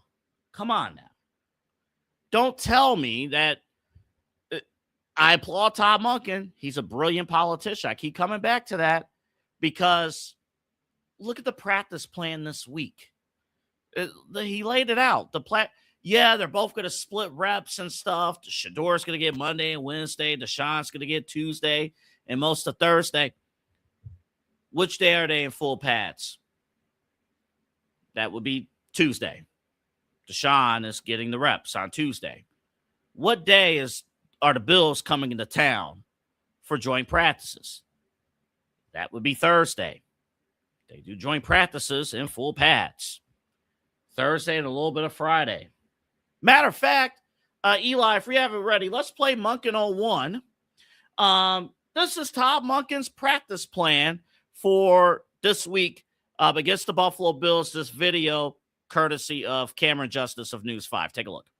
Well, we both talked about that if we see out of our ones, our group, our older players, what we want to see on Thursday, they would not play in the game. We agreed upon that. Okay, the plan is that we'll play our ones a significant amount against each other, right, on Thursday in a controlled environment. Not that the other guys aren't going to get reps, but in a controlled environment and see where we're at. I would assume if it's anything like we've practiced before, that it'll be on point with what we want and what we see, and then we get to see where we stack up against one of the premier teams over the last 10 years making the playoffs. I'm excited for that because in that practice we get to see our ones against ones, right? And so that's going to be fun. I got a lot of respect for Joe and the staff there and what Sean initially started and where Joe's trying to take it. And hopefully they're going to have a lot of respect for the way we play and the way we practice and handle ourselves. Yes, it'll be Shador just like we did the other day. And if one continues like Shador went into the fourth quarter, we'll do the exact same thing. He was so excited he went back out there again. I said, no, Dylan's out there. Get off the damn field. Probably going to go that way. I'm not going to pay myself in the corner. Shador's going to play the first half. Deshaun will play the third quarter. Dylan will play the fourth quarter as we speak right now. As we speak right now. I'm a wrestling guy. I'm a combat sports guy. What's those famous words? Cards subject to change.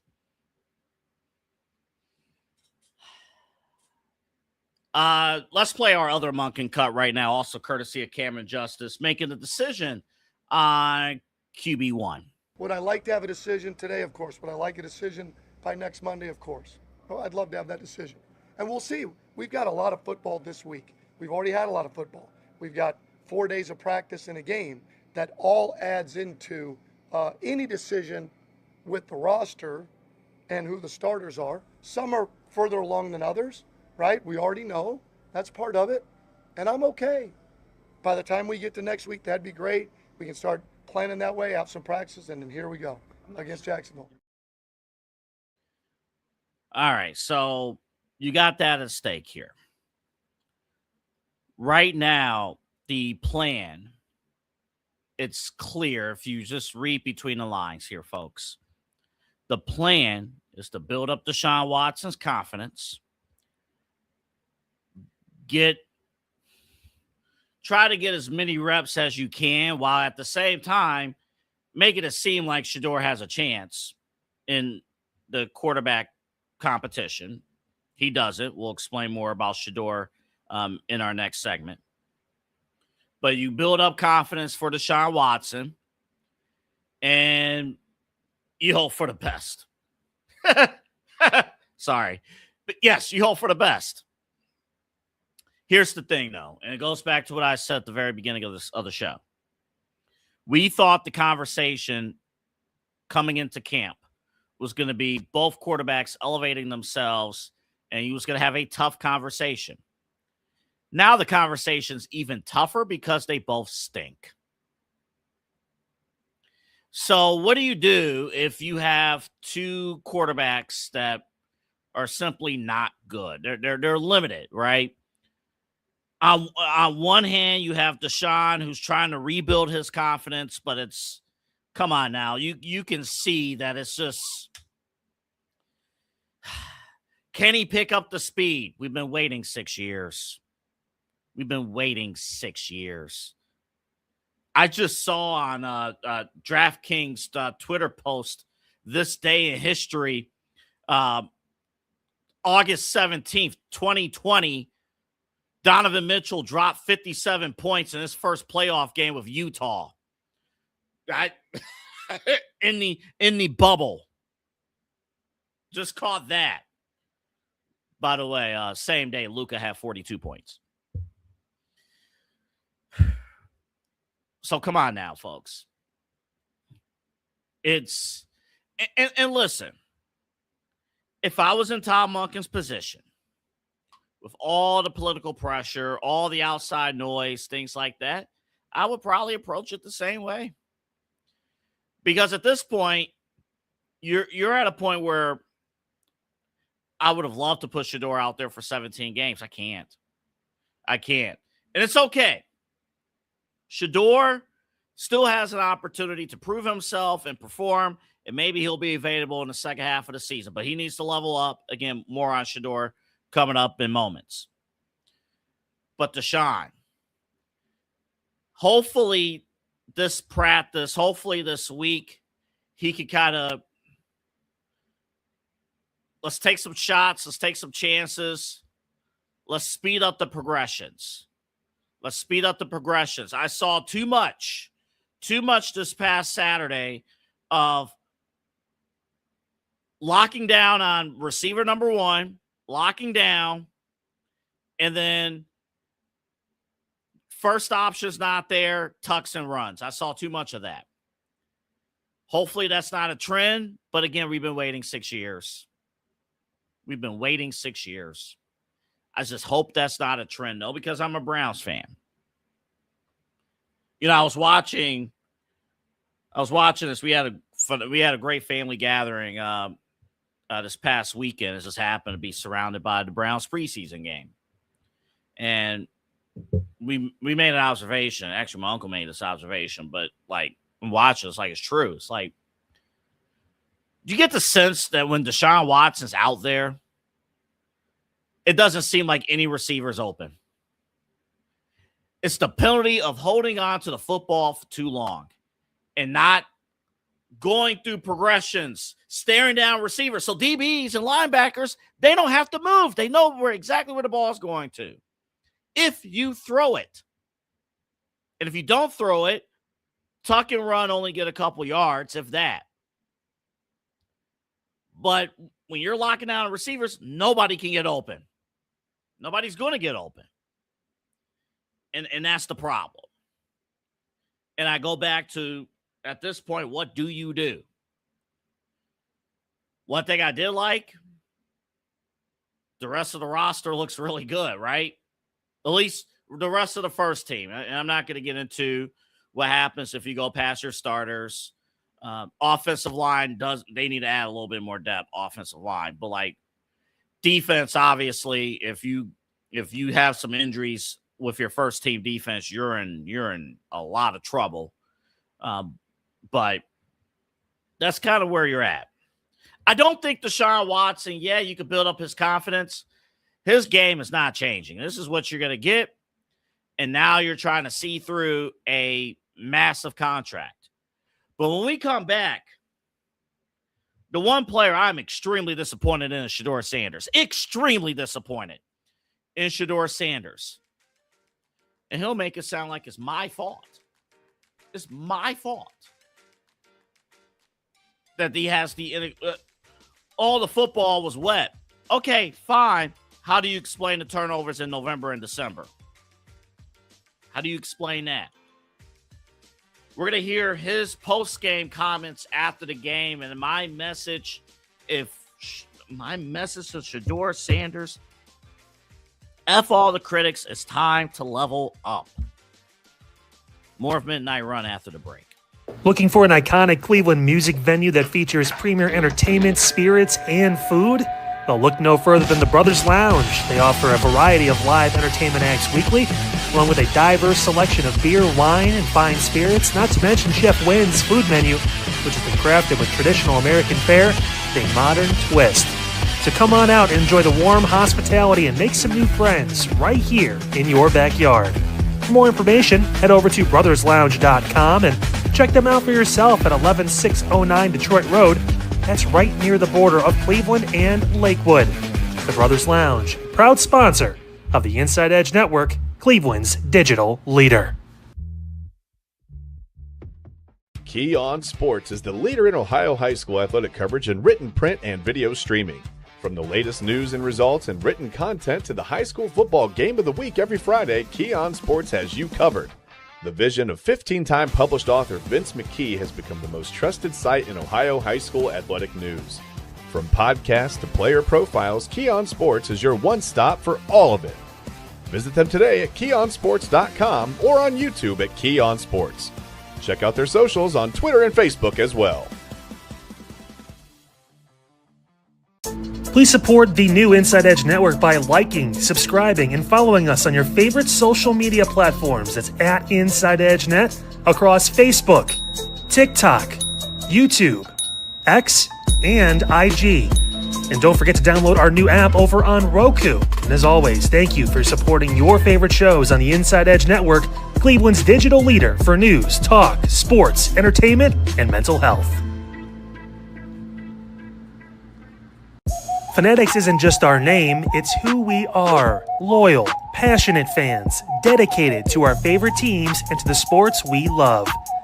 That's why we're honored to be able to offer fans the world's largest collection of official sports apparel and sports jerseys from all leagues, teams, and players you love. We feature a wide selection of gear from every league, including the NFL, MLB, NBA, NHL, and NCAA merchandise, which allows us to serve fans of football, baseball, hockey, basketball, lacrosse, soccer, golf, and everything else that gets your heart pumping. Go to InsideEdgeNetwork.com under our Partners section to find our link to check out all of what Fanatics has to offer. Fanatics, a proud sponsor of the Inside Edge Network, Cleveland's digital leader. Clean energy, bold flavors, no jitters. See why people won't shut up about Dubby. Whether you're starting your workday or getting ready to exercise, Dubby Energy helps you lock in and focus. Over 15 different flavors to choose from. Order Dubby Energy right now and find out more information by checking out our partners page on InsideEdgeNetwork.com. Also, use that promo code InsideEdge10 to receive 10% off your order. Dubby Energy, your energy-focused sponsor of the Inside Edge Network, Cleveland's digital leader. Discover our collection of handcrafted candles made with clean, minimal ingredients. Every product thoughtfully created in small batches free from harmful toxins for mindful everyday indulgence. Imported coconut soy wax with natural wood wicks to offer long-lasting burn and rich fragrance. Find out more about Alley Rose Fragrances by checking out their link on our partners page at InsideEdgeNetwork.com. And if you're a first-time customer, use the promo code InsideEdge20 to receive 20% off your order. AlleyRoseFragrances.com, a proud sponsor of the Inside Edge Network, Cleveland's digital leader. Oh, hey everyone. It's me, Autumn, here from the Daily Spiral, your main host from the center of the chaos. And all week, I have you covered. We will be covering Love Island USA, the Lindsay Clancy case, everything I missed on vacation, because as you guys know, I was on vacation for a week and a lot of crazy stuff happened. The Lakers getting sold, and maybe potentially could they move to Vegas? I don't know. We're going to talk about it. D23 and all the Disney and Marvel news. And of course, you know, I'm going to give you my good spiral and bad spiral of the day. But we also have the Daily Spiral at a new time, 8 p.m. here on the Inside Edge Network. Please tune in to the Daily Spiral Monday through Friday, 8 p.m. to 9 p.m. and you won't regret it.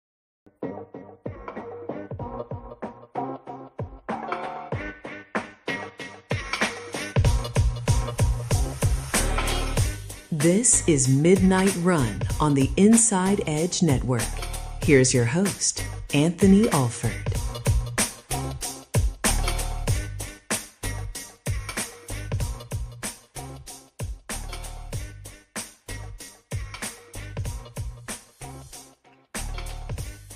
All right, later in the show, it's Monday, so we got our Monday Night Raw reacts coming up near the end of the show. Major developments in the never-ending Bloodline story, and I hate to admit that I'm compelled. Eli, come on the screen, because before we talk Shador, we're going to talk Shador coming up in a couple minutes here. Something, an image I came across during our break. Yes. I want to show you. This is courtesy of DraftKings Sports. They have it. I want to show you guys the last 5 week 1 starting quarterbacks in the AFC North. Okay.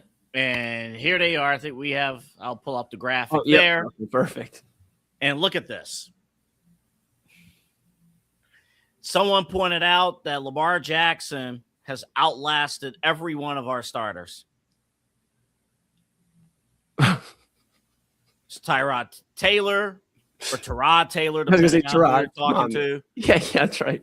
Baker Mayfield, Arizona starting quarterback Jacoby Brissett, Dude, yeah, Deshaun Watson, Joe Flacco, and then probably Deshaun Watson again in 2026. And I'm going to pull this down here just so you can see the Steelers one here too. I mean, it's so frustrating because even the Steelers had like a bunch of shit in the middle, and then they still made their way to at least a veteran quarterback that can at least have them competing for a playoff spot. Say what you will about Aaron Rodgers. Guy's still better than half the league. My goodness. I thought that said Jimmer Fredette for Cincinnati. That's Pharrell. There we go. So Jimmer Fredette. Damn. Oh, man. John Kitna, AA. You remember John Kitna? John Kitna is my dude. John Kitna, he was a stud. Carson Palmer, man. Of course, the late great Steve Air McNair. Yes. Up there. Dude. Steve McNair was one of my first favorite football players. Yeah. And I had people like that got to see him play at Alcorn State. Yep, for Steve McNair. And they said he was absolutely incredible. Like you knew he was going to the league then when he's playing against like Youngstown State. Like you knew he was going to the league. I mean, incredible. Man, that's a good, on a side note, while we're looking at this, something we should do on Midnight Run one of these times, maybe we'll bring it on prime time, is do like, who are some of the players that got you into football? We should definitely do that one of these days. I would love that. It's a good one. But just looking at all this, I know we're up against it here. There's a quick one here coming back from break, but man, what are like, and the frustrating thing is they all found quarterbacks at one point or another. Like they may have started with one, like, okay, Baltimore didn't, Redmond, no. Like Farrow for Cincy, no. Tyrod in this run, no. And then Ben Roethlisberger, obviously, yeah. And then the real sad thing, and obviously Steve McNair, the only outlier, but then like the next two for everybody is a little like Carson Palmer obviously had a real bad kind of rep in terms of like that injury and the stuff with Pittsburgh and stuff. I think we're talking a different Carson Palmer if some things shake a different way, but there he is, Baker Mayfield. You see him? But before we end this topic here, go to the left side of this list for all 4 teams. Look at the year underneath the names. Okay, yeah. Redmond 02, Farrow 02, Ben Roethlisberger 2000, and that's probably 11. 2011, but he probably had like an injury. He had an injury year, one of those. Right. But basically, just say Roethlisberger 2005, because he started, I think, in the second week of 2004. So basically, 2005 to 21, Roethlisberger. And then here's our longest, there's our tenure, 2018.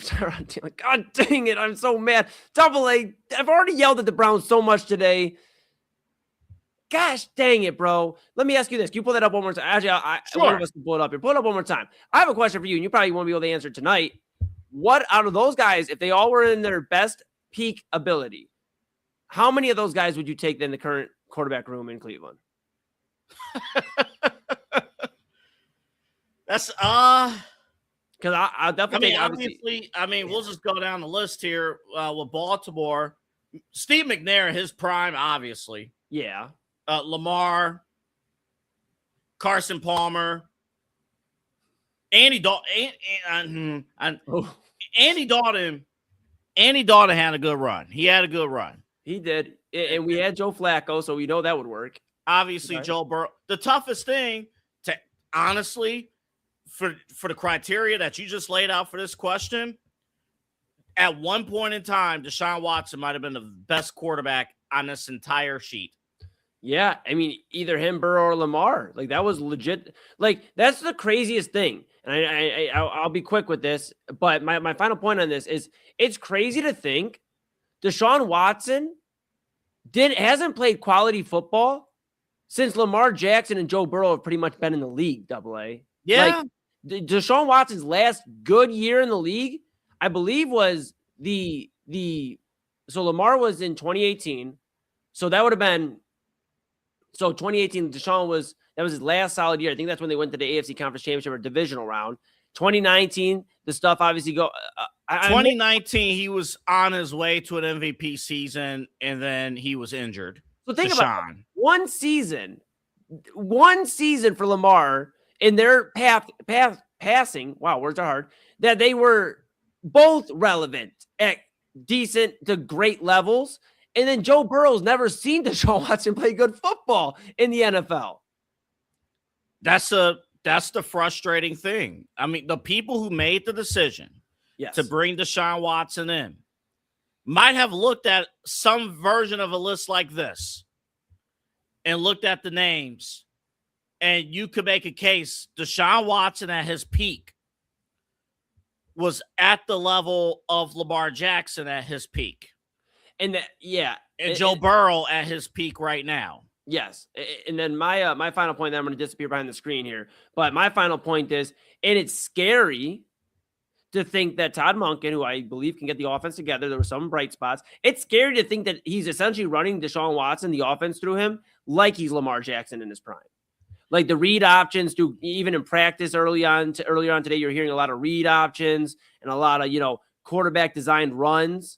That's not Shedeur Sanders' game. Sure, he can be a little mobile, but that says Deshaun Watson from 2018. But it's scary because he's not Deshaun Watson for 2018 or 2019. This is 2026 Deshaun Watson, and I think Todd Monken has to realize he does not have prime Lamar Jackson. He has out of prime, injured, and confused at times Deshaun Watson. I think that's why the plan, and we could take this graphic off. I think the plan now, Eli, with Deshaun, and I don't blame Todd Monken for doing this. Deshaun is his investment. I think the plan solely is to build confidence. Put him in situations where he can look good. He can have favorable numbers, high percentage throws, things like that. And here's the evil truth. I truly believe we're not going to see that many ones on Saturday. No. So, and didn't I say that last week? You did. This was going to play out exactly like this? You did. We're not. Shedeur's going to get the start. Honestly, it's kind of a token start, to be perfectly honest. The real money, the real juice, the real action is going to take place Thursday and Friday, not in front of fans, by the way, because we don't get to see the practices. I mean, the media will, and we're going to get perspective from the media and press conferences, but the fans won't see this. And I guarantee you they're going to beat each other up, between Thursday and Friday. And you're not going to see most of the ones.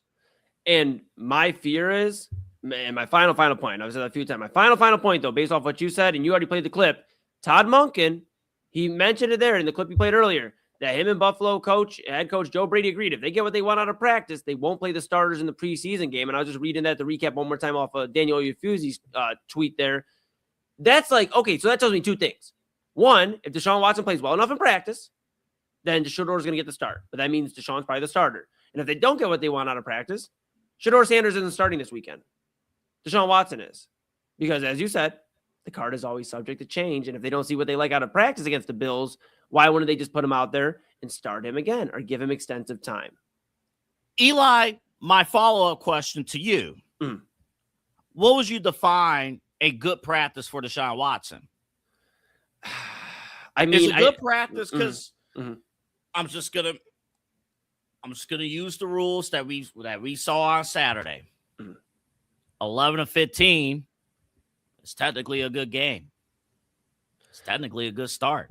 Yeah, I would want. Yeah, I would want. And obviously we know how I feel about Deshaun Watson. But we're just talking strictly on the football field. I would want to see if he's able to push the ball downfield, because that's been his biggest. You're struggle. not going to see that. See, I know. I'm glad you said that. You ain't seeing it. You're not going to see it. We're not going to see that until week 1. This coaching staff is protecting Deshaun Watson from himself. You hit the nail on the head. I don't even know if you realized it. You will not see Deshaun challenge the ball down the field in front of public eyes. They're not. First off, Todd Monken says Deshaun Watson's going to get the third quarter. He's going to play in the third quarter on Saturday. No, the hell he ain't. He's not playing on Saturday. No. That's going to be all Dylan Gabriel and maybe Green in the fourth quarter, because they got to figure stuff out with Dylan Gabriel. So Dylan Gabriel's going to get those reps in the third quarter. Mm-hmm. Yeah. Deshaun's not playing. My opinion, Deshaun's not playing on Saturday. Yeah. Unless he looks absolutely awful and they need to get him more reps this weekend. I tend to agree with you. You know, we tip the cap when one of us are right. I will tip my cap to you, because all offseason you've been saying, this is what we've been walking into. You called it back in, January and February, when the coaching search was going on and all that. So I tip my cap to you, my bro. I'm not happy about it, because this is what we're served. I know you're not either. I get it. But this is just, it's disappointing. And then I'm going to disappear for real. I'm literally disappearing. I have to say this. But it's disappointing, and somebody's head's got to roll. Somebody's got to be on the hot seat. Somebody, whether it's Barry or whether it's Monken, somebody's got to be on the hot seat. Either Todd Monken, for not basically saying, look, I've tried as much as I can to protect this guy's image. He's not good. Let's at least be with the young guys, and it sucks. We're on the 2027. I'm going to get my read option type quarterback that can throw the ball. Or it's on Andrew Barry, who I mentioned yesterday in main event. It's on the guy that did have some hand in getting Deshaun Watson, and eventually we got to call him out for the moves he's made at the quarterback position. You don't win without a quarterback. All right, AA, see you later. That is true about you can't win without a quarterback, but obviously more to come on that. Now, Shedeur Sanders. Listen, you do have a say, despite everything else that's going on. You do have a say on how this quarterback goes. And here's the thing. And one thing I know is fun is fun to make fun of Kevin Stefanski for a lot of reasons. The one thing I do appreciate about Kevin Stefanski was up front and saying, listen, if you're the backup quarterback, we ain't got time for you to get reps and things like that. You better be up to speed, ready to go, and that's that. I think a lot of times teams and coaches, things like that, you have a good solid idea of what you want to do with position battles. It's up to the person who's not projected to win the job to not only play just as good. Playing just as good is not good enough, but you got to play better than the person ahead. The problem right now that you're seeing from Shedeur Sanders, and I will credit Eli because I listened to Primetime. He brought this up, and honestly, I was doing network business while listening to Inside Edge Primetime, 10 o'clock here on the network, Monday through Friday. And honestly, ever since Eli has said this, has actually been bugging the crap out of me for like almost 2 hours now. He had mentioned about Shedeur Sanders, about, he made the right read and then it sailed and, things like that. Can you imagine Tom Brady saying that? Can you imagine Tom Brady? Can you imagine some of the greats that we just showed on that screen saying that? It's okay. It's fine. I made the right decision. It's just, did it? Can you imagine?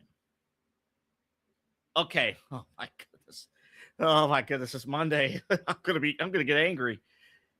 Can you effing imagine us losing a critical game during the season and my quarterback goes out there and says, well, I made the right decision. It's just sell, let's play Shador from post game from this past Saturday. What I see, the right read just slipped, It's the right read, it just slipped. So that's what makes me be mad a little bit because of it.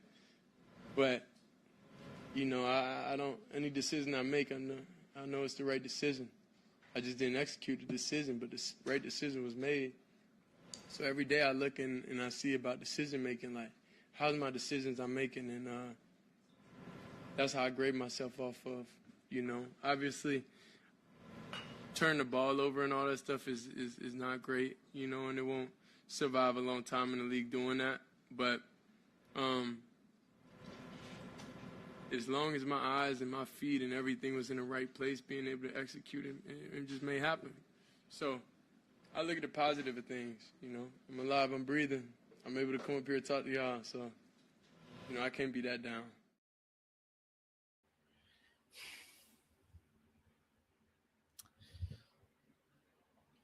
I need a break here. I want to ponder what we just heard. I get it. It's not the worst answer in the world, but Shador needs to level up like right the F now. Do you guys feel that way? Maybe I'm taking this way too out there. Maybe I'm just off the ball here. Just like, bro, chill. Okay, chill. That's his attitude. That's just what it is. I just can't picture a franchise quarterback going up there and say, yeah, I made the right decision. Just the next, I just can't. And it's like, you got to make, Shador is the one guy who can change all of this. He just chooses not to. And I need Shador Sanders to level up. We'll talk more about Shador on the other side of the break. Plus, I have a commentator saying that the Browns could be the surprise team. I want to get you fill this bottle up with something else after you hear this comment coming up in just a little bit. Also, this hour, Halloween in August. Yeah, I got something for that. Plus, we got WNBA discussion where we're not going to go political or anything like that. We're not doing that, but it is some critical commentary that we do have that we'll talk about coming up. And back to school week here on Midnight Run and Monday Night Raw Reacts. We still got a ton to do in the next. Oh, and Smash and Pass. Smash or Pass. We got a ton to do before 1 o'clock. Back after this. Dine, drink, and dance at the premier spot in town. It's time to check out all of what our friends over at the Brothers Lounge have to offer. Everything from weekly live entertainment, a wide variety of different beers, wines, and spirits, and an expertly crafted American fare menu with a twist courtesy of Chef Wynn that'll make your mouth water. So, what are you waiting for? Head over to the Brothers Lounge at 11609 Detroit Road or check out their website, brotherslounge.com, to learn more about what you've been missing out on. Brothers Lounge, proud sponsor of the Inside Edge Network, Cleveland's digital leader.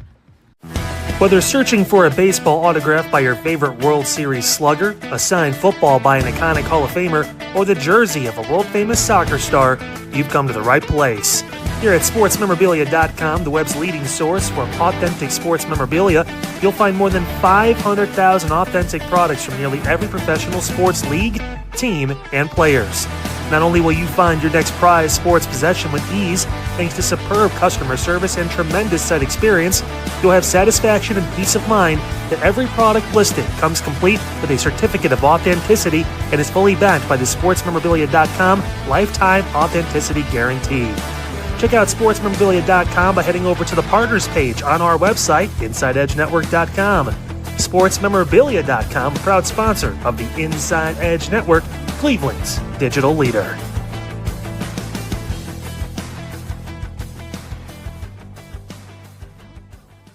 Discover our collection of handcrafted body mists made with clean, minimal ingredients. They offer a natural alternative to synthetic fragrances, perfect for sensitive skin and those seeking clean, mindful self-care, and the perfect gift for you and your special someone. Learn more about all Ellie Rose Fragrances has to offer right now by clicking the link on our partner page at InsideEdgeNetwork.com. First-time customers use that promo code InsideEdge20 to receive 20% off your order. EllieRoseFragrances.com, a proud sponsor of the Inside Edge Network, Cleveland's digital leader. Monster Moments Photography is a husband and wife wedding photography team based in Cleveland, owned and operated by Inside Edge Network's very own Ryan Mosser and his wife Hallie. For the past 10 years, they've captured more than 100 weddings across Northeast Ohio and beyond, always working together as a true two-person team. Their style centers on authentic, emotional storytelling, documenting the real moments between two people in love and creating images that feel natural, comfortable, and true to the couple. Rooted in Northeast Ohio, but inspired by their travels, Ryan and Hallie bring a warm, personal approach to every wedding day. Their work blends experience, consistency, and a genuine passion for helping couples relive their best day through timeless photography. Learn more by checking out Monster Moments Photography's link on our partners page at the InsideEdgeNetwork.com website. Monster Moments Photography, a proud sponsor of the Inside Edge Network, Cleveland's digital leader. Find us on InsideEdgeNetwork.com for the latest information on your favorite shows, personalities, and network partners. Plus, we have a merch shop. That's right, we have network polos, t-shirts, champion jackets, hats, and bottles. Rep the network. Every purchase supports independent sports and entertainment media. Thank you for your support from all of us here at the Inside Edge Network, Cleveland's digital leader for news, talk, sports, entertainment, and mental health. What's up, guys? Awesome show today, Unfiltered. Talked about a lot. We regrettably talked Browns. I get sweaty talking about any sort of Cleveland sports team not named the Cavs, and even then I still get a little nervous. Talked about them. They got a lot to sort out. We also dove into a bunch of different things, flock cameras, everything else in between, all your news, talk, sports. We always have it for you here on Unfiltered. Tomorrow, really sad scene out of Lorain County, a couple teenagers passing away in a shooting. We'll dive into that a little bit. Also, crazy story out of Summit County involving a couple dozen cats and one dog, only one. I'll explain all of this tomorrow on Unfiltered right here on the Inside Edge Network, 9 to 10. I'll see you Tuesday.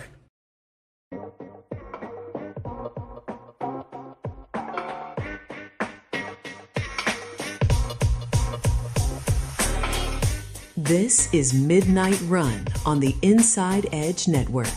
Here's your host, Anthony Alford.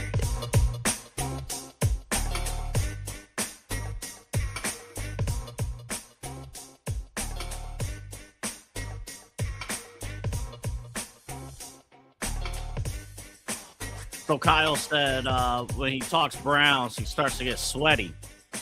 Sounds like a great weight loss plan to me. You're going to be sweating a lot. I mean, been sweating for 30 years.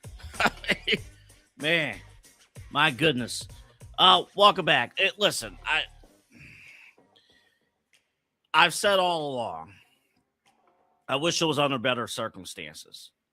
But I truly believe you probably have to start the season with Deshaun Watson. I think that's the route that they're going with. Excuse me. That's not to say that Shedeur Sanders can't play. Shedeur had a great 3rd and 15 play. A ball down the field to Luke Floria, Minter's very own Luke Floria. So he was able to maneuver around the pocket, things like that. It's the inexplicable turnover.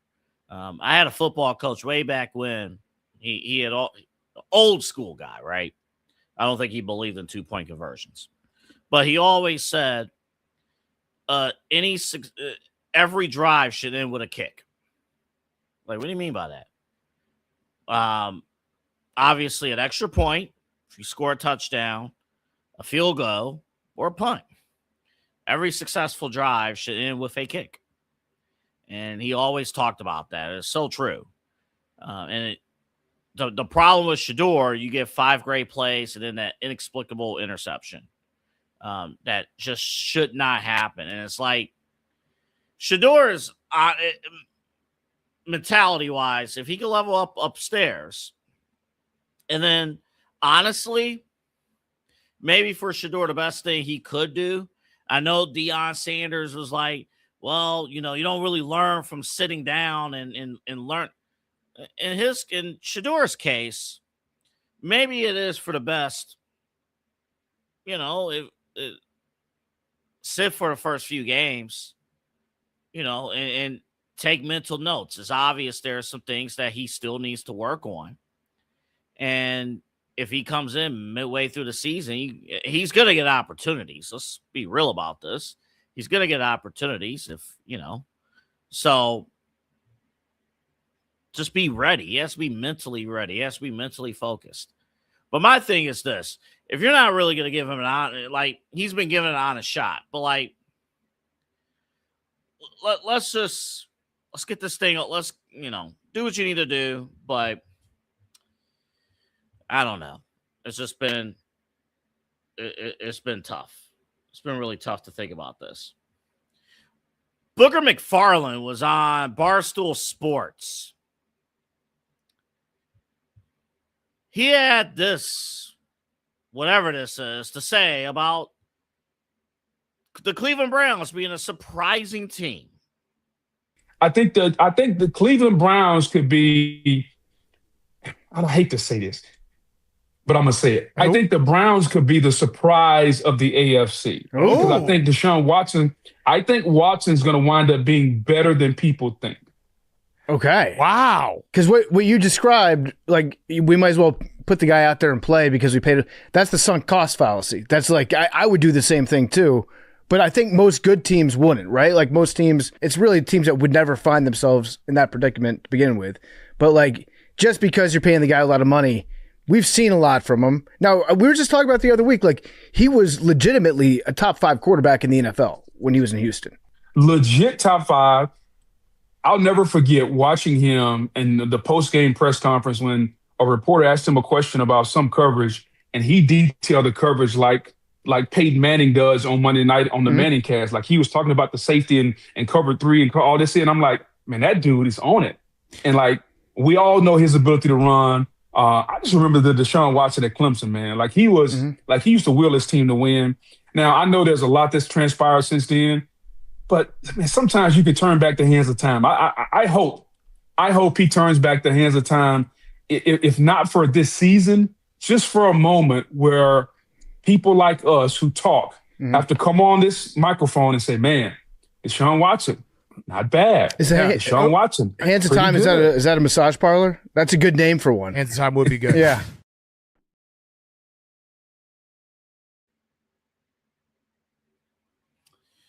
I wish we could turn back the clock and Wendy's can serve Biggie fries, but we can't have all nice things, can we? You can always have nice things at the Brothers Lounge. The Brothers Lounge is a great place to be for live music and concerts and trivia night and open mic night and whatever your heart desires as far as entertainment. Of course, great drinks. And my guy, Chef Win, the food. Ladies and gentlemen.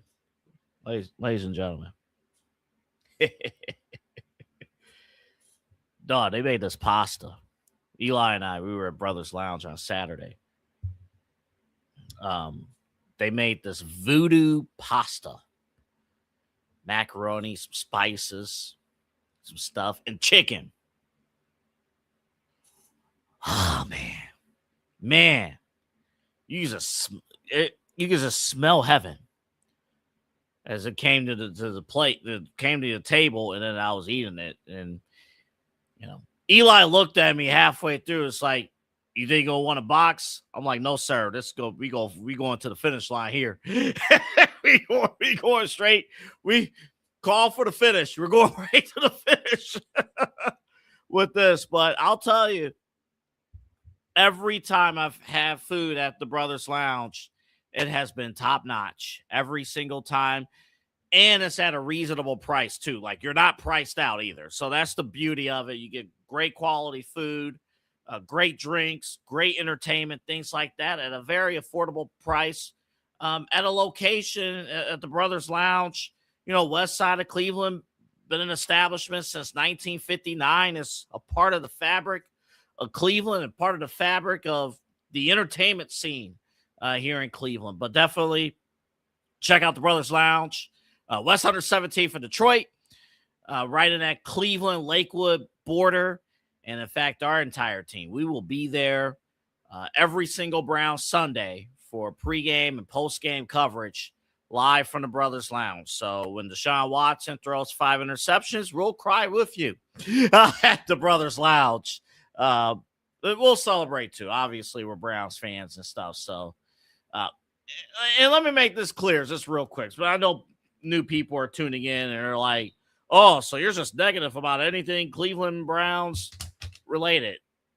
I call it like I see it. Number one, I'm a Cleveland sports fan through and through. Through and through. So you ain't got to question me about my love and fandom towards Cleveland sports. But I know, listen, you can go years and generations without winning a title. Or in the case of the Cleveland Browns, we're getting close to 30 effing years. Excuse me, I'm wrong. 40 years. Wow, I'm way off. We're getting close to 40 years without winning the AFC North / Central. So there you go. You want to talk about accountability? There's that. Speaking of accountability, I do want to transition. And again, we'll have full coverage, Browns and all the teams here on the InsideEdge Network. One quick programming note. I guess we have this announcement, but I want to remind everyone. Fridays here on the InsideEdge Network. Fridays at 11:30, Midnight Run.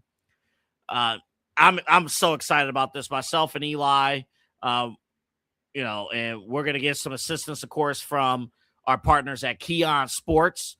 We are excited to debut our Football Friday show with Midnight Run starting at 11:30. That 11:30 half hour will be exclusively dedicated to high school football here in the area. So you'll get scores, you'll get some of the key storylines. We'll have interviews from key members of Keon Sports.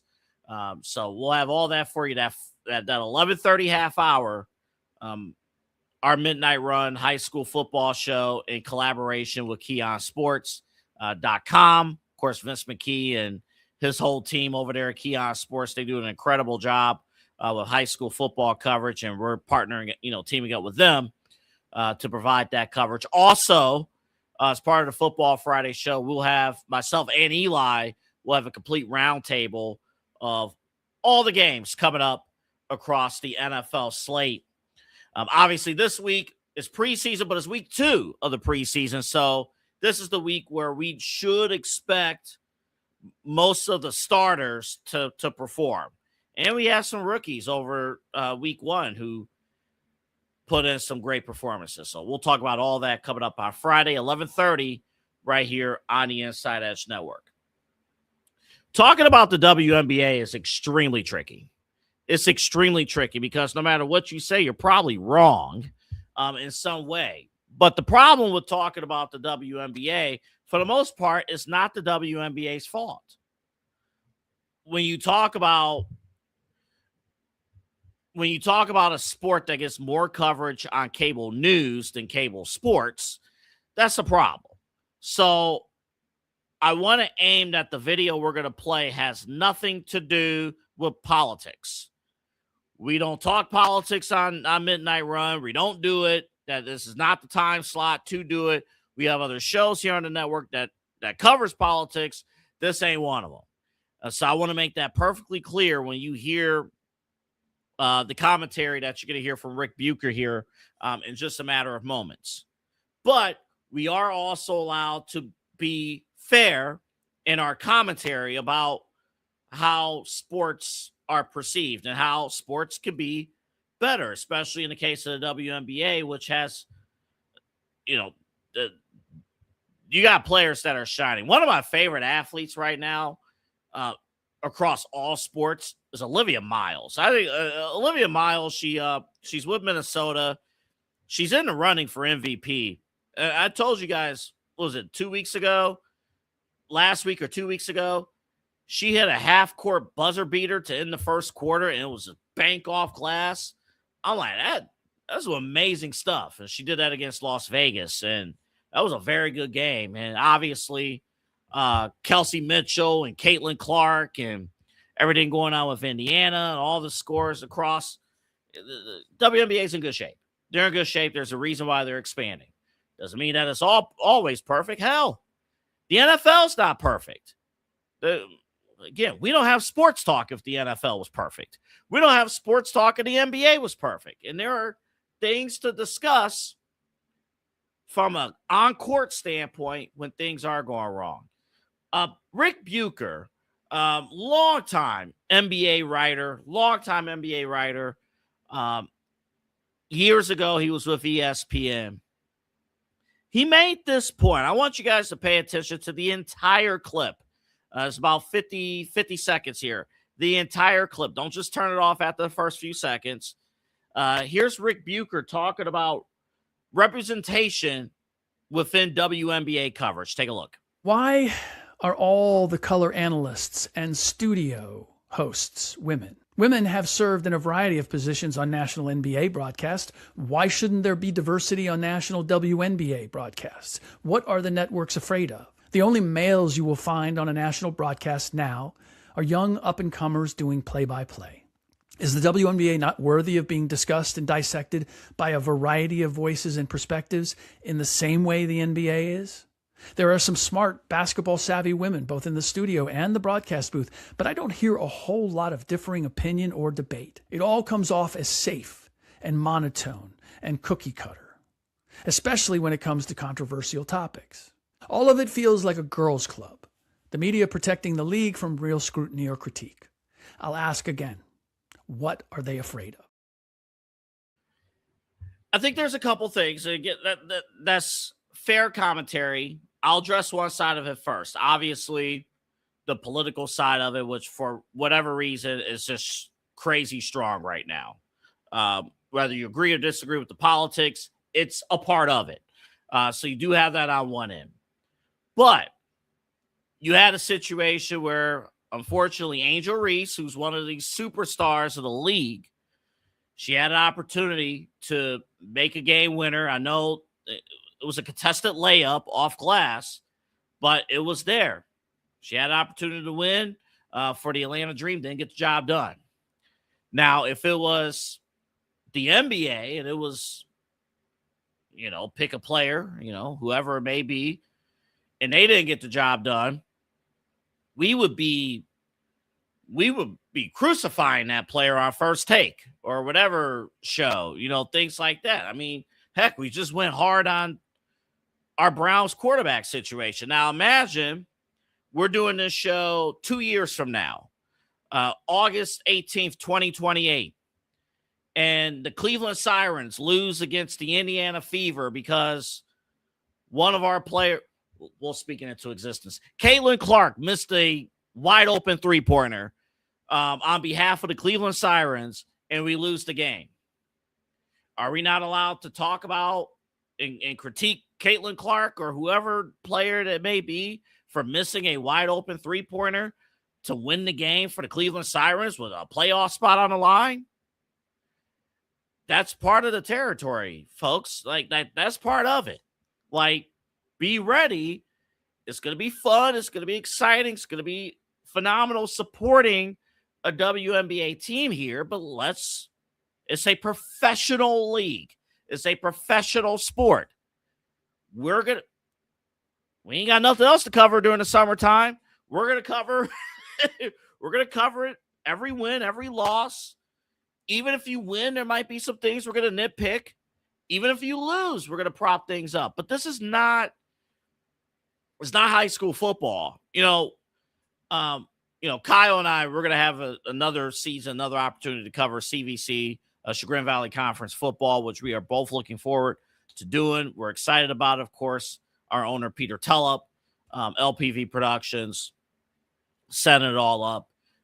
It's a fun time. Years ago, I did the games with Voice of the Land's Kevin Arnold, my boy, Rico McGee, and then this will be year 4 of me and Kyle being together for CVC TV.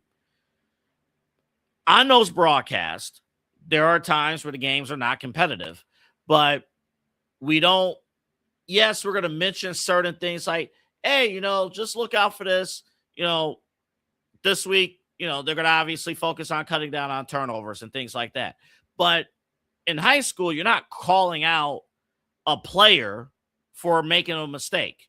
More so, you're praising the other player from the other team for making a play. So in most cases, you're not necessarily criticizing the quarterback that's throwing the interception. You're praising the defensive back who caught the interception and maybe ran it back for 6. So we may have a situation where, hey, we may talk about one team a little bit more than the other just because there are more positive plays. But that's high school. That's for the love of the game. WNBA, this is pros. And we want to be, we want to acknowledge the WNBA being treated like pros. That's part of it. Part of it is having the debates. Now, Rick Bucher talked about having more male representation in terms of things like that. I know Stan Van Gundy did a game for Prime Video. I know, well, not anymore. He used to coach in the WNBA. Bill Lambier used to coach in the WNBA. But yeah, I mean, men know what they're talking about. They too, not just, everybody know. If you're involved with basketball, like Doris Burke is one of the GOATs of analysts. She knows what she's talking about. She's the real deal. Whatever she says, all right, you can buy into it. It works both ways. You can, it's okay to criticize. You're not gonna, don't gatekeep. To be fair of this commentary, Andrea Carter, who's one of the faces of women's basketball broadcasting, Andrea Carter, she does a great job of breaking things down both ways. Like, it's not just, she will criticize when necessary. She will do it. I've heard it. She will do it. But yeah, it's just one of those things. You just got to open up and be ready to go with that, with the WNBA. But yeah, I just want to be clear, Lord willing, we're doing this show and the Inside Edge Network is even at a higher status than it is right now. And we're doing Midnight Run 2 years from now.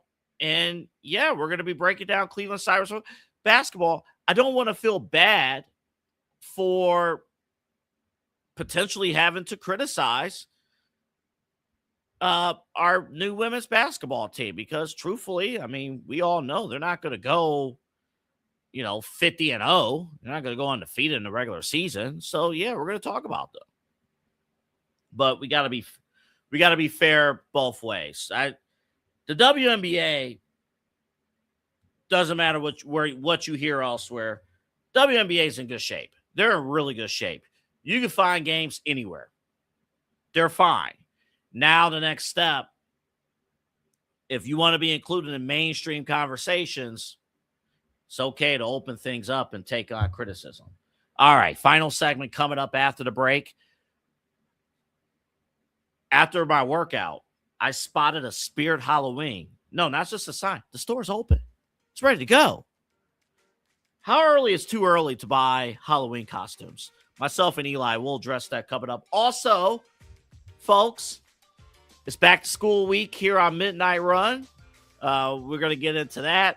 And two more things. Our Monday Night Raw recap. And we end the show with Smash. Smash and pass for the homies. We'll be back.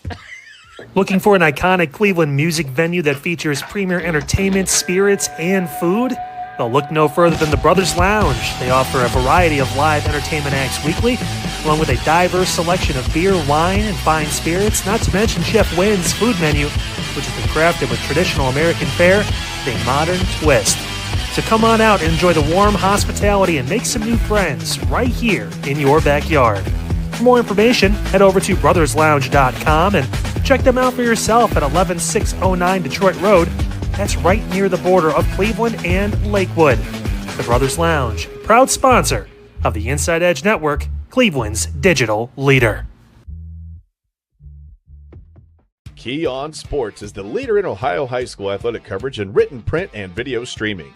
From the latest news and results and written content to the high school football game of the week every Friday, Key On Sports has you covered. The vision of 15-time published author Vince McKee has become the most trusted site in Ohio high school athletic news. From podcasts to player profiles, Key On Sports is your one-stop for all of it. Visit them today at keyonsports.com or on YouTube at Key On Sports. Check out their socials on Twitter and Facebook as well. Please support the new Inside Edge Network by liking, subscribing, and following us on your favorite social media platforms. That's at InsideEdgeNet across Facebook, TikTok, YouTube, X, and IG. And don't forget to download our new app over on Roku. And as always, thank you for supporting your favorite shows on the Inside Edge Network, Cleveland's digital leader for news, talk, sports, entertainment, and mental health. Fanatics isn't just our name, it's who we are. Loyal, passionate fans, dedicated to our favorite teams and to the sports we love. That's why we're honored to be able to offer fans the world's largest collection of official sports apparel and sports jerseys from all leagues, teams, and players you love. We feature a wide selection of gear from every league, including the NFL, MLB, NBA, NHL, and NCAA merchandise, which allows us to serve fans of football, baseball, hockey, basketball, lacrosse, soccer, golf, and everything else that gets your heart pumping. Go to InsideEdgeNetwork.com under our Partners section to find our link to check out all of what Fanatics has to offer. Fanatics, a proud sponsor of the Inside Edge Network, Cleveland's digital leader. Clean energy, bold flavors, no jitters. See why people won't shut up about Dubby. Whether you're starting your workday or getting ready to exercise, Dubby Energy helps you lock in and focus. Over 15 different flavors to choose from. Order Dubby Energy right now and find out more information by checking out our partners page on InsideEdgeNetwork.com. Also, use that promo code InsideEdge10 to receive 10% off your order. Dubby Energy, your energy-focused sponsor of the Inside Edge Network, Cleveland's digital leader. Discover our collection of handcrafted candles made with clean, minimal ingredients. Every product thoughtfully created in small batches free from harmful toxins for mindful everyday indulgence. Hand-poured in coconut soy wax with natural wood wicks to offer long-lasting burn and rich fragrance. Find out more about Alley Rose Fragrances by checking out their link on our partners page at InsideEdgeNetwork.com. And if you're a first-time customer, use the promo code InsideEdge20 to receive 20% off your order. AlleyRoseFragrances.com, a proud sponsor of the Inside Edge Network, Cleveland's digital leader.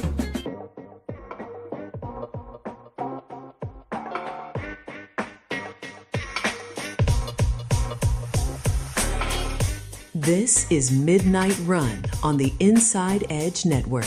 Here's your host, Anthony Alford.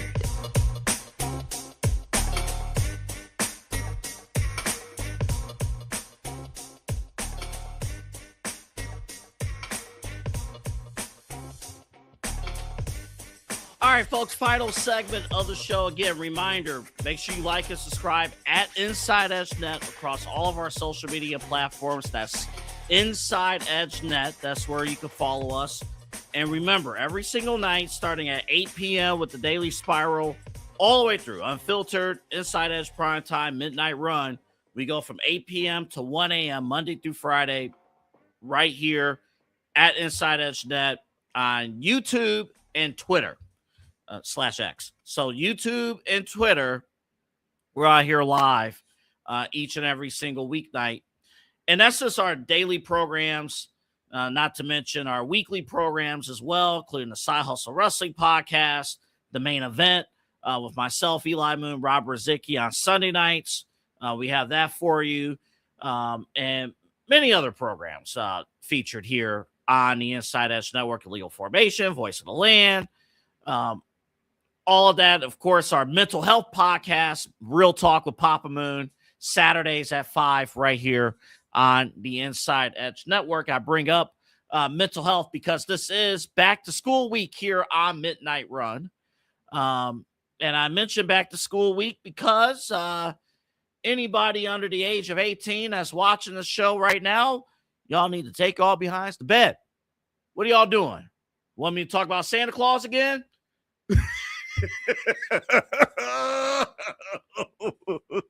Ho, ho, ho. Listen, all the homies eat. Listen, folks, all week long, we're going to celebrate. Let me backtrack. I want to say all week long, we're going to reflect on back to school week here on Midnight Run. I know for everybody, going back to school is not a celebration, and I get all that. This is usually the time of the year where you just, you're a young kid. You're just like, are you kidding me? Are you kidding me? Now, out of anybody who's watching right now, anybody who's a parent, I'm not a parent, Eli's not a parent, but I know parents right now are perhaps celebrating that their child is out of the house, things like that. But I want to, Eli, you can pop on at any point. Every single day this week, at least today through Thursday, I do want to take a couple minutes to celebrate one particular element of back to school week. Okay. And today, I want to talk about the false hope that we've had each and every single first day of school of attracting women. Dude, I got some funny stories for you. Yeah, we'll get into them. Yeah, this is what we do here on Midnight Run. So, yeah.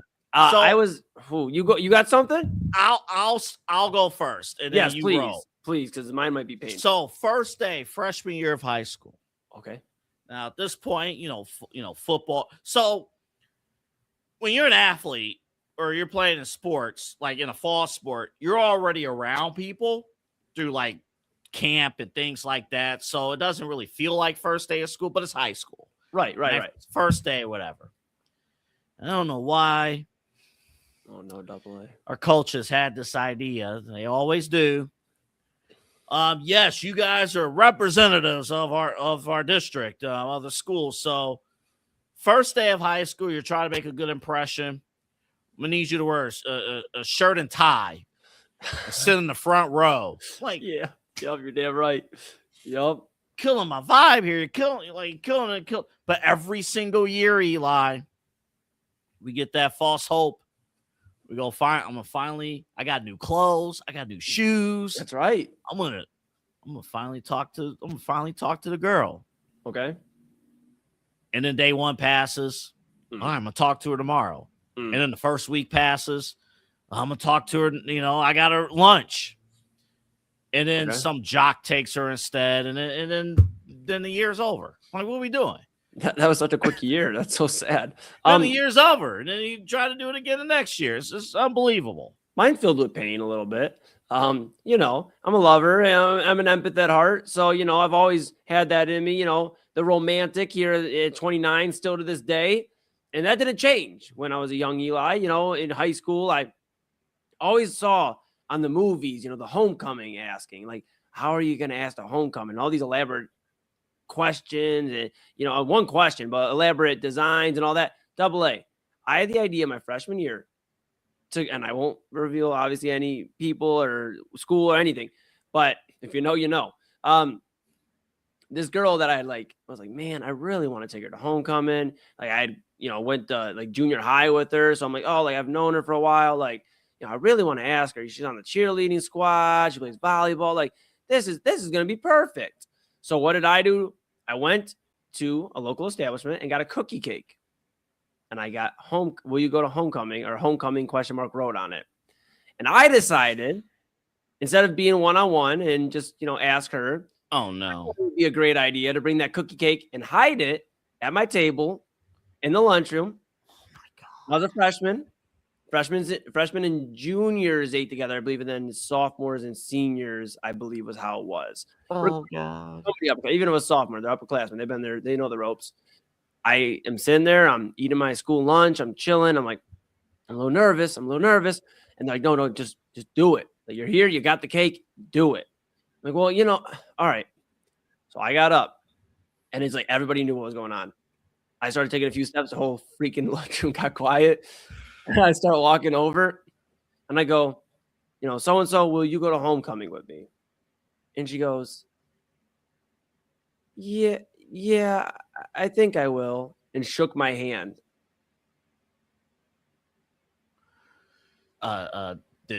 Did you go to homecoming with this woman?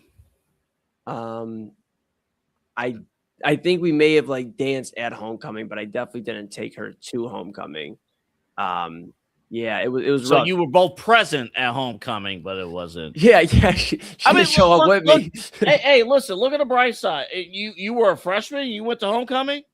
Yeah, well, so we did homecoming every year, like at least at the school that I went to. Homecoming was for everybody, and then prom was like the exclusive. Like, and I transferred schools my junior year, so prom became exclusive to seniors. And then if you got lucky enough to get asked, or ask a senior, and you got in that way. But yeah, everybody went to homecoming. But yeah, it was a pretty somber experience. She ate the cookie cake. I mean, she had no problem. She opened that thing up at the lunch table, and all of her friends ate the cookie cake, and that was a rough one. And then my senior year was pretty rough too, because it was a girl that still I guess really liked the movie Frozen. So I was in the talent show. Okay. I was the host of the talent show, and I had suspenders and my bow tie on. I was ready to go. Yes. I was ready to do it. I was ready to rock. I'm introducing all the artists, or the talent for the showcase. And my friends had helped me make a sign with like a bunch of Frozen references to ask her to prom. And then at the end of the show, I go, all right, hold on, we got one more act for you. And I go out and grab the sign, and I hold it up, and I asked her, and she was like, sure. Like, it was still the same thing. It was like, sure. Oh no, same tone. It was a different chick, same tone. I was like, no. I mean, now granted, I went to prom with her, but I somehow had not the same color as her. She took a second date with her. She said her cousin had never been to prom. So he somehow showed up in the same color as her. I didn't. I had an off color. Mine was a few shades different, which is a big deal in prom. Big deal. That's a huge deal. I got out, took pictures. Mama Moon was pissed. And it takes a lot. You see my mom before, you talk to her. It takes a lot to get her pissed. She was pissed. I rode backseat to my own prom. And then I decided in my after plans, I went and just chilled and partied with the bros. And I said, she's like, we're going to Cedar Point tomorrow. I said, you go to Cedar Point with whoever you brought else with us. So, it's all right. Want to Cedar Point together? No. Yeah. No. Crazy thing is I still communicate with her still on a decent basis, which is crazy considering how that went down, but definitely a little bit better at least than homecoming, getting my hand shook my freshman year in front of the upperclassmen, and I still didn't take her to homecoming. Yeah, that's all bad. I mean, high school is a little different from college, and I'll lump in BG and, in the school we went to, because it's, high school for the most part, you're in classes with the same student, same classmates, same whatever. You have different goals, different objectives, and things like that. But for the most part, it's the same people, right? Right. Same people you grew up with, everything. But college is different because we had a thing in college. Every college has this, whether it's trade school or university. It's the same thing. It's the best week of the year. Besides birthday week, all and holidays, things like that. Syllabus week. There is nothing better, besides everything else I just mentioned, than syllabus week. Yeah. Nothing better. There is so much. It's 12:54. I can say this. Every single person, male, female, anything in between, every single person scouts during syllabus week. I mean, yeah, because you're not really worried about flunking through syllabus week. So that's when you can do your scouting. There were a couple classes in BG where I signed up for it. I looked at the syllabus. And I'm like,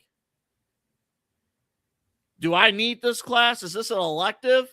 There was one that was an elective. I looked like, you can elect your way out of my out of my curriculum. But I mean, goodness. Hey, we're celebrating back to school week. Come on, these are the things. Listen, priorities. Okay, fine. Tomorrow we'll talk about getting good grades. But no, are we gonna do imaginary numbers, like math problems with imaginary numbers tomorrow? Like what are we doing tomorrow? I gotta study. Like I caught. I work. My Monday and Tuesdays are going to be crazy because Monday and Tuesdays I co-host with Autumn Chisholm on the Daily Spiral. Yep. But in between Spiral and my day job, I go work out, go to the gym, work out. Oh, I had a good one today. Yep. Oh man, I got it in today. I've been noticing this for a couple weeks now. I leave the gym and there's a storefront that for 75% of the year, empty, nothing's there. Okay. But every single year, ladies and gentlemen, Spirit Halloween is back. Not just back up and it's like, all right, we're almost ready to open. They're open right now. Heck yeah, they are. They're open. They've been open since the beginning of August. So I've thought about this. I know you got a Halloween show coming up at the Brothers Lounge. Yes. So I'm wondering, is it better? Like, how early is too early to buy a Halloween costume?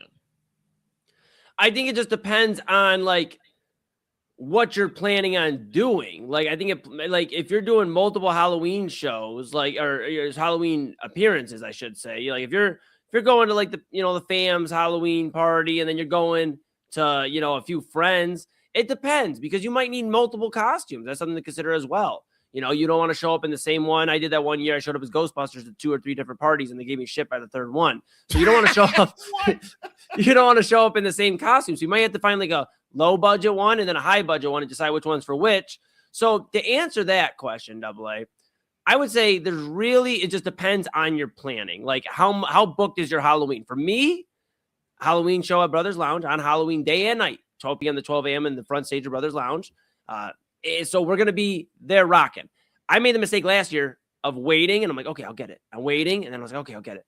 And then I ended up on Halloween day in Spirit Halloween, getting a Halloween costume. I waited an hour and a half in line. And I ended up with a purge mask and a baseball bat. That's what I ended up with. When half the store is empty, by the way. Half the store is empty. So I would say there's really no early time because if you get it early, you're going to be able to grab it and take care of it. And I don't know for certain, but I'd imagine they mark some of these items up a little bit as you get closer to Halloween. I think so. I think if you get something right now, I'll give you the flip side. And I love all my friends dearly, and I'm not going to call them out or anything, but a few years ago, I was supposed to go to a Halloween party, and one of the people hosting the party got sick the day of the party, and it was canceled. Gotcha. And I'm like, crap. I spent all this money on this Halloween costume, and not once was I able to wear it. Fair. So you do run into that risk too. Yeah. But like, man, if you have a plan right now in August for a Halloween costume, you might want to jump on that right now. Yeah. Especially when there's only like 3 people in the parking lot right now. Nobody else is thinking about it. Exactly. And my last point on this is like, also, if you want to look at the point that, hey, maybe I'm just doing special effects or makeup or whatever, or like paint, whatever, get that stuff early because that will be the first stuff that goes. So like, for example, I'll give you one of my ideas for Halloween this year. I'm thinking about being Harvey Dent, Two-Face from Batman. I want to do I have my sister. She's real good with makeup and stuff like that. I want to have her have my one face, the side of my face, showing the bones and everything. And I want to do that. So for somebody like that, you can probably get away with a button down. You can go get that at any damn store. You got the khakis. Okay, if I want to be Harvey Dent, I got the blonde hair. I'm good there. I just need the makeup. But if I wait till Halloween or I wait a few weeks before, you run the risk of not having the exact stuff you need. Then you got to Amazon it. And if you Amazon it, there's a risk you don't get it. So it's a mess. Also, if you dress up for Halloween, you go out somewhere, know where you're going. Actually, I mean, you should know where you're going, period. But know where you're going. Like Brothers Lounge is going to be fantastic. Eli's Halloween show is going to be great. But if you happen to just skip over Eli's Halloween party and just go down the street, just be mindful of the clientele. And just be careful. Yeah. That's all. Yeah. I think you articulated that very well. I think we should move on. There you go. Yep. There you go. Speaking of that, it's time for our final element of the show, Smash or Pass. We do this every day to end our show here on Midnight Run. And again, thank you all for joining us here on a Monday night. We can do this again tomorrow and every other day here. So this is great. So if you missed the show last week, what we do basically, we take, there's always viral videos of food items or whatever the case may be. And you be the judge. Like, do you like what you're seeing? If yes, you smash on it. If you don't like it, you pass. Pretty simple stuff.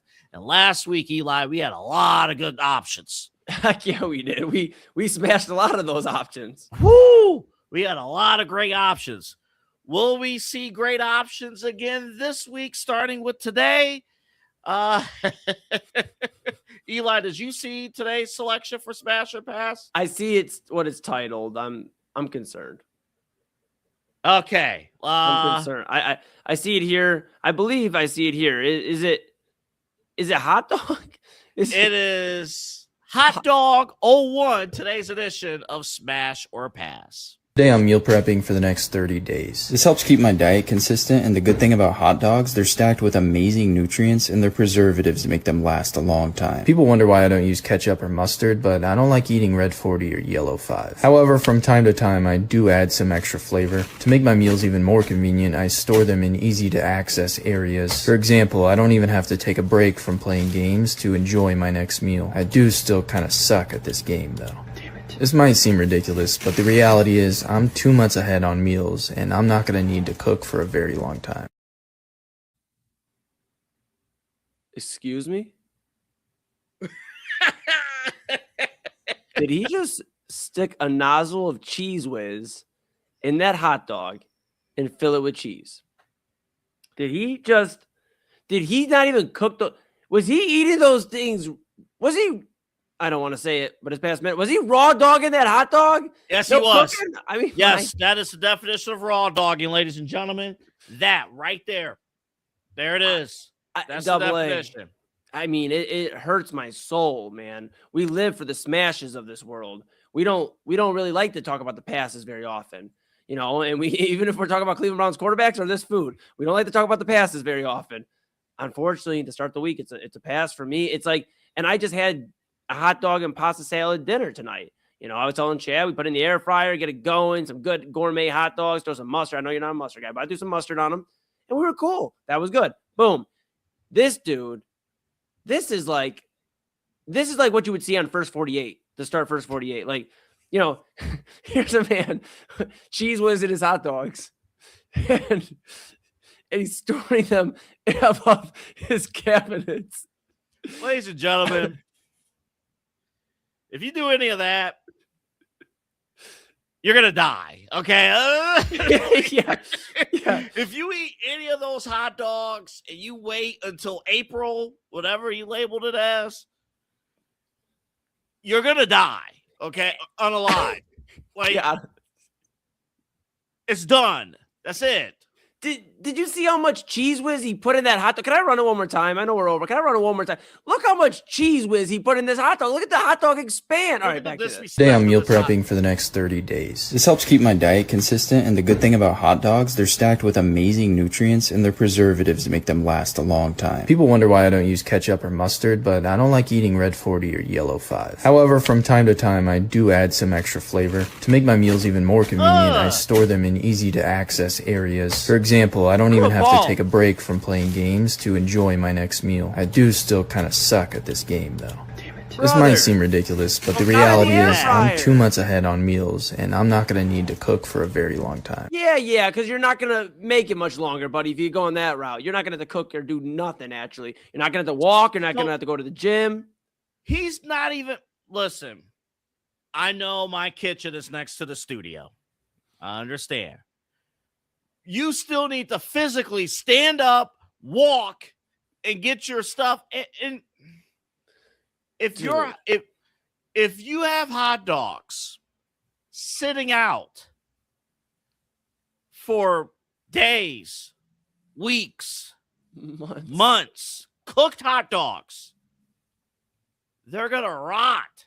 Yeah, I mean, and imagine like a January dog making it to December. He's like, "Oh, I forgot about my January stash," and then he eats one in December. Oh my God, double! And I was a little quick there with the video, and I know you had some more to say, but I still can't get over the fact that this dude is Cheese Whiz in his hot dogs. He is literally putting Cheese Whiz all up in that hot dog, and then he's eating. I don't understand. And I'm not gonna lie, I'm not a cheddar cheese. Like, I know there's bratwurst and certain like hot dogs, whatever that you can get, like the cheese filled ones. That's a no for me. That's an absolute no for me. I don't need that shit. Like, I'm cool. I'll put shredded cheese on top. I'll melt it. I'll throw it in that microwave or something, heat it for an extra few seconds. That's absolutely double. That's not just a pass. That's like an intercept. Like, intercepted, somebody else take it. Pass. Dude, that's a red flag. That's a that's a red flag. There's a content creator. I forgot his name, but he's always like, dude, that's a violation. That's what part of the game is this? Like that. Bro. I'm looking here because occasionally we offer educational services here at the network. Yes. The shelf life. So let me guess. A shelf life of a hot dog not refrigerated is probably, it's got to be like 3.5 days. Spot on. 3 to 4 days. Wow. It's better right in the middle. 3 and 4. Right in the middle. Like where he's putting that cheese whiz right in the middle. I mean, my God, I'm so mad, Double A. You could have started off as a win. Yeah, I mean, we already talked about high school disappointment in terms of us, like, getting our hearts broken back in high school, talking to the ladies, like, and, you know, we've reflected on that. We reflected on the Browns. We reflected on bad things today. We've had to talk about it. We reflected on bad things. We took a blast at our past, a back to school week here on Midnight Run, and we're giving everybody prepped on, hey, you know, if you ask a girl to homecoming, don't do a cookie cake. You want words from Eli Moon? Don't do a cookie cake. Don't do any signs. Don't, just ask. Just ask. It's literally that simple. Like, we're teaching the game, but we've had to relive our trauma, and then Double A's like, oh, hey, smash or pass. I'm thinking maybe it's like some Fruit Loops, maybe on a cake or something delicious. And it's like, no, just a dude cheese whiz in his hot dogs and raw dogging them, eating them uncooked. My God. Double A, I ain't got no more words. This rundown, not a single positive thing on this rundown. Hey, folks, we'll try to do better again tomorrow. Listen, raw dog in the. Hey, you store all those hot dogs, smash and pass all for the homies. Man, you must not have many good homies if you're passing those things. All right. Oh my goodness. Double A, send us home. The Reddit, there's a Reddit here that says it's safe to eat hot dogs left out for 10 hours. I mean, dude. I mean, my goodness. And then the first comment, who left the dogs out? Who left the dogs out? I mean, and then, you know what? Actually, before you send us home, and then it's like if you put sauerkraut on it, or like other stuff. I like sauerkraut on my dogs every now and then. So sauerkraut, or you put some chili. I mean, what if this dude like gets really maniacal and puts chili on the hot dogs and then wraps them up and then he preps? I mean, I don't think there's a world where you should be stuffing hot dogs. You should not stuff hot dogs. There should be no stuffing. If you're adding condiments and stuff, you put it on top of the hot dogs. There's no world where you should be stuffing. There's no world where you should be stuffing a hot dog. Yeah, that's a foul. That's a violation. Yeah, that's, you know what? That's raw dog in the dog. If somewhere ketchup, mustard, and onion, the hot dogs of the Cleveland Guardians are watching this, like, are you serious right now? We give you all these great options, and that's what you choose to do. Sometimes we shouldn't. Some people shouldn't be allowed to invent certain things. Or try different things. This, yes. This is a comment, again, in Reddit. Okay. As someone who's worked in the commercial food industry for a while, this is iffy. Certain bacteria lives in vacuum sealed foods. They thrive in unrefrigerated room temperature conditions. That 70-degree, 8 to 10 hour range is bacteria growth heaven. However, hot dogs are fully cooked and loaded with salt and other preservatives, so you might be okay. Do you remember Burger King when they put out those Whopper commercials? Yes. And they show like, oh, this is a natural Whopper. Yeah. Like the meat. They showed it turning green because they wanted to prove that it was real meat. Yes. Gosh, we started on such a bad note and we've ended. I mean, I've had a great time. Don't get me wrong. I've enjoyed stressing out with you, but I'm like, gosh, can we get something good tomorrow, Double A? Can we get something good? Find out tomorrow right here on Midnight Run. Good night, everybody.